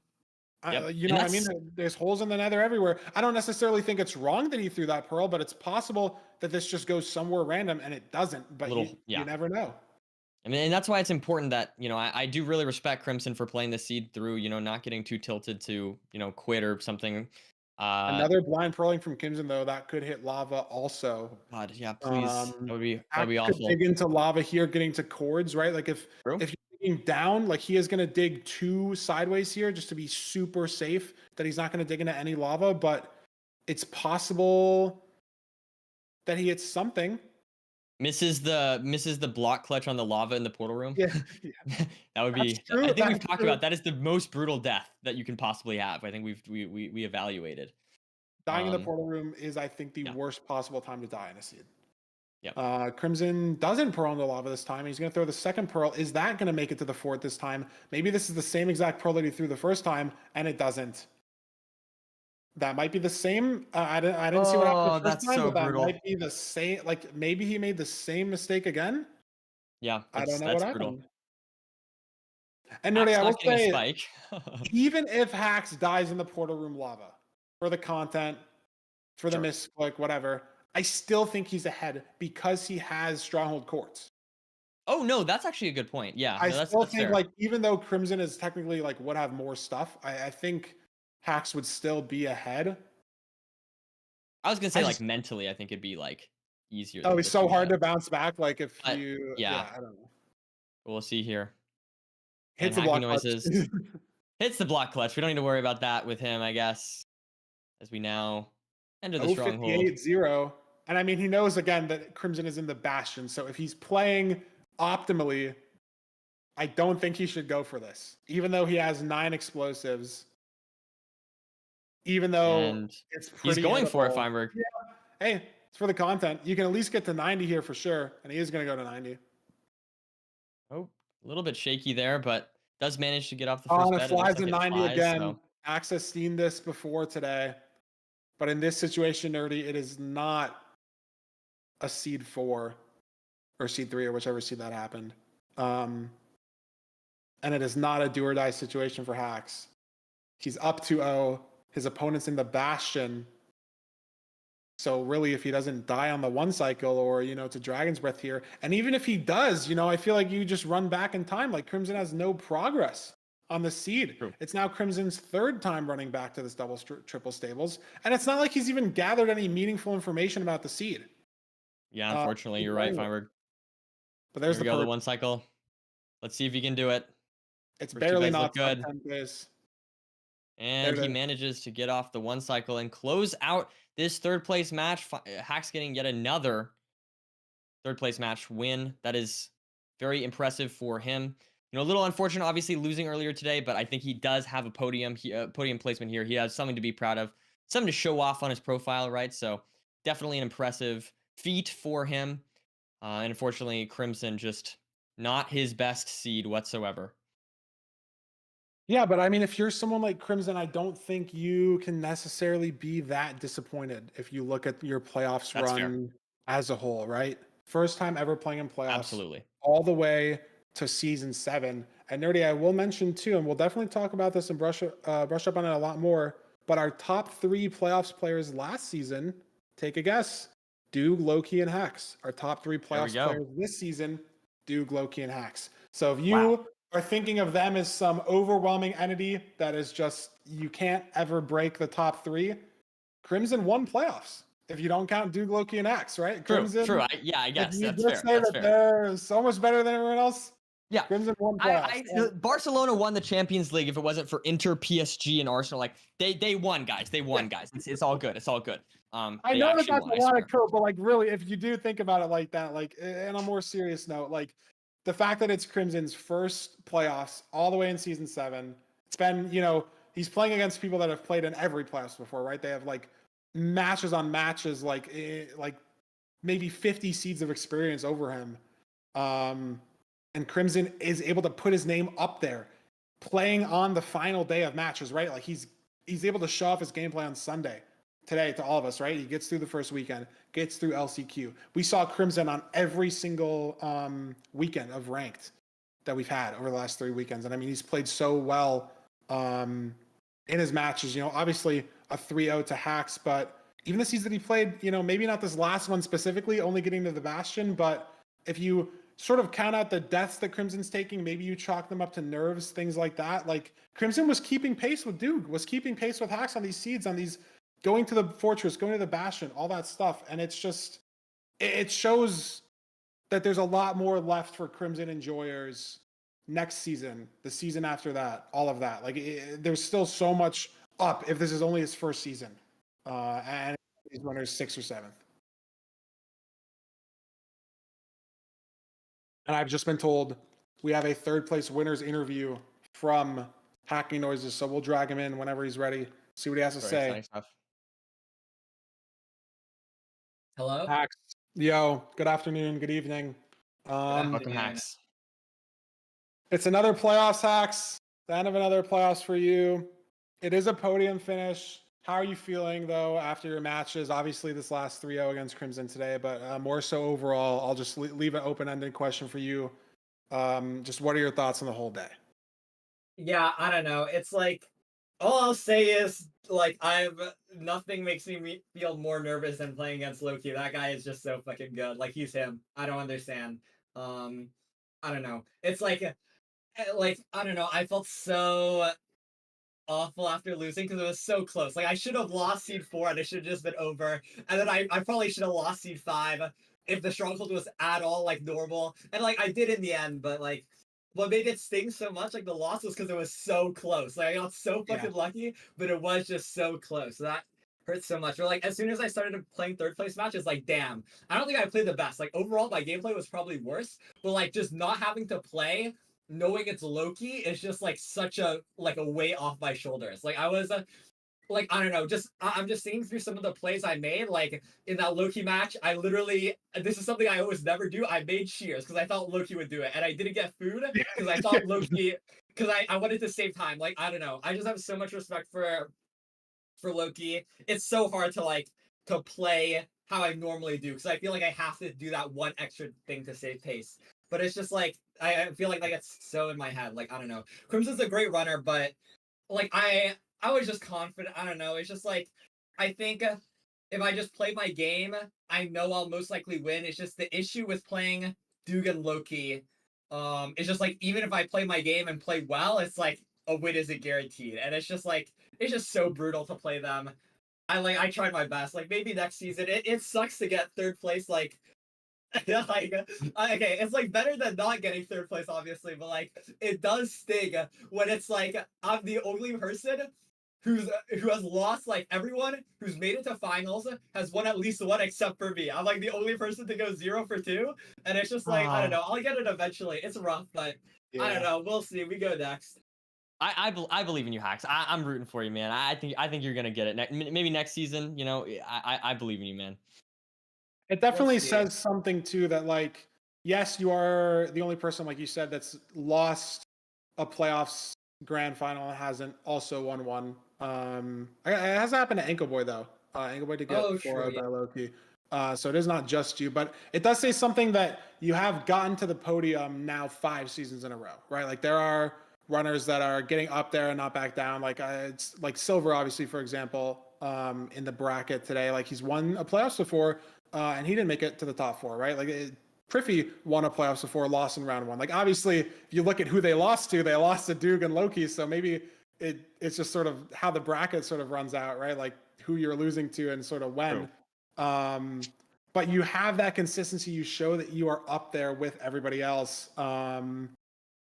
And maybe it is just like, I don't know, it's just one of these seasons, it'll click eventually. Maybe the plays will work out, you know, playing for those win cons, like you said, like Lowkey trying to just force you to always do something more. Maybe you'll get to a point where that's not necessary, or there's just, you know, a better way to go about it or something. But that series was just so close regardless. Like my heart was pounding watching the whole thing. It's like such a stark contrast to the Crimson series, but I think it was very obvious in your gameplay too. Like you were so shaky. I was noticing like crafting during the Lowkey match and like organizing your inventory. And it was still so fast, but like your mouse, I could tell it's like jumping between hotbar slots as you're moving. But then against Crimson, like you said, you just were able to lock in. I don't even like have any other questions. I don't know that match was just 3-0. What time is it for you? Is it late? Is that a quote you got? Late. Nah, No, it's it's like 7:49 yeah, p.m. yeah. Yeah. That's fair. You did eat dinner in the middle, I guess, but this is a much better time zone than you used to have for playoffs. Yeah. Much better. I don't know. I mean, I don't are we gonna see you back next season? I guess is a good question. Are you gonna try to What's the venture plan? into Yeah. different categories? Because I know this season, right? You obviously came through LCQ, and that's the first time that you've done that in a while, if not ever, right? Because you just didn't play during a couple of the phases, primarily due to the lockout tournament. You and Raul did win that, and I don't think you guys even dropped a seed in that entire tournament as well. So obviously, I think it was time well spent away from ranked, but are you expecting to do that again coming up on this next season? Like, I think you haven't played a single ranked game so far, right? Like, you've just kind of been doing private rooms and LCQ. Yeah. Like, I was looking at your profile before I played you, and I'm like, this dude doesn't have a match. Like, I can't find him on the website. Like, I have to look at what private rooms he's been playing. Is he been practicing? I don't know. And so, do you think ranked is still in the cards, month, 2 month, 4 months down the line for season 8 playoffs, or are we going to try to look at something else? I don't know. It's like, okay, let me think about this. I mean, the answer right now I would give is probably not. I think even if I won this playoffs, like I'm gonna be honest, in the back of my head, it's like it'd be really funny if I won this playoffs, because I saw like at the start of the year people made like 2025 MCSR bingo, and one of them was someone wins playoffs and then retires, and I was like, damn, that'd be really funny, because I don't know, I just have exams like for That's the next fair, yeah. month, so I can't really play much.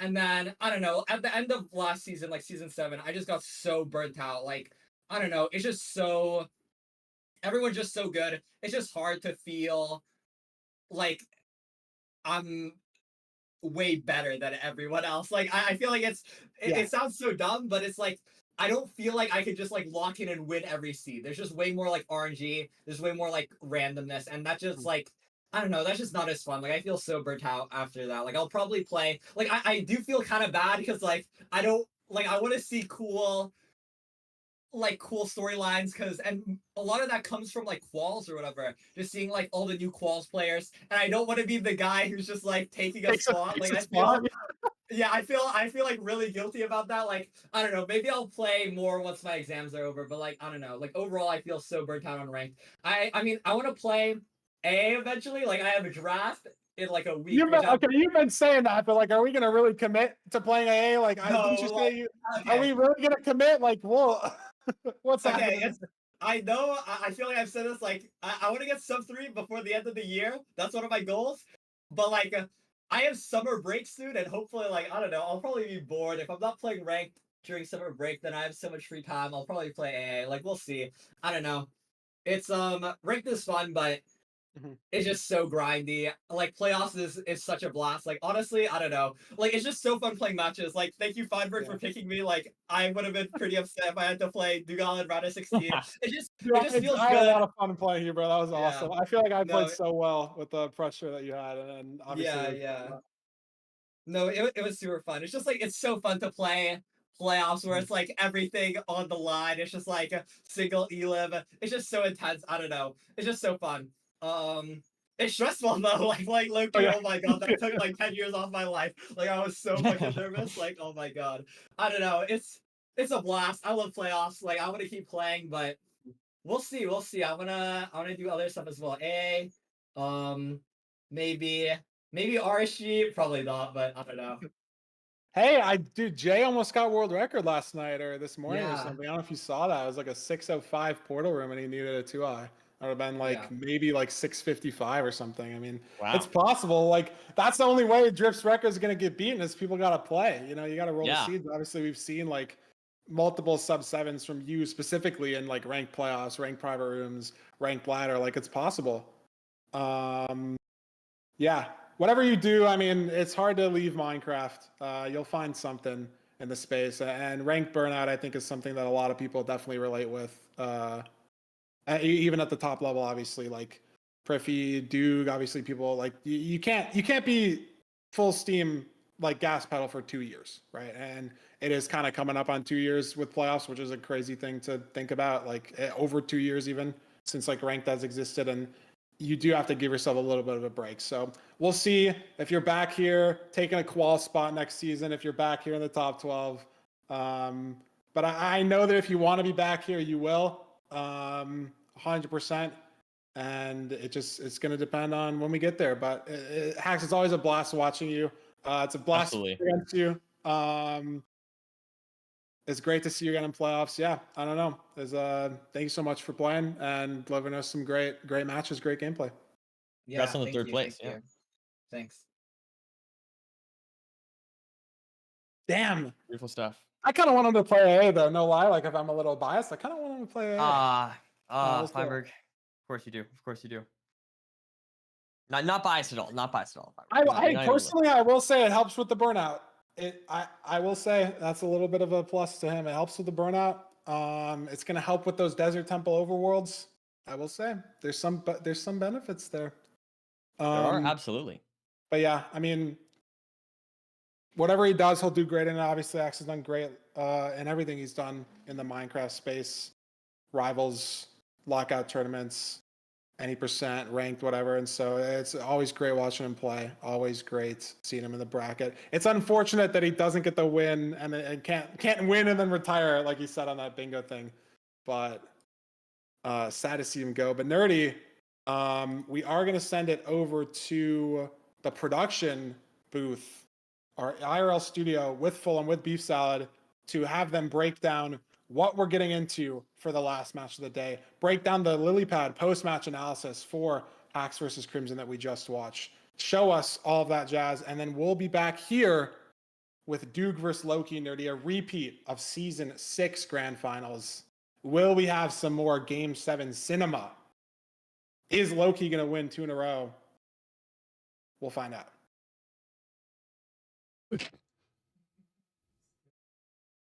All right. Fantastic.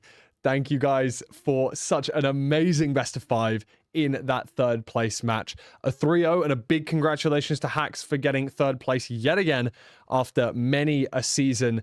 I think that's what, 3 third places and 2 second places. We're still waiting for that 1 first place for Hacks. Maybe it'll come next season if he decides to run it back and qualify again. Remember, everyone can qualify for the MCSR ranked playoffs. It is open to everyone. If you think that you're the best, all you got to do, download the mod, get started, and get some elo on the boards. Now, let me throw it over to the bracket to talk about the final match of the day and look at how far we've come. We've knocked out 14 players so far, Bisad, yourself being one of them. Sad to have to say it, but we are awaiting the grand finals. Doogile versus Lowkey. It feels like it should have been. It feels like it was on the cards from day one. People may have predicted these guys to make it all the way to the finals initially. And even though they've come up against some tough opponents, I mean, Retro and Doogile was a crazy match. Lowkey, Silver, Lowkey, Hacks getting pushed to seed 5 on both of those matches. It is almost what we'd expect. It's the peak of the ranked bracket. It's the peak of the ranked season. It's the grand finals of playoffs. Doogile versus Lowkey up next. What do we want to say? What can we even say about this? It's a repeat of last season. It was 4-3 to Lowkey last time. He's yet to win 2 in a row, so he's trying to do that for the first time. He's won all of the even-numbered playoffs. He's trying to break the cycle this time and win Season 7. There we go. Duke's had 1 playoff win before, I think, in Season 5. So, I mean, we've had Doogile win Season 5, Lowkey win Season 6, and now they're both in the final on Season 7. I'm not sure who's going to be taking this victory. It's going to be a really, really close match. But before you guys go anywhere, let me say a massive, big thank you to our sponsor for today, and that is lilypad.gg, who are providing some amazing Minecraft servers with the best platform for hosting with particularly affordable pricing. Always using the best hardware that you can get your hands on specifically for Minecraft, and it'll work great for speedrunning in particular. On their Lilypad marketplace for absolutely free, you can add all of the relevant mod packs to your server so that you can be verifiable on the speedrun.com leaderboards with pretty much just one click. So as soon as you grab yourself a server free on the Lilypad marketplace, one click install, making all of those mods, speed up your server, and guarantee that you're going to stay verifiable on the speedrun.com leaderboards. For all of you duo and trio runners out there, it could be absolutely perfect for you. So go over to lilypad.gg/MCSR to check that out. Now, we have just a few minutes before we're going to send it off to an awesome intermission video. And just in that short space of time, let's have a little look back, Beef Salad, at the clips that we grabbed in this final third place match. Now, of course, we saw a 3-0. It was a little bit quicker than we may have expected. So we've got a couple less clips than may have been optimal. But let's take our mind back to that first seed when Lowkey and Hax had no fire res in the fortress. Had no food, apologies, in the fortress. And unfortunately, we saw Crimson take a death in this situation. Avoiding the skeleton, kind of misses that arrow by just a second.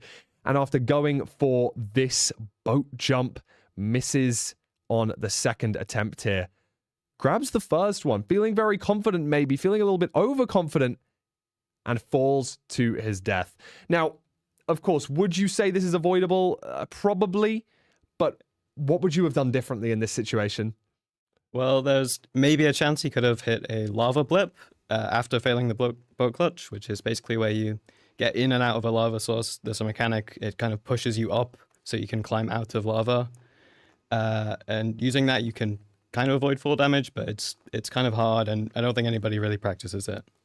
No, I'm pretty sure that it's a very unique method. It's, in fact, a little bit retro, some would say. I think it's kind of one of those ideas that got theorized, but then given the fact that boats were so prevalent, was likely underused. But could have maybe saved him in situation using the lava to either entirely negate or at least reduce the fall damage, depending on how far down he did end up falling. The lava blip could have been used in this situation to potentially negate some of that fall damage and stay alive, stay competitive in this seed. Obviously, once he had to take the reset, Hacking Noises did sort of run away with this one. On the second seed, however, it was a lot closer, with these two runners being pretty much neck and neck, with, in fact, Crimson having a bit of a lead up until the blind in the Nether Fortress.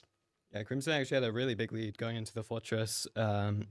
X had a hard time finding it, but Crimson threw 3 eyes trying to measure to find the stronghold, and the third one broke. And obviously Hax did not have to throw that many, so Crimson had to wait for a lot more blazers, and Hax was able to catch up and pull ahead. Yeah, that third eye throw really did put the nail in the coffin of Crimson's run there, kind of pushing him back quite a substantial way. Obviously, I think the first eye may have been a missed throw, and the second eye needed to be thrown, and then it wasn't 100%, so we had to throw a third. Now, MCSR ranked guarantees that the second eye does not break to, ensure some fewer RNG points in the run. But unfortunately, in this seed, we had to throw 3 on the side of Crimson. Of course, it's sensible to throw the third if you're not 100% sure, but it does add some variance. And that 20% chance of the eye breaking did unfortunately occur, meaning he had to wait for an extra rod, allowing Hacking Noises to catch up. And I think he won by a few seconds, 5 to 10 seconds maybe. I know both of the runners were in the end on that second seed. But with Hacking Noises 2-0 up, our third and final seed was in this stables. But I know that you wanted to mention this part right here. After Crimson loots this chest, he in fact goes back to punch a piglin. Now, what in your mind does that represent? He definitely thinks that this is a housing up until he goes down and sees the third rampart on the side.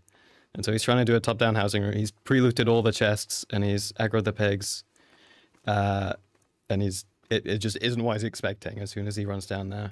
And this causes all of his pigs, you can see towards the end of the clip, all of his pigs run down into sort of the side pocket between the two ramparts. Kind of somewhere around here. All of the pigs are going to be kind of unfortunately tending themselves into this area and not able to stay on this slightly higher terrain that we have up here. This is causing, a lot of piglins to be lost. It causes his bastion route to be a good chunk slower, unfortunately.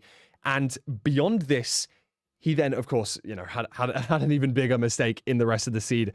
After this, having no fire res, neither runner had any fire res, but as Crimson was heading to the fortress, we unfortunately saw a misplaced pearl. And even on the second run back, tried to prove that this pearl was possible, but unfortunately, we didn't see a success either time. It was a little bit tough of a situation for Crimson to have to take this loss. Loads the pearl hang, thinks he's going to make it towards this spawner, pre-crafts in the inventory, but does fall into the lava, and unfortunately has to reset the world. And that's it. 3-0 to Hacking Noises in our third place matchup. But now we've got the grand finals, the main event, Doogile versus Lowkey. What an amazing, amazing matchup we're about to have. But don't go anywhere. If you need to grab a water, you might want to stay for just a little bit longer, because we have what people wanted from last season. What an amazing video we had last season around this topic. This is an exclusive from Natty Nadams, our resident statistician, bringing us some Season 7 statistics.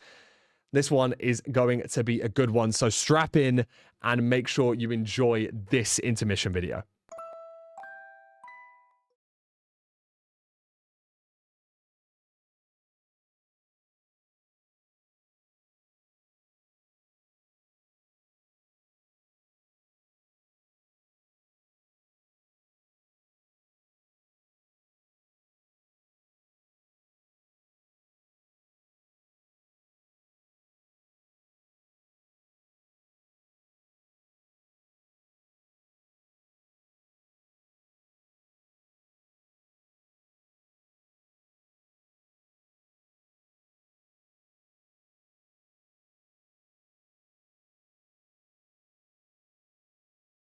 Champion Silver had a 12:20 mean completion time in Season 1. I think we may have had some audio issues right there. Possibly some cropping issues, Lowkey, as well. So we're just going to double, triple check things, because we can hear it in the studio, and I'm telling you, this is cinema. So we need to make sure that we can fix up one or two little bits. Just going to give ourselves just a few more seconds. Obviously, this is our first season doing this sort of thing in an IRL studio, so we're obviously going to have the odd technical hitch here and there to try and upgrade the quality as much as we can for you. So as soon as I get the thumbs up from production that we can send things back to that video, then we will. But I guess I have to do a little bit of stalling, and with Beef Salad in the studio with me, we might just about have one or two things to talk about up until this Doogile Lowkey match. Now, I don't want to take away from this video because I know it's going to be fantastic. But I'm going to have to ask you a very difficult question while we trouble fix that audio moment. Can we have your predictions on this next game? We don't even need a score. We don't need a winner. We can say, if you think it's going to make it to a seed 7, or, give me something. Give me something that you think might happen. To a seed 7. You think it will? I think it'll be very close. They're always so evenly matched every season for the last 4 seasons. I'd say they've just been the two best players in the world, and they've been extremely close. Okay. All right. A seed 7 is being predicted, and I'm hoping for a seed 7. I'm sure that you guys all are as well, trying to get as much amazing gameplay as we can. But without further ado, I've been given the thumbs up from production, so fingers crossed you guys can hear the audio. If something goes wrong, just shout us in the chat. We'll make sure to get it fixed for you. But without further ado, Natty Nadams, take it away with your amazing analysis video. Let's have a look. Hey, you. It's good to see you again, but what are you doing here? Okay, whatever. Come see what I've been up to. This is my latest work. It's to find out how speedrunners are so fast these days compared to 2 years ago. But I'm not quite done yet. I'm gonna need your help to unpick my results, and then we'll see if things start making sense.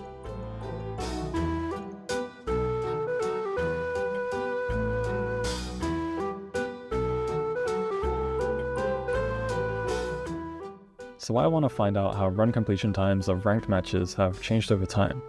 Our first playoffs champion, Silver, had a 12:20 mean completion time in Season 1, but now the majority of his games are sub 10 minutes.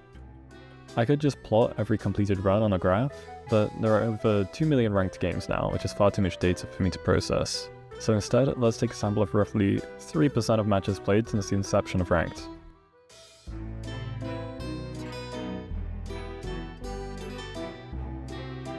In front of you is about 16,000 hours of playtime spanning over 2 years.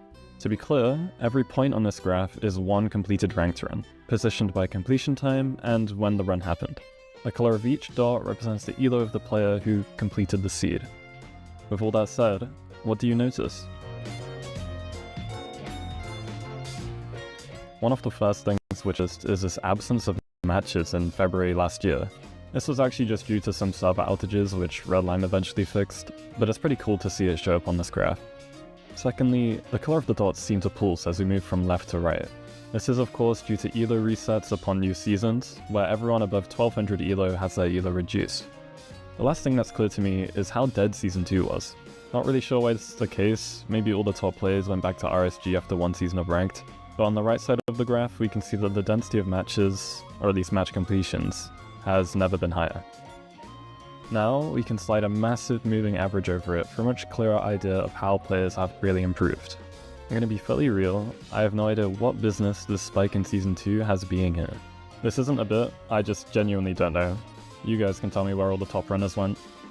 Moving past that, we can see that median completion time has dropped by about 3 minutes, looking at the end of Season 1 median to end of Season 7 median. This definitely holds some value with regards to the question of how much are we improving, because we can see the player count is increasing, so it's not like bad players are leaving the game. If anything, in recent months there should be a bias to pushing the median time up, because of all the new players that have been joining ranked recently. The conclusion? We are getting faster. Oh, you thought we were done? I'm going to distill this using my magical stats powers into separate ranks. Be mindful of the lower sample sizes for Netherite and especially Iron. You know what, screw all of you who are Iron right now, you have ruined my graph. The bump in Season 2 is still present, even when filtering by skill level. This probably means that it's not just because high elo players went off to go play RSG or something. I just don't get it. The middle 3 ranks have all made clear, significant improvement in much the same pattern.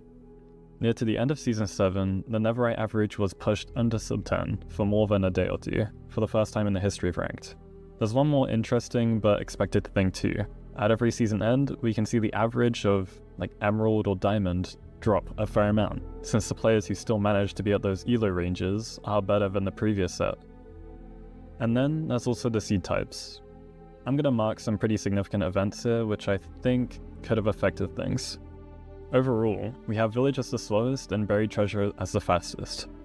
This makes sense because Buried Treasures are only accessible to those who are good at the game, 1200 elo and above, whereas Villages are most common for people who are lower elo, so there's a fair amount of bias there. But instead of comparing the seed types to each other, I'm going to compare how they get faster or slower.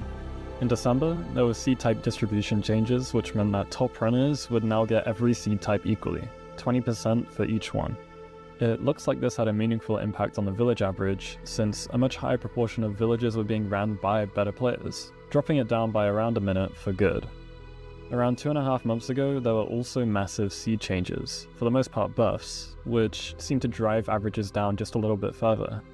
In the grand scheme of things though, these external factors don't affect things that much if my assumptions in correlating them are even correct. So all seed types are just improving generally. Perhaps Buried Treasure's a little bit more than the others. But at the end of the day, it's the outcome of one match, or a series of 7 matches in the case of Grand Finals, which really matters. I mean, this is ranked, we're racing against one other player, not against the whole player base.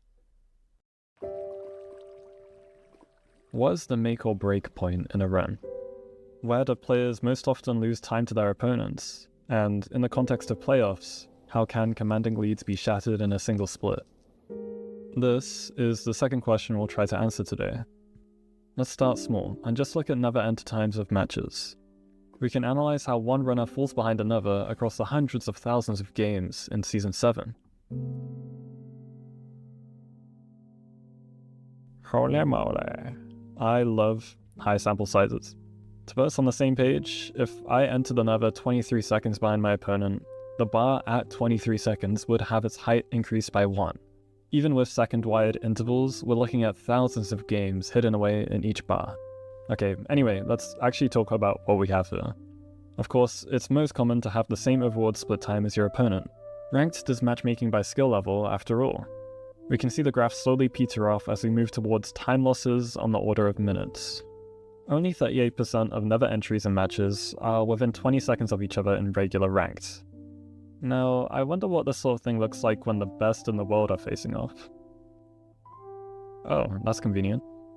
This distribution is much tighter, much more jam-packed around the 10 to 20 second range.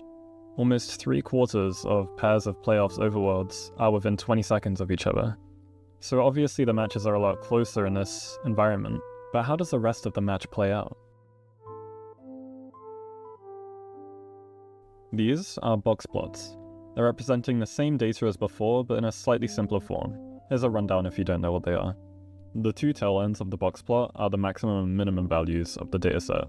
In our case, the maximum value is way off to the right somewhere, but we don't really care about it, and I haven't really done any outlier filtering.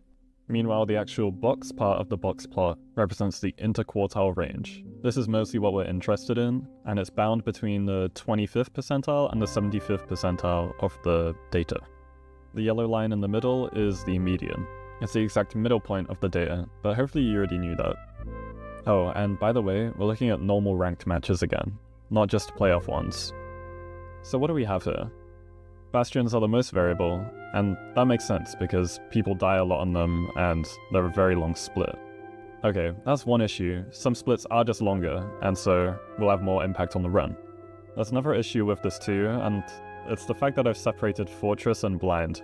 Some players blind early, which can cause the Fortress split to be a lot smaller than their opponents, even if they're not actually ahead. Let's fix both of these at once. I've now combined the Fortress and Blind split, and then scaled every split by how long they take. If they take longer, I've scaled it down. If they're a faster split, then I've scaled it up. Now I can really see the most impactful stages of a run, however minuscule they are.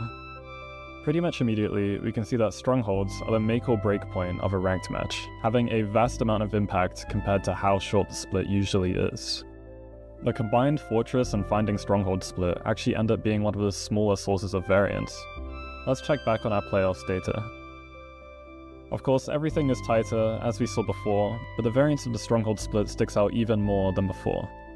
I guess, no matter how good you are, the intrinsic randomness of finding the portal room can sometimes just screw you over. I'm Nutty, and I've been your host of this season's Stat segment. If you liked it, there's a whole catalogue of this kind of content over on my channel. I also want to start streaming on Twitch a bit more regularly, so if you feel like supporting me, drop me a follow. Best of luck to the players today, and enjoy the show.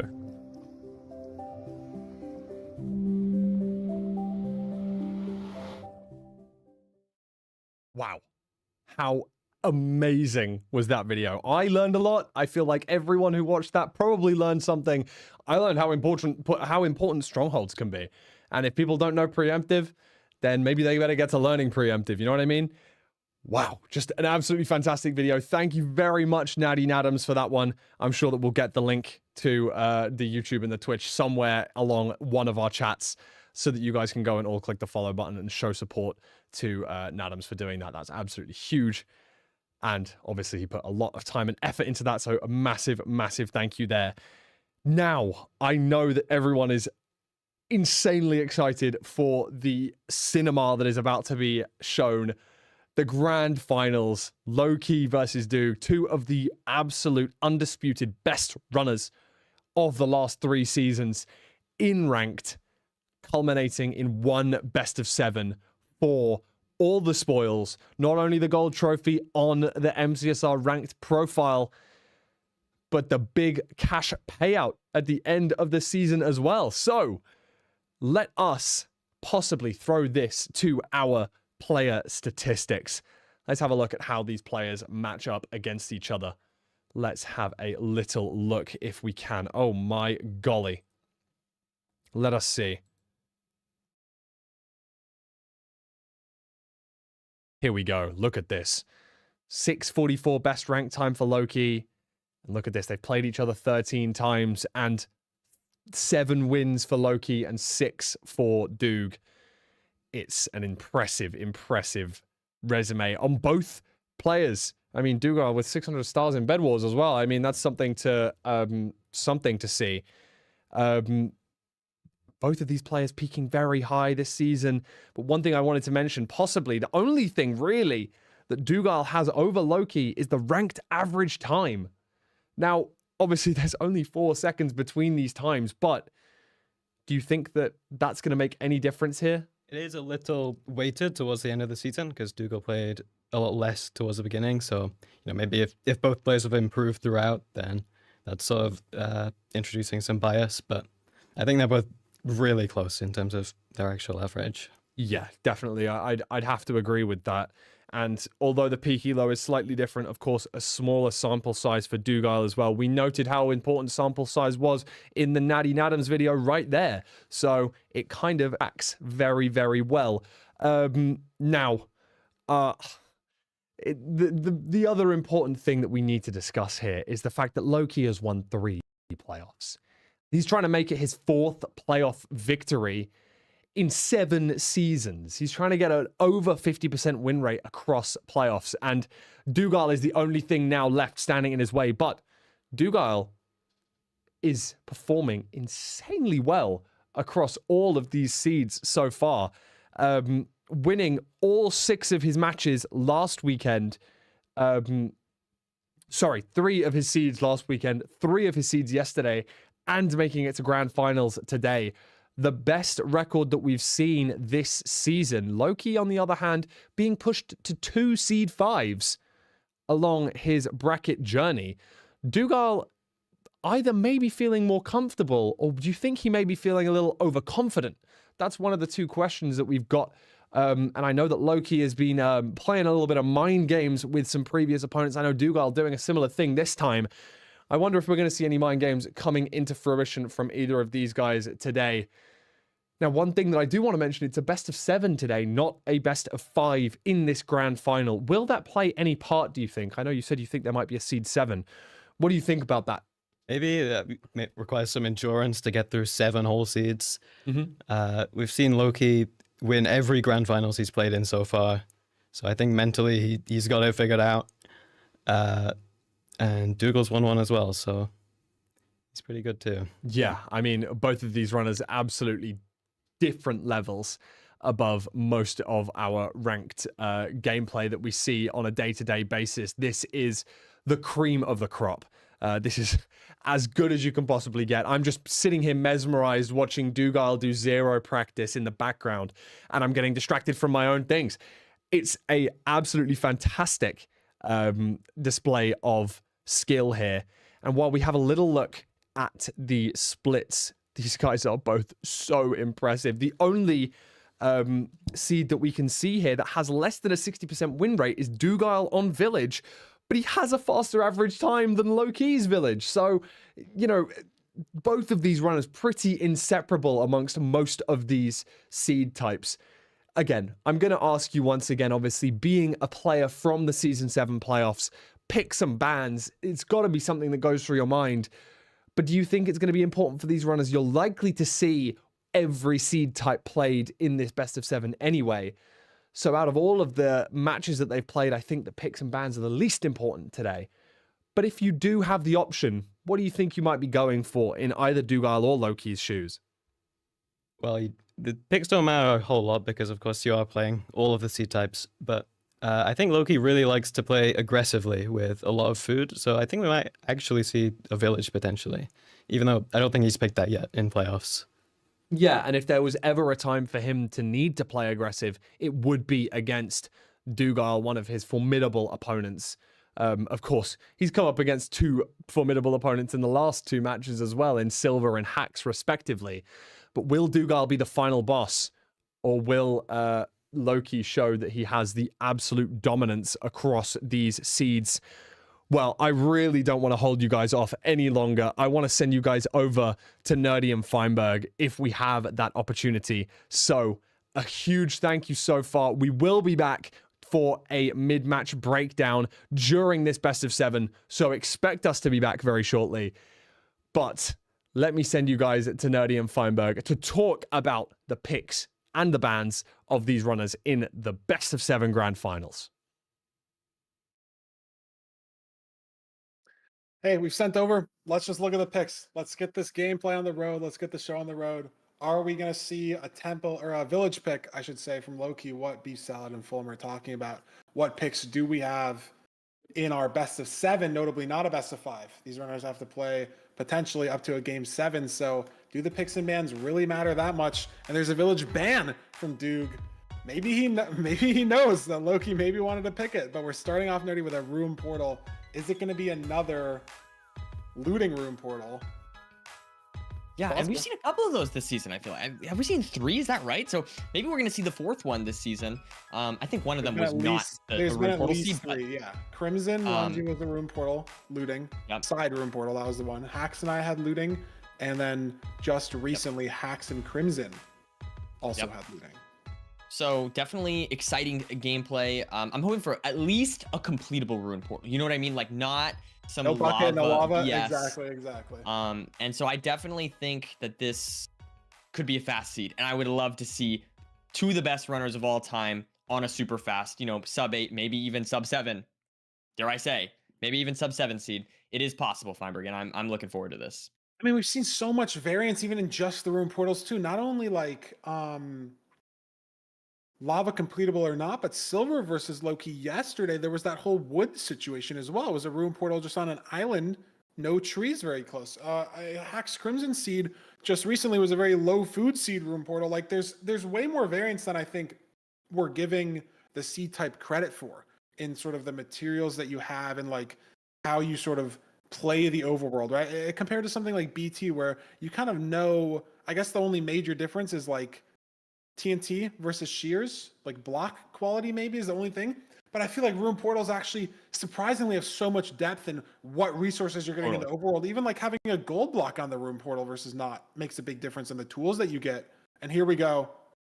Fire Aspect and Smite. Duke's in English. Thank God. Okay. Nice. Very nice. So we do have a completable room portal. We also have enough iron to make a pickaxe, which is very, very nice. Yeah, so and we can get an axe as well from this gold block. Lowkey's routed the trees slightly better. He mined this birch tree right next to the gold block, so a little bit faster on these tools. We do have some fire aspect for food, but where are the mobs? That's the big question. Duke looking around right now. I'm not sure if Lowkey's spotted any. There's a chicken. There's one. Is he just going to go off the one chicken? Others. Yeah.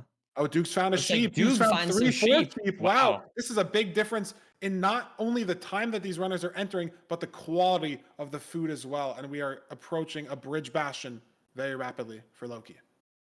So I think that's an investment of maybe 10 or 15 seconds for Duke in order to get all of that food. And honestly, I do like the position of Duke, but will Lowkey just be able to outpace him? We'll have to see here as they enter this bastion. Looks like we got a bridge bastion. So heading over to the chalice, let's see if Duke takes a slightly different route. Looks like he might go through sort of different this terrain here. part. Yeah, he is going through the side here, and it's nicer terrain to get up. Obviously, you're not entering the bastion at the chalice, but we do have the netherrack here from the gold pick. I want to say he's saved a little bit of time on this routing, just had to build a little bit less up, more active movement to the chalice. And he's got this crazy food advantage, like absurd food advantage. 6 mutton and Lowkey, just 1 chicken. Also notably, Duke has 3 wool from the sheep. Could matter. Maybe won't, but that is just a bed that Lowkey doesn't have. And, getting I feel like getting the food is just so huge, man. I feel like that could just be decide the match. Absolutely, it absolutely could. I mean, we'll have to see if Lowkey can handle this low food situation, but I do really feel immediately like I like Duke's position a lot here. Though, as we mentioned, Lowkey does have a lead, and it is very hard to make up time on Duke Lowkey. gets hit Now, twice though. yeah, taking 3 a lot times of even, damage and he's here. got the health for it, but that's not a great sign because he's losing that advantage that he Right, had. exactly. Both of these runners doing Sug route is what I've been told. I think that's a combination of Silver and Doog. I don't know if that's the best combo name. Maybe we'll get the shippers to work on that. Sug potentially. We could work on that a little bit, but I think that's the inspiration for the route. And it's a very mechanical route. What I've noticed, Doog hit 2 triple stacks in the bridge to not only break a gold block on height, but also get up to this right shoulder fast. So not necessarily for the faint of heart, and Lowkey didn't go for the triple stacks, but he had a very similar idea in the routing, just like didn't build as many blocks. But I think it's a great route here for double single. We have so many pigs. It aggroes the lodestone pigs more aggressively, so you don't have to go out of your way for Jason, place any blocks, maybe get hit on a hard mode for the piglins to fall and chase you. It's a good route. It's a good invention in the last week or so that we've seen. We're going to see Lowkey throw a Pearl Hang as well. And I think Doog is going to get out of this Bastion first. He's on 20 Obby and he is out. So actually managing to save, maybe 15, 20 seconds on Lowkey that look at how they're entering the fort, though. Look at how they're entering the fort. Lowkey's so totally fast different on the parts left here. And because like Lowkey this a went lot to more. the assault twice, he's now ahead to the spawner. So just on this terrain nav on 2 or 3 pearls here, Lowkey's made up all his time, but he has no food. Doog still has food. Not in the best food situation for either runner, but Doog's got the food. But Lowkey has 4 strays. 4 strays for He's Lowkey. off the fort, though. 2.5 hearts. This could get scary. It really shouldn't, but it could. Any wither skeleton and he's dead. Any skeleton and it's a scary situation. But these strays, Nerdy, they are so powerful. He's hit both the spawners and now he's playing the strays. How's the explosive count looking? Is the extra bed that Duke has going to matter? He has 6 rods and Duke has 2. Wow. I mean, just getting lots of strays, entering a little bit earlier, hitting both spawners just is a huge advantage over Doog right now, who's only on 3 rods. Maybe he's going to get some more rods here shortly, but it is still a very solid lead for Lowkey. And yeah, like you said, it was mainly just the terrain nav, the fortress nav, whatever you want to call it, that gives him this advantage against Doogile.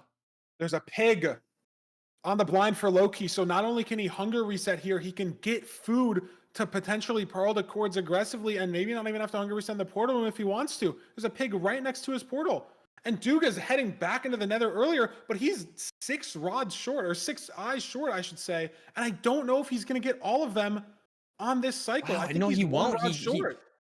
He's going to have to wait for one more cycle, which gives Lowkey the chance to build his portal while Doog waits on his last rod here. It should be soon. And that is very unfortunate for Doog. Lowkey is very ahead on this terrain nav, and he is losing his health, losing some food, so maybe Doog can make up some time on a hunger reset. Pearls onto 1 block there by Lowkey. That was a very tight pearl, but he does manage to get it. Let's see if Doog goes for something similar. It's going to be interesting. That was very impressive by Lowkey. But no, he falls off. It's just, and this small micro Nerdy, this could really add up because Doog's got some gold picks. He's heading to that terrain, and any time that you lose in the stronghold could be massive. Maybe we'll see Doog. Is he going to fall through the terrain here? He is. He's just going to dig down. So not crazy times in there. There's big orange spike for Lowkey. Falls off as well. They're both going to have to hunger reset in the portal room. Lowkey finds it. What's the 0 going to look like? Give him a massive advantage. Can he hit the 0 though? Lots of pressure on the seed, obviously. Has a 1 eye. Explosives. Doesn't need to do anything with that. 58, but he's got a gold pick. And it's front. Gets through it. Yeah, it should be very easily hittable here for a runner like Lowkey here. We can even get to 95. Front 88. See what he goes for. Goes for 95. Yes, Feinberg. He does indeed. And now it's time for him to hit the 0. First bed looks very solid. This should be, as you said, a clean, maybe a 3+2. It looks like that's exactly what he goes for. Almost sub 7. If we had looting, maybe. But Lowkey carried off the back of these strays. Not only just the strays, but the nav to the fort as well. He saved so much time on that terrain decision going through the basalt, maybe save some time heading to second portal. But I mean, Duke didn't make up enough time is really the storyline. Those strays and the train to the fort gives Lowkey seed 1 with a 706. Slightly better bastion routing from Duke, I'd say, and just it didn't matter though, because his routing to the fortress just wasn't there. He made just slightly wrong decisions, and again, the decision to pearl onto the block was just very, very clean by Lowkey. What an amazing clip to hit in such a high stakes situation. So easy to mess up. It gets a 706, and that's exactly what I asked for. I mean, I guess it could have been sub 7, but a 706, I'm never gonna complain about Feinberg. Yeah, I mean, if we have looting, maybe if Lowkey gets 1 or 2 extra strays, maybe if he doesn't fall on the way to the cords, right, we do see a sub 7, or just maybe a little bit faster on the nav too. But it's a 21-second stronghold split, and it's a sub 1 nether enter. I mean, it really was just how fast his fort was, just off of those strays. Saved him absolutely. so much time. Did not end up needing that food at all. He just didn't need it. Yeah, I think the one chicken that really saved him, he was on 2.5 hearts in the fort, right? If he doesn't have that chicken, I think he does die. But he only needed that one chicken. You're right. Like, he didn't need the sheep, right? You can get those hunger resets off. The terrain was good enough. Was able to dodge having any suboptimal strays. You know, those wither skellies, those blazes, those magma cubes. And so he's able to take seed 1 against Doog, 3 seeds away from winning 2 playoffs in a row and 4 overall. What's Doog's pick gonna be for our second seed in this match? A shipwreck. Very nice, very nice. I guess, let's see here. We're gonna play a desert temple after this, so maybe just wanting to, play with a little bit more consistency. I feel like desert temples, I mean, obviously you can miss the shipwreck or something weird like that, but I do feel like desert temples do generally offer more variance than shipwrecks, or more sort of differences between the runner's decision making. Sometimes slightly low food situations here in shipwrecks, but also a little bit more comfortable usually. So won't have to make a decision about how much food to get, as he did in the Rune Portal seed. I don't know, probably not too much thought into this, honestly, over the desert temple. It's just a 50-50 at the end of the day, but we're going to go into the shipwreck scene very shortly, and I'm excited. Yeah, I think it's so pivotal to build the momentum. Yeah. Not getting down 2-0. Obviously, very, very pivotal in best of 5 situations. But specifically in a best of 7, like, I think it's still very impactful to not be down 2-0. Like, you do have a little bit more wiggle room, but you want to have that mental, especially playing someone like Lowkey, where this guy's won 3 playoffs in the past, right? Like, you have to take all the advantages that you can get. You have to be as aggressive as possible, squeezing as much as you can out of every seed. And in this seed specifically, Doog's found the ship. Look at this. This is a massive amount of time here, almost 10 seconds on just finding the iron. That's crazy. I'm not exactly sure what Lowkey did wrong, but I guess just, going the wrong direction, hesitating more than Doog, who just played more confident, beelining right to the shipwreck and getting a very significant lead in a very important situation. 12 bread as well is something that's very, very nice. Going to get the shears, going to get iron pick and a stone axe. So let's see if Lowkey goes for the same thing. I do expect him to do so. Yes, he does indeed. But again, Doog just with a bit of a lead right away. Just off finding this iron, but again, I mean, the lead could swing right back in the other way if we find the ravine faster for Lowkey. I don't know if Doog or Lowkey have spotted any kelp, any ravine at all in the way. We'll have to see. Doog is looking. There's 2 that looks pretty good ravines. to me. I also think I see a room portal, but it is too sort of far. I don't think Doog's going to extend and go grab the room portal here. Doesn't look like he is. Here, Lowkey also heading off in the same direction, so no time lost to finding the ravine, which is good. Looks a little ugly, though. He's going to extend yeah. to more of this ravine part instead of that side area. We'll see if Lowkey makes the same play. No, he's going to commit to this. He's going to go here, and that's not good. It's a lot of time lost because you have to re-pick up this door and find another spot. Is he going to find the same 2x1 Doog did? He does, but it's time loss, and Doog already at the chalice again. another bridge. Yeah, and his decision making in this overworld has been very, very clean. Hopefully, he can continue that into the Nether. It's a great As confidence he booster, is right? already Being so mining ahead the chalice. against Lowkey in Yep, just the absolutely. first split. Oh, Lowkey almost fell Um, off there. Wow, that was scarier than Let's I think see. it I mean, was. I think 209 is when Doogile got to the chalice. So let's see. Oh, and Lowkey falls off. I mean, again, it's just small little time losses that are adding up here. And we Dougile's have the 20 seconds food. ahead. Yeah, we have the food, so it's not that big of a deal. It's just more the small time loss, like you said, just slowly Yeah. adding up. And if Duke can play the seed fast, like he's got a better ranked average than Lowkey, like we said, Yep. like he has the potential to play these seed lights out, and this 20 seconds in a grand final situation could be the whole seed. But Duke's Yeah, leaves man. are burning. The He leaves might are not burning. have That's the- He might unfortunate. not have the pigs up from DK. He might need to do some repairing. That would be unfortunate. But Loki falls lots of again. pigs, though, And it the looks toggle like. right here into the lava. Loki's He's dead. Loki takes a death in playoffs. Wow. That is brutal. And he was already looking shaky in the seed. We already saw some mechanical errors, some decision making weirdness from Lowkey, but that death is brutal. When's Giving the last Duke time he now a died? 3-minute head start. I don't know. I don't know if I When's the last time he died in playoffs? I don't know. I actually don't know. And do you think a lot of that is because you're in your head as soon as you don't find the shipwreck? You know what I mean? Like, you know, with the advancements, like Loki knows that as soon as the seed starts, he's 10 seconds behind. Yep. Like, is that just in the back of his head the whole time? And the small movement errors, right? He's going to the wrong 2x1 in the ravine. He's falling on the way up to the bridge.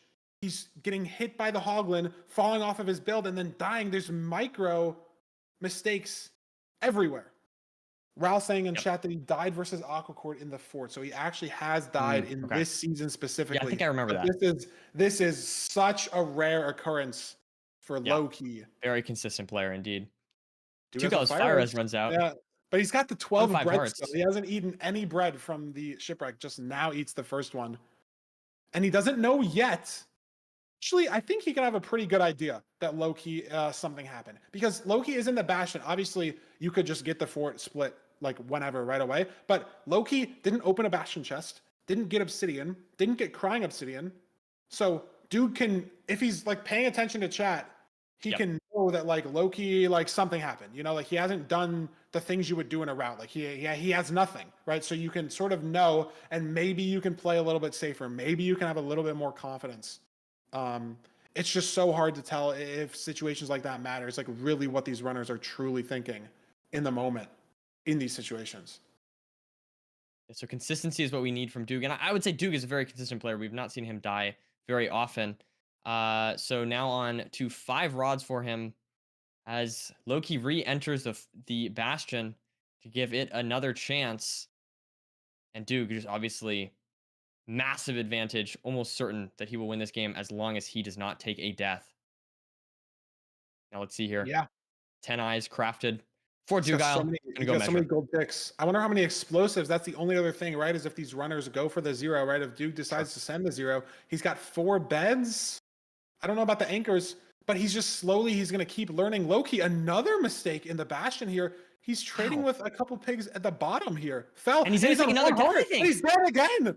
A second unintentional death from Lowkey in the same seed. This is something that we genuinely might have never seen up until this moment. Yeah, this is We've seen him not obviously good. die in seeds. I don't know if we've ever seen Lowkey die twice in one seed that hasn't been a hunger reset. I don't know. I don't have the numbers in front of me. We don't have the next gen stats or whatever, but I would be shocked.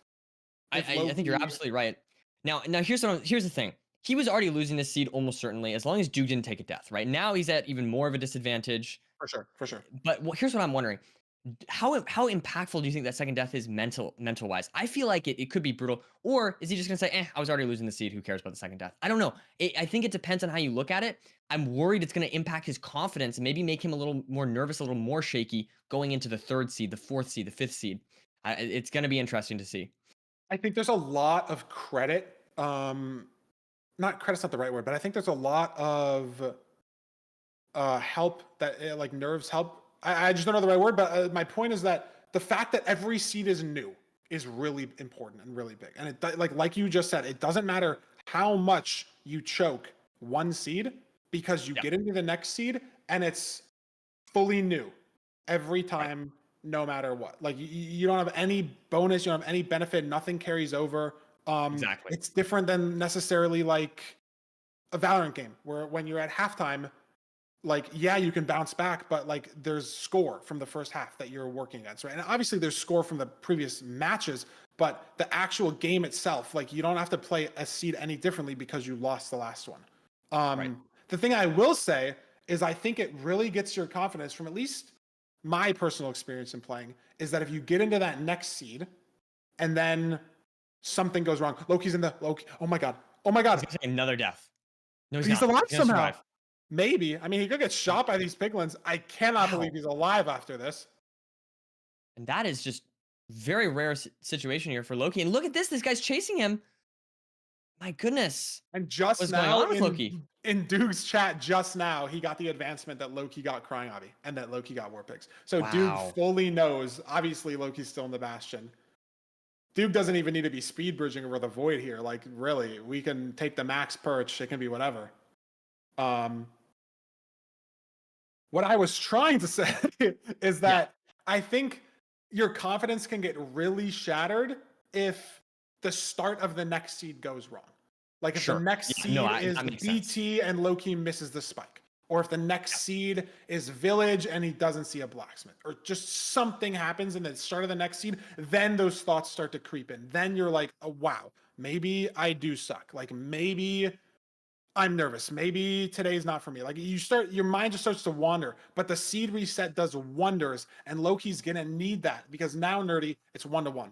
We're tied up at the end of seed 2.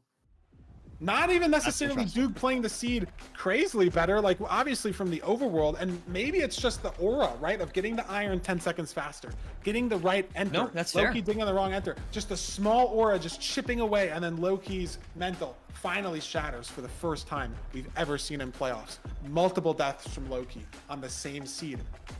Like, this just makes no sense. Look at the splits. Lowkey doesn't have a split for the fort. Has that ever happened before?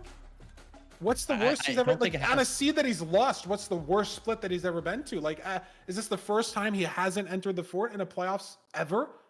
Our three-time playoff winner? I don't know. I would imagine. But this is exactly what you're talking about, right? He got sort of crushed, quote unquote, on this seed, right? But this doesn't matter. That, like, if it was 1 second that he lost by, or 8 minutes, it doesn't matter. At the end of the day, it just counts as 1 point. So I think that's ideally the mindset that you have is like, okay, that seed was not for me. Let's go on to the next one. If he can have that mental, then that would be very impressive. And that's the kind of mental I think you need to win playoffs, Funberg.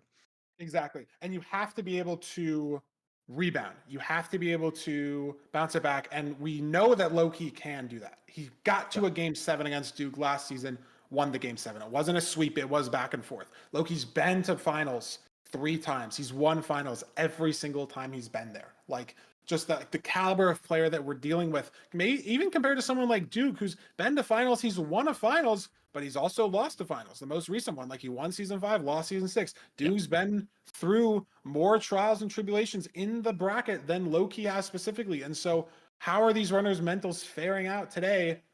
And maybe a lot of it too could come down to the matches that they had to play beforehand. Like Lowkey had a heart attack of a match almost against Hacks, right? 3-2 down to the second on game 5. And Doog in comparison, and I'm not trying to say that, Crimson was like an easier match or Doog had an easier time, but if you just look at the numbers and like it was a 3-1, it was definitely more of a walk than potentially the closest series we've ever seen. And so maybe that's something that you're still mentally thinking about on the same day. True.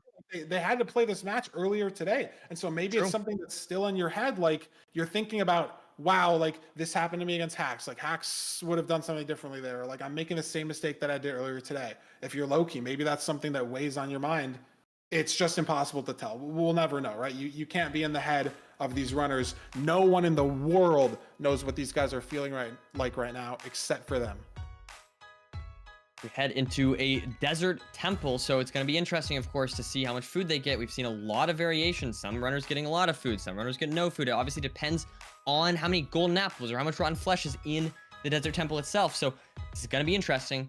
We're going to have to find out. And I will say, I feel like if it's a low food seed, these are the ones that are very chokeable, right? If you're Lowkey maybe that's that's something to make you want to play a little bit more passive, get a little bit more food. That's going to be interesting to see. But if I don't know about you, I am so ready for this. I'm ready for this third game. This has been very exciting thus far.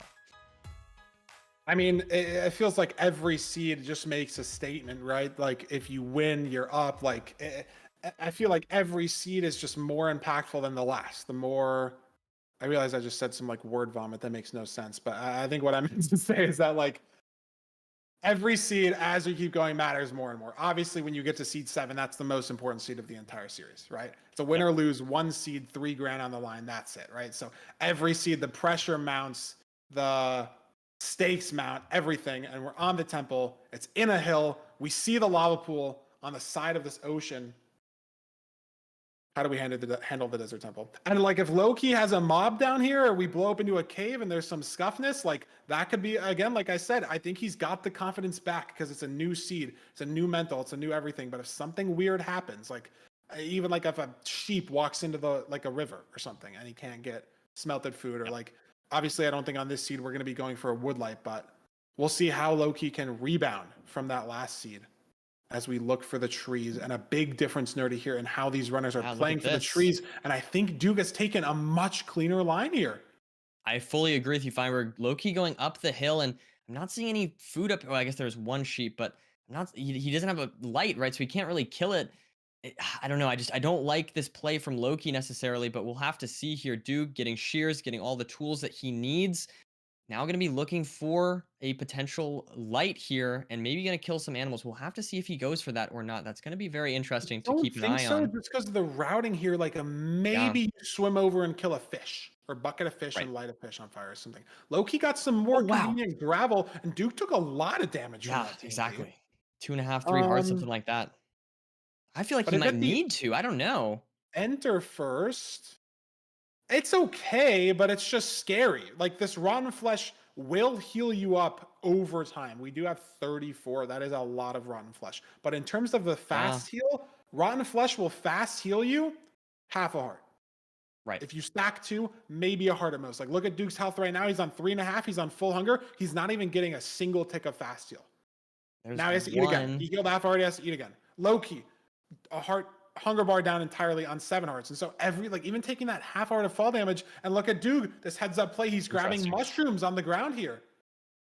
We'll have to see if those come into play. It looks like he's going to go for it immediately. I mean, this is a massive difference, I think. Mushroom stew, it's not the best food, but compared to rotten flesh, this is going to give him so much flexibility on purling to the fortress or purling to second portal cords that Lowkey's not going to have.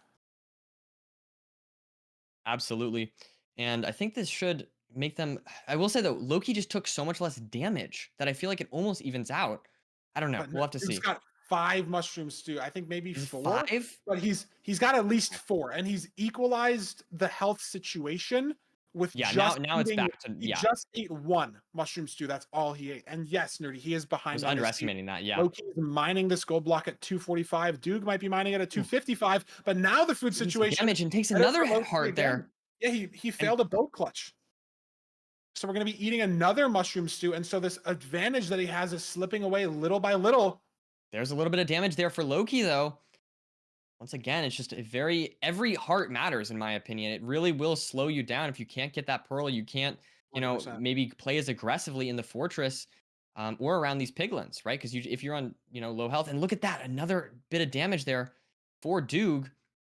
With these runners on under half health, it's scary. Very scary, though, because this is treasure, right? I don't think these runners have seen the fort. So I don't think they have. It's so much health investment. We saw it happen in the Crimson versus Hacks match, where Hacks went the wrong way out of the treasure and lost so much food. He lost all of his food advantage over Crimson and so much health as well, because it's such an investment to break the spawner to go a direction. And if these runners don't break the spawner and they go the wrong way, not only now do you have to go back to the treasure, then back to the fort from there, you're doubling back on yourself. We don't have the food for that. We don't have the food for that at all. And so if these runners take the 50 and lose, that could lose them the entire seed. But even just mining the spawner could be enough food loss to have to hunger reset like as soon as we get in the fort, or even with an anchor beforehand, or throw less pearls because we don't have the health. So impossibly hard of a situation to be in right now for both of these runners, food situation wise.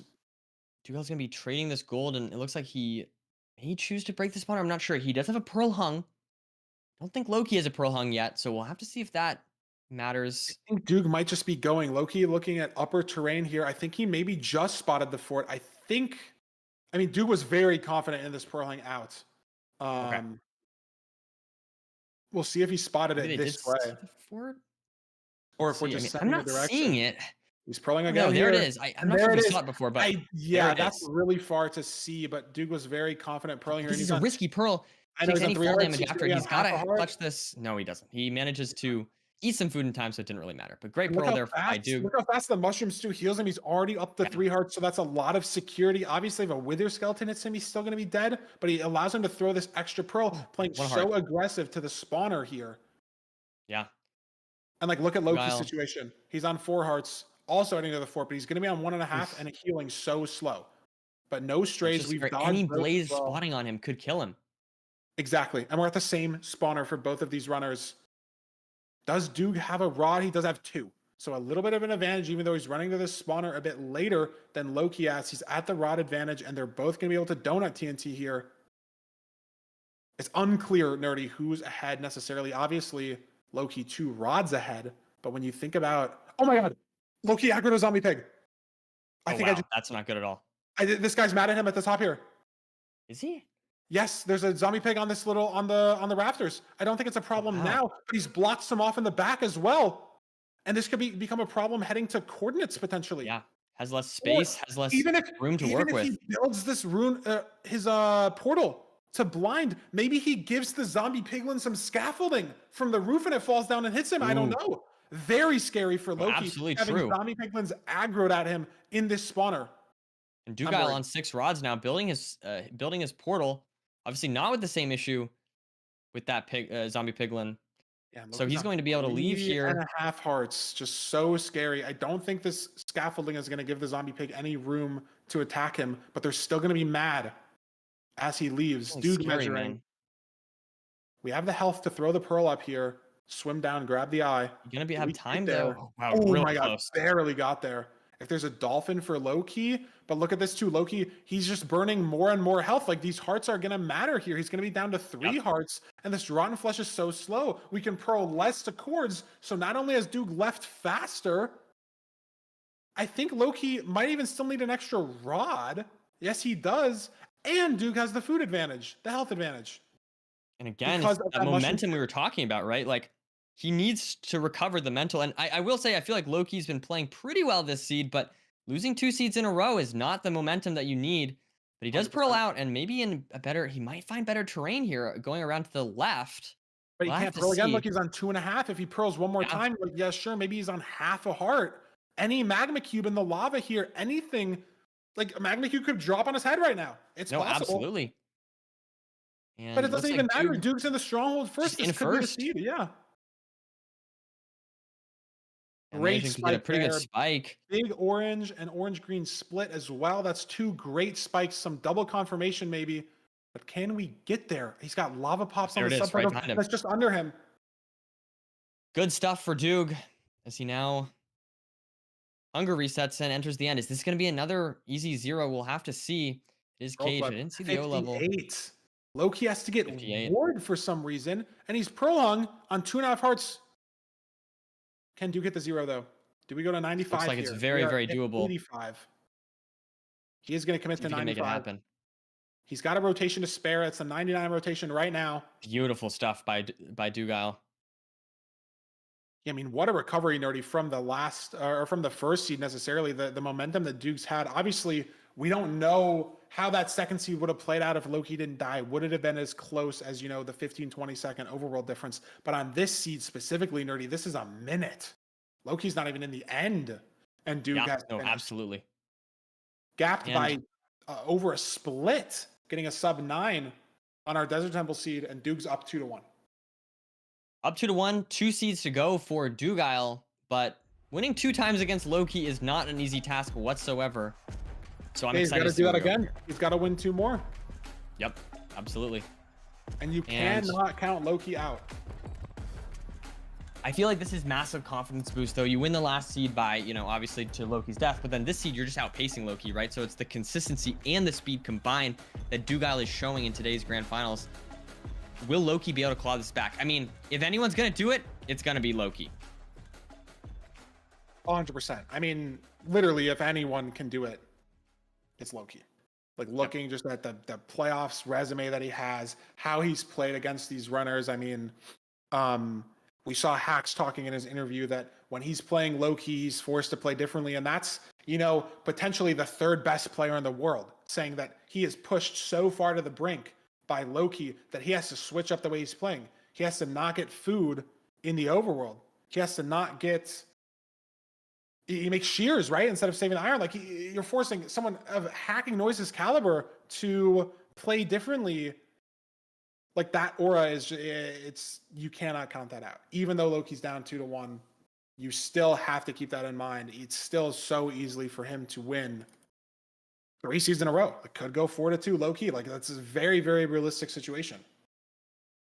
Yeah, and I mean, I don't know. I'm excited to see where we go from here. Lowkey definitely looking a little shakier than we've seen in previous situations. But I will say one thing that I think is good. He didn't take the win, but I think it's good that he didn't die or something horrible happened to him, right? Yeah, better for the mental. That seed 2 was an outlier, is the point, I think.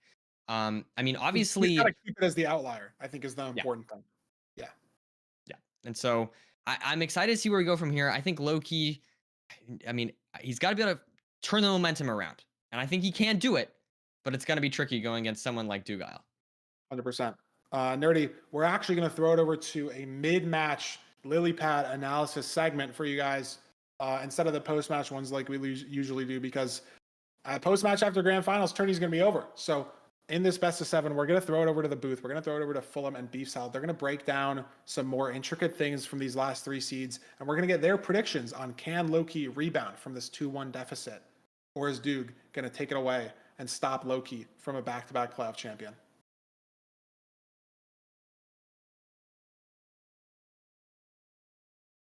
Welcome in to our Lilypad halftime breakdown of that first few seeds on our best of 7 grand finals.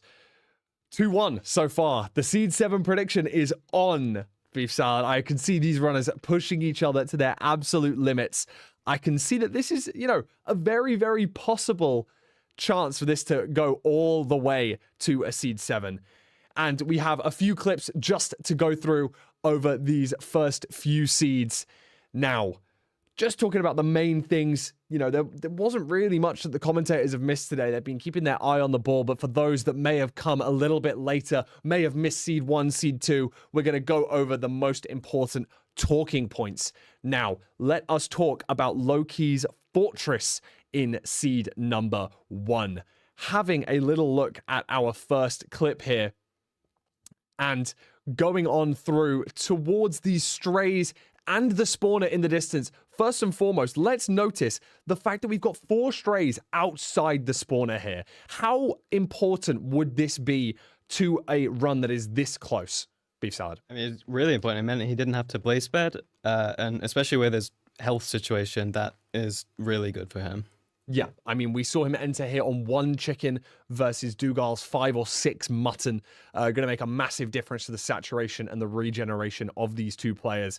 But as you can see, I've paused at a very important time here, because this rod does not, in fact, go into the inventory of Lowkey. It, in fact, drops its way down off the side of the fortress and goes into lava below. But not only that, but Lowkey attempts to make a beautiful save, going to try and pick up this rod, but unfortunately not succeeding. We're going to notice that right here. That rod falls down. He notices instantly, knocks this first blaze back, and then goes to try and drop down and save it. Does take a good amount of hearts in the process. Not able to save it either. Now, with low food, this might allow Doogile to be able to come back in this seed. But with the amount of strays, the number of cycles of blazes really, really helped out on the side of Lowkey here. 4 strays, maybe even 5, and a big spawn on this first spawner as well. Just an absolute unreal amount of rods dropped. 5 rods, would have been able to leave on 6 here, but this next spawn also gives him his 6th rod, so no need to worry about that rod that did end up burning. Now, towards the end of this seed, Lowkey in the lead after hitting a hunger reset on that first portal and throws a very cute pearl onto this one block of netherrack in the distance and going to bridge out to coordinates. That just shows how good these runners are, showing how important these small micro decisions are going to be. And even with a smaller mistake, able to head into the stronghold first. But then we see the antithesis of this in this second seed, with Lowkey making not 1 but 2 big mistakes here, offhanding his food and blocks, and then getting absolutely owned by this Hoglin. Now, this is going to cause him to reset the seed, allowing Doogile this 3-minute advantage. And how do you think Doogile treated this 3-minute advantage? Of course, not going for 0 in the end. What do you think about that play? He was probably very relaxed after that. Well, not relaxed, but definitely played it a lot safer. Just took his time, maybe focused on breathing or something. We never usually see Lowkey die in playoff seeds, and it's even rarer to see him die to mechanical errors. So maybe there's some cracks starting to form in his seemingly perfect mental, winning 3 playoffs grand finals. And of course, obviously, we didn't just see him die once in this seed. We saw him go for the run back and die a second time. Now, whether this one's mechanical or if it's a little bit of luck or a little bit of both, I think that you can make your own decisions on that. Maybe mechanical initially, a little bit of luck with the piglin dropping on top of him here, walking back off this 5-block fall into another death on one single seed. Now, of course, then this gives Doogile the information as he's entering the end that Doogile only just, that Lowkey only just got war pigs in the achievement in the chat. So he's going to have a huge time advantage, not going to push himself for the 0. But then Lowkey, can he get the mental reset to come back and push himself even further? Now, on this 3rd and final seed so far, we see a huge difference in these two runners' terrain decisions, and Lowkey is able to get to the spawner in a little bit of a different way. And we see that during that first clip there, blink and you miss it. Because we suddenly did, as did the commentators at the time. But in that first 2 seconds of the clip there, we see a little bit of a miscraft. I assume that Lowkey was intending to craft his wool and his glowstone, or maybe craft 1 or 2 sticks here, because we do see 19 gold to be able to make some gold pickaxes to head towards the second portal to enter the stronghold. But notice, if we take it frame by frame here, 36 sticks crafted. Now, this is a pretty big, important error because that means we don't have any wood for the 0 cycle on entering the end. This does make it slower and slow him down on the first portal. When he's leaving for that first portal, has to get some extra wood. But this wasn't the only mistake that Lowkey made. Now, of course, it's very unlikely for him to know once he gets into this fortress that there was going to be piglins above. But as we see here, after the elevated donut sort of 3 TNT setup that we see him make here, there was no way that he would have known. But a zombie piglin right above, gonna get angered by that TNT ignition, and we see the zombie piglins running towards him. Very nice block off here, but you can see the terrain above, and you can see that's exactly how the zombie piglin has been angered here.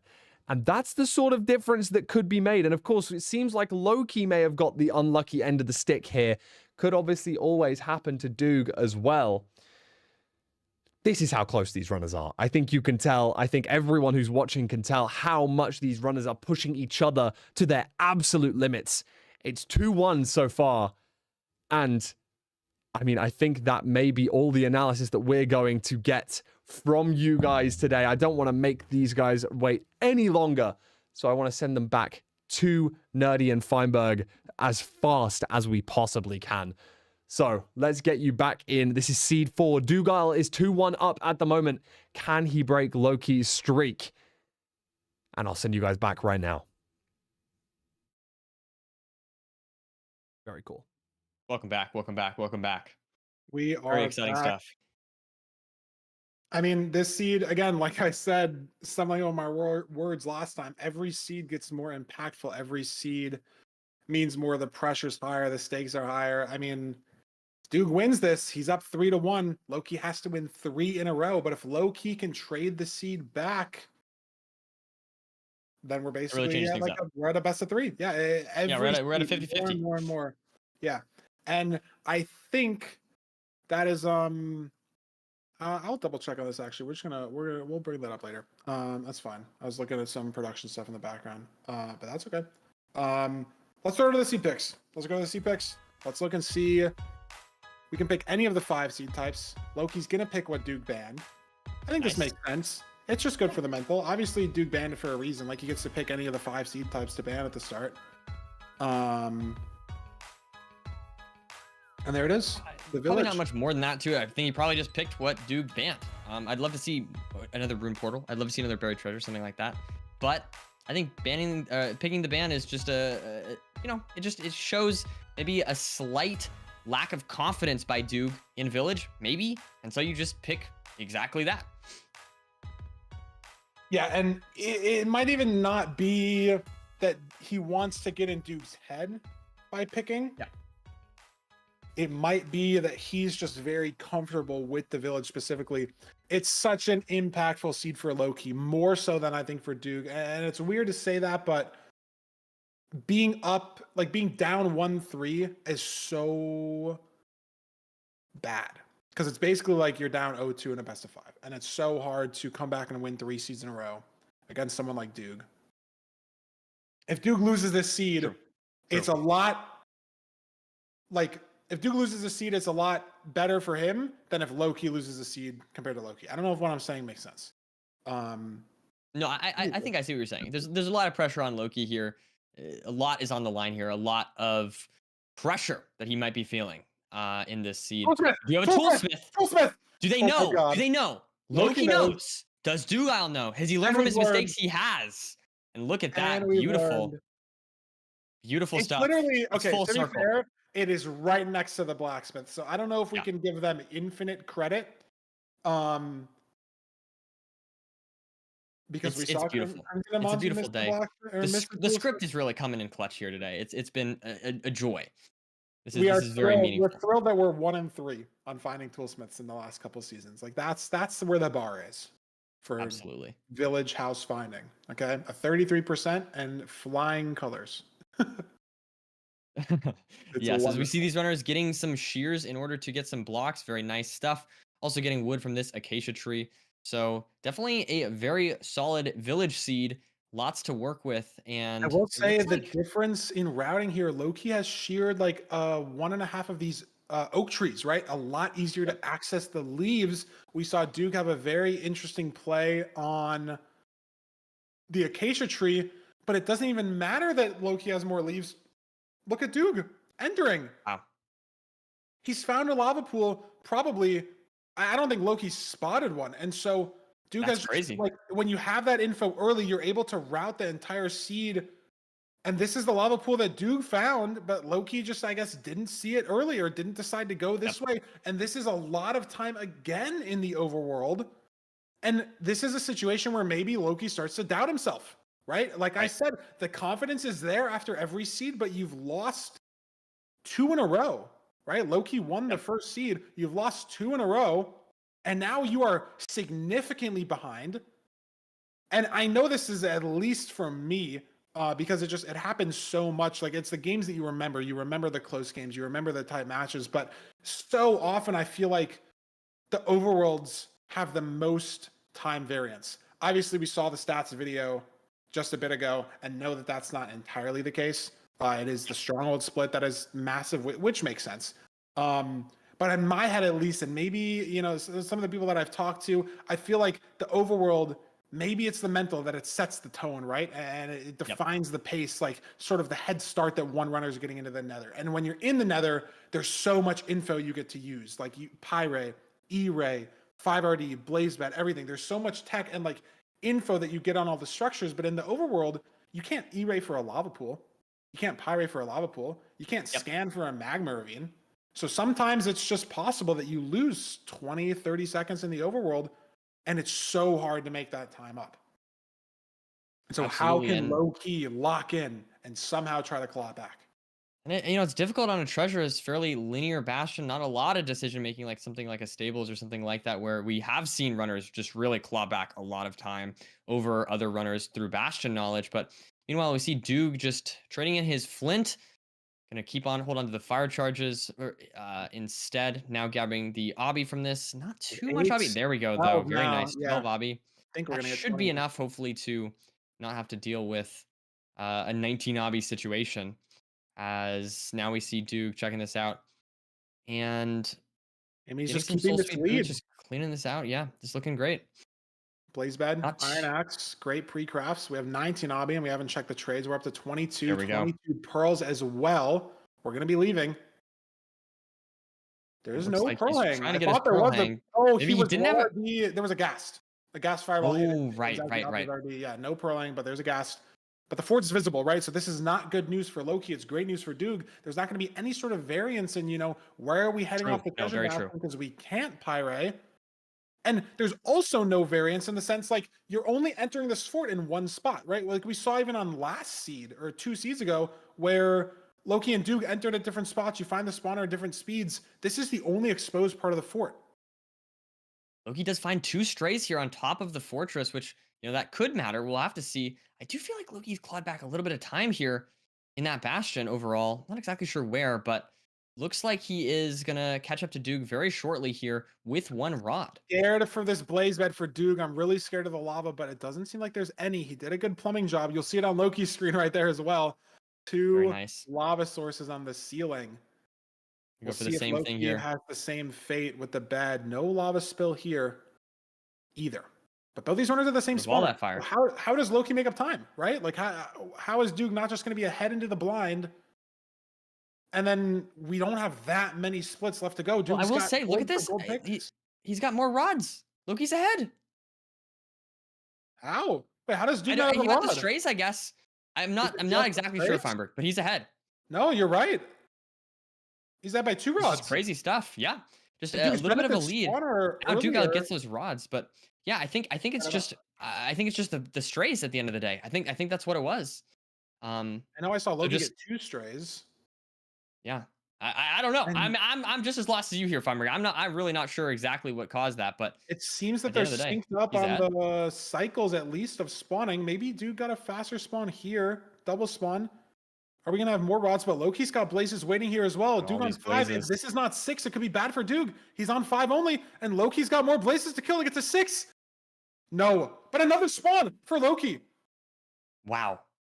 Very Still no fast sixth spawns rod. here. Still get no to 6th 6? rod. There's And the he gets 6. it finally. But that means Duke's gonna wait as well. And if Duke doesn't get it on this next spawn attempt for him, could be very bad news for his pace. So ahead into the fort. And where did the time go? Absolutely. And I think we're leaving the highs. I think the first one broke. I think we're gonna have to get 7 rods. Wow. And you can see the distance. Is that distance close? I can't tell. I can't read it. I think it's 500. Or did he just leave it to leave? I What guess he does just Lowkey have? left it. I swear Lowkey has 12. Maybe he has. I don't know. He might be. Is he leaving on 11 here? Did Duke just not pick up his eyes? He just didn't want to pick up his eyes? I'm so know. confused. We'll have to see here. As yeah, it looks like Doogile needs 1 more rod. He's just so ahead. And I don't know how Lowkey's this is digging. possible. He's so ahead. The eyes didn't break. Yeah, Duke didn't pick him I up. don't know either. Like Duke would be able to leave right now, but he didn't pick him up. He left 2 eyes. I don't know why. Maybe just thinking he'd get rods faster by killing blazes, but those blazes just took forever. Now Lowkey building to coordinates, and I think he's ahead. I don't think there's by any maybe way you find better terrain. 20 Like seconds, Duke's 30 making the seconds? same decision here. Yeah, it all on comes down to courts. nav. This is the most variable split. No good spike yet for Lowkey, but there's only one way to go. I lied. There's a hidden room right here. He's digging through it for the culling. F3T, and he's it. got chunk borders up. Oh my god, I thought Wow. his game might crash. That would have been really bad. Awkward stuff there. Okay, we're good though. For Lowkey. Maybe able It to really no, looked like his not game getting crashed. anything at all. And as you mentioned, Feinberg, earlier, Stronghold has the it's most weird time variance, loss right? though. It's weird time loss. Duke's in the stronghold, right? If Exactly. Duke got an okay spike left. I think He's he got going an this okay spike direction. left. I think he's going exactly the same direction as Lowkey. They are committing both this way, but are we rescanning? Lowkey gets a good spike here, but he's going back up the stairs. Duke gets a good spike here. He's going back over Committing this left, direction. and he finds it. Doogile finds it Duke first. Ragnar. Ended up with 2 eyes, so it doesn't need to craft anything. He's just in. He's so far ahead. I don't know if Lowkey can make up the time on the 0. Maybe it's possible. Where are we even going? The pro clip for both runners is successful. Front 1 and 8. But Duke Doogile misses the pearl. So now Lowkey can Down to go for potentially another. punch an extra height, and this is much closer than we think. Duke's at 88. Lowkey's going to 92. Every single rotation matters here. I Every don't know who's ahead. Duke with a low bet here, and it's not going to fly. A high bet to cancel it out. Have to see what Goes for both runners. Lowkey just has no good damage, but this is the last rotation for both of them right here. And Lowkey's no win. Duke kills the dragon late, but Duke's dragon is lower. It could come down to death. Oh, I think Doogile wins. I think Doogile wins this. Duke's dragon died first. He's gonna win the seed. He's gonna win the seed, Nerdy. He's gonna be up 3-1. So, wow, seconds away. Wow, that is incredible. I actually was struggling to. It was so close. I was struggling to follow. That is unbelievable. Your eyes are just darting backwards, left and right. Every rotation, someone pulls ahead, and Lowkey kills the dragon first. But he's at Y92, and Duke's at Y88, and it's different rotations of the dragon. Duke's dragon descends faster, and he wins the seed by 2 to 3 seconds. I've never seen that before. Fumber. That is unbelievable. I don't know. I feel like I could watch this happen 5 times and still miss what happened. You can't focus. I don't know what to say. I'm shaking right now and I'm watching. That's insane. That he loses after killing the dragon first on the same 0. We've seen people lose seeds to killing the dragon first because their opponent's getting a perch at the same time or whatever, right? But Sure. it's the same exact 0, the faster dragon descent. And oh my god, nerdy. Lowkey lost to hitting F3T. That's true. That's true. You could make that argument. To misclicking F3T. Chat, for those of you who don't know, if you hit F3G on your keyboard, it opens the chunk borders. T is 1 letter above G on your keyboard. I got 5,000 people to look down right now and look at their keyboard. And if you misclick F3T, it reloads your game textures, and that's why Lowkey's game froze for 5 seconds. He lost to F3T. Yep. No, absolutely. He lost That's to a crazy. million other things in the seed. Duke obviously won to a million other things in the seed. There's so many other micro decisions, but you can point out F3T in the stronghold. Lowkey lost. 2 seconds. The momentum, I would say, is significantly in Dougile's favor. And now Lowkey needs to win 3. He needs to win 3 in a row, Feinberg. And that is a devastating loss right there, right? I feel like we've seen like lots of different variations of Lowkey losses. We saw the one where he died fully, and I feel like that's mentally tough. And then I feel like the last seed was very, very close. But this seed, I mean, as we mentioned, is literally at seconds. Especially because if you go look at the VOD, right, and you start thinking, like, you killed the dragon first, and then you lost on the same 0?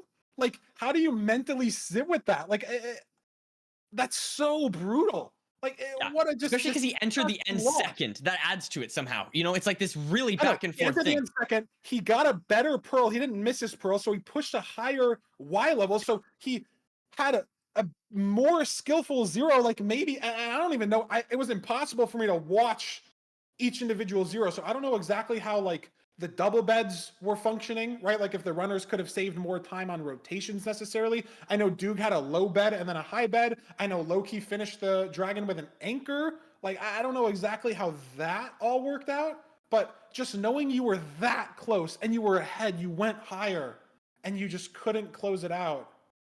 I don't know what to say. That's just... Yeah, that's ridiculous. That's absolutely ridiculous, Feinberg. And we are going to go to Lowkey's next pick, which is a ruined portal. And I respect this pick. This is the seed that he won on we're just gonna go for speed, Feinberg. I think that's You have what gets the mental you have right to here. build some momentum. Yep. You have to. There's no other explanation. He beat Doog on a 7:06. Like, Yep. Doog's overall all-time ranked PB every season is 7:15. Wow. Obviously, this doesn't include private rooms or casual that he's been playing with Silver recently, but just in the ranked lobby, he has finished 1,800 seeds in 8 seasons, and he does not have a sub 7. Lowkey beat him on seed 1 in the playoffs with a time that he has never seen before in a ranked 1v1. So maybe we got to It go all back comes to down the to room this. portal. Maybe we This got to is get a it. sub 1 BT enter. Like maybe the buried treasure ban was wrong. I don't know. Yeah, it's gonna be fascinating to watch. I feel like from Lowkey's position here, this is tough. I mean, this is really, really hard mentally to come back from, I think. But we said this last time. If anyone's gonna do it, it's going to be Lowkey. If anyone can fix the mental and play some incredible Minecraft speedrun, it's going to be Lowkey. So let's see what he can do. He is the only person in the world that can bounce back from this situation. 3-1 down against Doog. Yep. But he has to do it. We have a no food overworld. Oh, I see a pig actually in the distance, but this Is is it an looting? ugly. I don't think it was It looting. might be looting. No, I don't think it was looting. Was it not looting? I didn't see. It's going to be an important thing to keep an eye on here if it I is. don't think so. But- It's fire aspect. This fire aspect. Okay, but that's still good. Yeah. Still gives you that opportunity to kill those pigs, of course. Yeah. And very 7 fast. pork chops for Lowkey. Does Doogile see the pigs? It was on his That's screen. going When to be I a saw the potential. pig, I saw it from Doogle's POV. I will say that. Okay, so he should go for it. They're there, and you're going to be mining logs here to get some blocks. Yeah, there are some mobs here, some pigs. But the wandering RNG is a little bit worse. He's got to go fully around these trees. He's actually going Ooh, all the way yeah, out this here is for slow. the cows as well. And Feinberg, walk me through why the runners are not going for shears here. Why are they saving the iron instead? It's like ranked guarantees 3 iron somewhere in the bastion. In one chest, I think is guaranteed to have at least 3 iron. Yeah. But if you play a bastion like stables or even a bastion like housing, right? Those two specifically, even bridge necessarily, like treasure is really the only one where the chests are right there on you. But if you play a bastion like stables, it's a buried stables. Maybe the iron is in the bottom bad gap chest on the outside of the bastion, the 3 iron. But if you make the shears, you need 3 iron. If you don't make the shears, you need 7 nuggets. Maybe you get 10 nuggets from the triple. And so if you make the shears, you're screwed. If you don't make the shears, you can play off those nuggets. You just want to be as close to the iron pick as you possibly can. Because that's the pace lock in the bastion, right? You want to trade as fast as possible with the most pigs as possible. And the only way you can start trading is by mining the gold blocks with an iron pick. Obviously, you can have TNT, Absolutely whatever, makes whatever. sense. But like in 99% of seeds, you need that iron pickaxe. And so if you can be as close to the iron pick as possible, that is the goal. So that's why we're not making shears here. I do think we got more blocks for Doog, which might come in handy here, as Lowkey is having to burn a lot of his wood. There are lots of crimson trees, of course, to mine, but it is still some block usage, only with 20 left as we enter this bastion. Yeah, Lowkey's And getting you'll some see blocks Lowkey has to go for here. those. And let's see, this is a stables triple. We do have some armor from the room portal, so it's not the end of the world. He's going to use the fire aspect to distract. That could come back to bite him later if the pig hits him. He could be on fire, and there's the iron in this double. Doog finding it right now as well, and that's so much obby as well in this chest. Should be very comfortable here, starting this triple to gap route. Don't need to check any additional chests in the entire bastion. Let's see here. Yeah, it looks like Lowkey with a bit of a lead here. Very nice stuff from him. Hopefully he can bounce back in the seed. But look at this. All this damage from Lowkey. Hearts. 2 And he- hearts, and that is terrifying for him. Routing the pigs through this single, I think it's an okay play. You do get a little bit more pigs, but I don't know if it was an okay play considering he took 7 hearts and he has to slow down a little bit in the bastion. Doog doing the same play, but he only gets hit once. Look at this, some Hoglin damage. He has lots of food, so he is okay, but it is just a little bit scary there for Lowkey. But he is trading with the pigs. He should be trading with the pigs very soon here, as Both Doogile runners is a bit behind comparatively. And there's so much food in the seed, though. I don't know if that damage is really going to matter. It Yeah. could if the fort is far, if the blind or the stronghold is far, right? If we're throwing a lot of pearls, but the quality of pork chop, the quality of steak is just so high that even though we only have 5 or 6, like you play BTCs where you have 4 cod, like that's laughable. compared to 7 pork chop. Like, you can take so much more damage in this type of situation. And mine in the backups now for Lowkey as he has his trades going. Gonna look for the fortress with the pie chart. Does manage to find it, but I think it's on a diagonal, which is always a little bit awkward. Now has the direction and is able to start thinking about where to Dude go also has the after this direction. fortress or this bastion. Lowkey bringing in some late pigs. Maybe Doog had some Yeah. more pigs trading early. Both these runners got Not many crying pearls. obby at the same time, advancement-wise. But it's really going to depend on 13. who's leaving first. Doog's got 25, 2 stacks of string, fire res. He's able to leave. But It all comes out of nowhere. what is Lowkey's situation, right? Like, we haven't checked our trades yet. I think we're going to check them in a second. But what do we have necessarily? Should see He's something very, very actually- similar. He's lining up a Pearl Hang, but lining up a Pearl Hang is time loss when your opponent is at the Fortress, Nerdy. Doog, Yep. 1 seed away from winning Season 7 in the Fortress first. 2 strays on the screen as well. 3 That's huge. strays on the That's huge. screen. That's a very strong start for this fortress split, and he's far ahead of Lowkey. Can he close out this playoffs final? It is possible. This is I a don't very know if strong you could start. possibly have any. The gear is almost perfect, right? We don't have gold picks. Maybe that's it. We have 2 stacks of string. We have 1 steak. We have more pork chop in the inventory. We have 20 obsidian. We're in the fort first. We haven't found the spawner. That's the only downside. But we have a stray lead over our opponent. And there's the spawner first for Doogile. Lowkey close behind, but can he find He it? is on his tail indeed, as he is trying to find this spawner. It is looking like he's struggling a little bit here, but I think it's around this Same corner, spawner. and there it is. So he It's is the on his same- tail, but no strays for Lowkey. Is a bit brutal, a bit unlucky. And that just gives I mean, Doog it's just the a little same bit more of an exact edge. spawner too. That's a noticeable thing, right? We're not going to have any variance on which stronghold we're going to. We're not going to have any variance on potentially spawn rates, right? Like if someone's at an open spawner, there's more room for the blazes on the side necessarily. There's no variance. So if you're in Doogle's situation, this is perfect. You have the lead going to the fort. You have the stray advantage as well. There's no possible way you can be behind. And we have 6 rods on the blind. Lowkey only at 3. Doog ahead in every aspect of this seed. He has just a and couple that more is- splits to finally close it out, win a second playoffs. Can he do it? There's so much on the line here, so much pressure, but he is looking very strong on this seed so And far. wow, he's got We'll the have to see if he ground can zero continue this. craft. He's got 3 anchors, 6 beds. That's 9 explosives. Even if he chokes the 0, Nerdy, he's crafted the iron bars. He knows he can ground 0. It's only 20 seconds of time loss, and I think he's ahead by more than 20 seconds. Lowkey still has to measure. And Duke's heading to course. Lowkey just significantly behind here. Doogile He's got He's just 5 pork chops still. rolling He has through the 5 wall. pork chops still. Like, how does he lose the seed? It has to be a disaster in the stronghold or a close is disaster in this? the end if you're a Lowkey fan. Maybe Lowkey finds better terrain. Exactly. Like Duke's just No, I digging think through that the is wall. a very real, distinct possibility. But it looks like Maybe Doogile Lowkey does finds eventually terrain. get through. And now he should be getting close here to the No, I think- cords that he needs. I think Lowkey's just going to dig through the fort just like Duke did. There's no real better play. Obviously, Wow. if you know that Duke is struggling, you can try to find something else, but you don't have Sure, that yeah. info. You're just playing the best you possibly can. But unfortunately, even if Lowkey plays like he's the best player in the world, he's down 30 seconds against what might be the second best player in the world. And maybe after today, the new best player in the world. Absolutely. Now building the portal here. Only so much you can do. Are See we if ice he hits. flying? He Are we should. at He the right absolutely chords? should. And he Where's does. the spike? The Very last solid. spike Duke might need the Oh, whole there we go. I playoffs. kind of like There it that. is. That looks Bottom right. great. That way you can't go. Let's see if he can make it work. Turns Can't go this around. way again. He's going to commit to the staircase, though. No, it Going to looks commit like to he's some gonna kind of- wormholing, maybe. I mean, we like the moving over this direction. We just got to direction. get there somehow. Again, we Tries to like the find it. direction, Looks Nerdy, like but he we does saw like a this way. mine shaft. There's more walls in the way. This is scary. It's always possible that Lowkey can just find the way, but he finds it. doesn't. Wow. Can he hit the 0? Everything on the line. It's a weird overhang. He has Can 9 he explosives. win Even if he doesn't, playoffs? it's ground 0, Nerdy.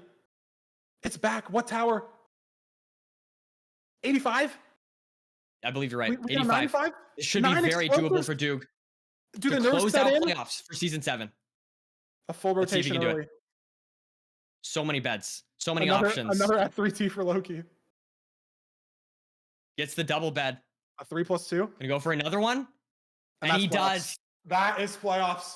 Doog stopping Lowkey. He will not win 2 in a row. Wow. He will not win an odd-numbered season. Doog will be the odd-numbered season victor. Season 5 winner, and now Season 7 winner as well. Lowkey gave it his all, but Doog was ready to play today. 4-1, and that's it. Just a dominating performance by Duke throughout the day. I mean, the first seed Lowkey played lights out, but from here on out, I feel like Duke just got the momentum and managed to take that first place prize. Very well played by Duke. And that's a massive accomplishment with all the talent that we've seen throughout this tournament. Managing to take a 4-1 victory in that grand finals match is extremely impressive. Yeah, I mean, it was 4-3 last season in Lowkey's favor, and now Doog takes a 4-1 victory. So not even going to a game 7, not even going to a game 6, winning 4 seeds in a row after Lowkey loses one. And Nerdy, maybe it is the nerves. Maybe Lowkey got in his head. We'll never truly know, but the double death in seed 2, the overworld shakiness in seed 3 and 5, Doog only drops 2 seeds in the entire bracket, going 12 for 14, winning season 7 playoffs. Let's bring him in here for an interview. How he's feeling after that victory. We'll get to find out. Wow, what a match there, Farmer. That was so fun to watch, as always. I mean, Nerdy, it wasn't a game 7, but just the back and forth in those overworlds and those forts, you know, the strays on every seed, every split, these runners trading, and that 0 cycle, Nerdy, on seed 4. Oh my goodness. Like, Doog, congratulations. You're back in the booth after 2 seasons, winning again. How does it feel? It feels so good.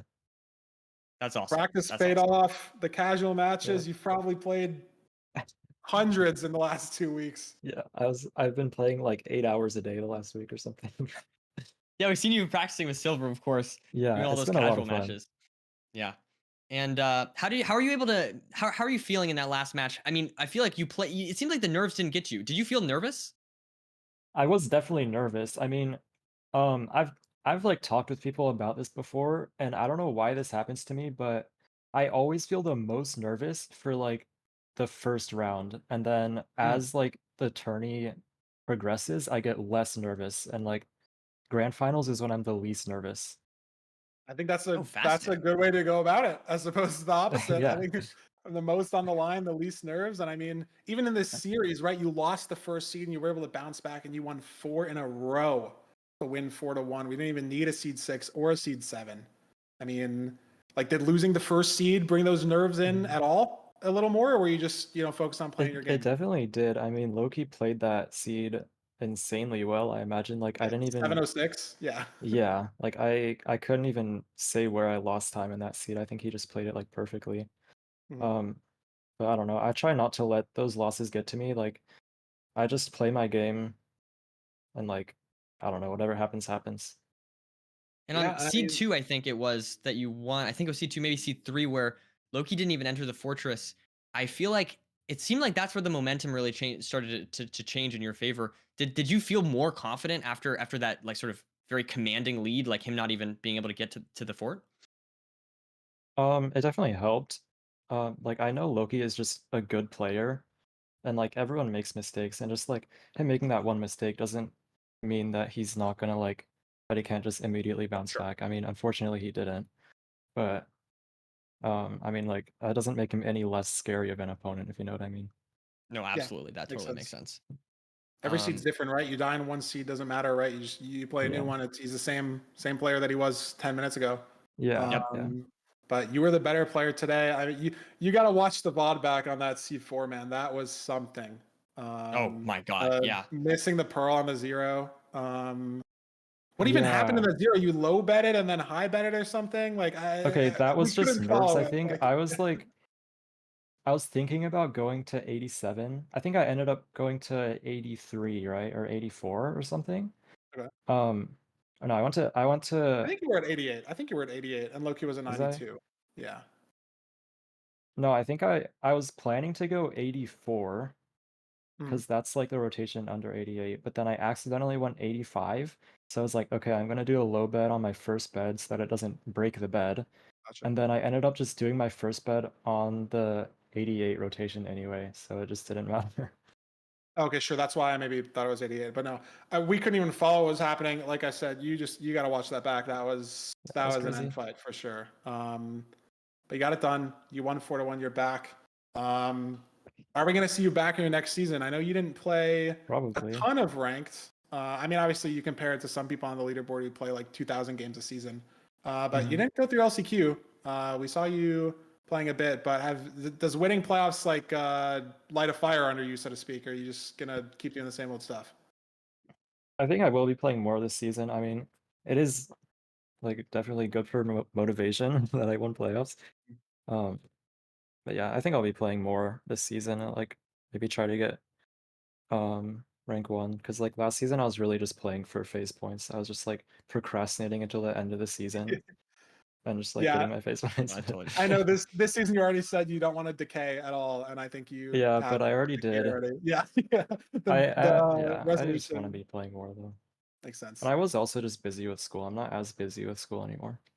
Yeah, summer break. That's true. Season 8, summer season. Yeah. But dude, Maybe you can be our first back-to-back winner. That's very possible. We haven't had that true. still. You'll tie What Lowkey happened? in wins if you win season 8. You'll win 2 in a row. True. You stopped him from winning 2 in a row. It was a repeat of season 6 grand finals, but a different result. Dude, once again, congrats. It was a beautiful series.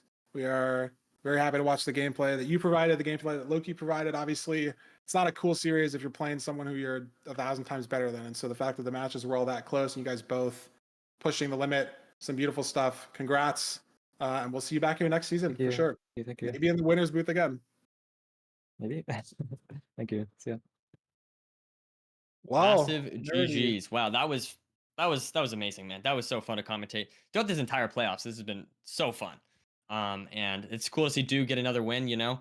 Lowkey unable to get, as you said, Feinberg, the back-to-back win, the even or the odd win. So we'll have to see. Maybe that could be scary next season though. Season 8, he's gonna be back. We all know he's gonna be back, and you know, as dangerous as ever. So it's gonna be interesting. It's scary, Nerdy. There's a lot of storylines that are building. Every season, the players, the runners get better, but every season, there's a little bit of uncertainty. You know, obviously, we can say the Titans, right? Doog, Lowkey, Hacks, top 3 this season, top 3 last season. I think they have like 80% of all the podium finishes ever in playoffs over all 6 seasons. Like, it's just a disgusting number. But this season, Nerdy, Infume, clear number 1 ranked ELO player, didn't go the way he wanted it to in the first round. We'll definitely be seeing him back next season if he's willing to put in that grind again and has that drive to come back and prove himself once again. Crimson getting to the top 4 above names like Silver, above names like Manji, above all those players, getting to the top 4. I mean, that's another name that we have to look into for next season going through LCQ. Retropog beating Infume, right? Obviously losing to Doog, but you could say, hey, I lost to the playoffs winner. Maybe I should be second place. You could say that if you're Crimson too. I lost to the playoffs winner. Maybe I should be second place. You know, it's just a bracket. It's just who you run into. So, I mean, so many players to watch out for next season. But before we go, Nerdy, we're going to send it to Fulham and Beef Salad in the studio to close out the stream for today, show us the credits, thank LilyPad once again for sponsoring today, and we're going to send it over to you guys. Nerdy and I are going to be departing. Thank you guys so much for watching the gameplay. Hope you enjoyed the commentary and the matches. We will be back here next season in the booth, maybe Nerdy will play in playoffs this time. Maybe Parker will sneak in too. Maybe we'll have 2 commentators playing in playoffs next time. We'll see. But thank you guys so much as always. We're going to send over to Fulham and Beef Salad for a more formal credits, a more formal outro. Don't go anywhere.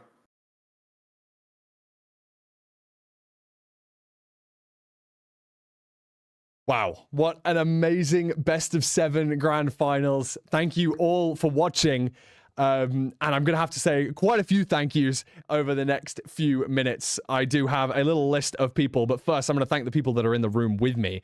Thank you very much to Beef Salad. If we can hop over to the wide cam, thank you very much for coming down, giving us some very, very insightful, thoughtful last-minute analysis here. Of course, you know, we didn't have this completely planned out. I think that we dragged you down here pretty last minute. I know that you're busy And I know you want to lock in for Season 8 playoffs. I'm sure you're going to make it there, and I'm sure we're not going to be able to have you next season because we're going to see you in the grand finals, I'm sure. I hope so. Of course, and a massive big thank you as well for the very last minute, Tubbo and Oliver on production today, obviously letting us use the amazing setup that you can see all around us, upgrading our quality tenfold.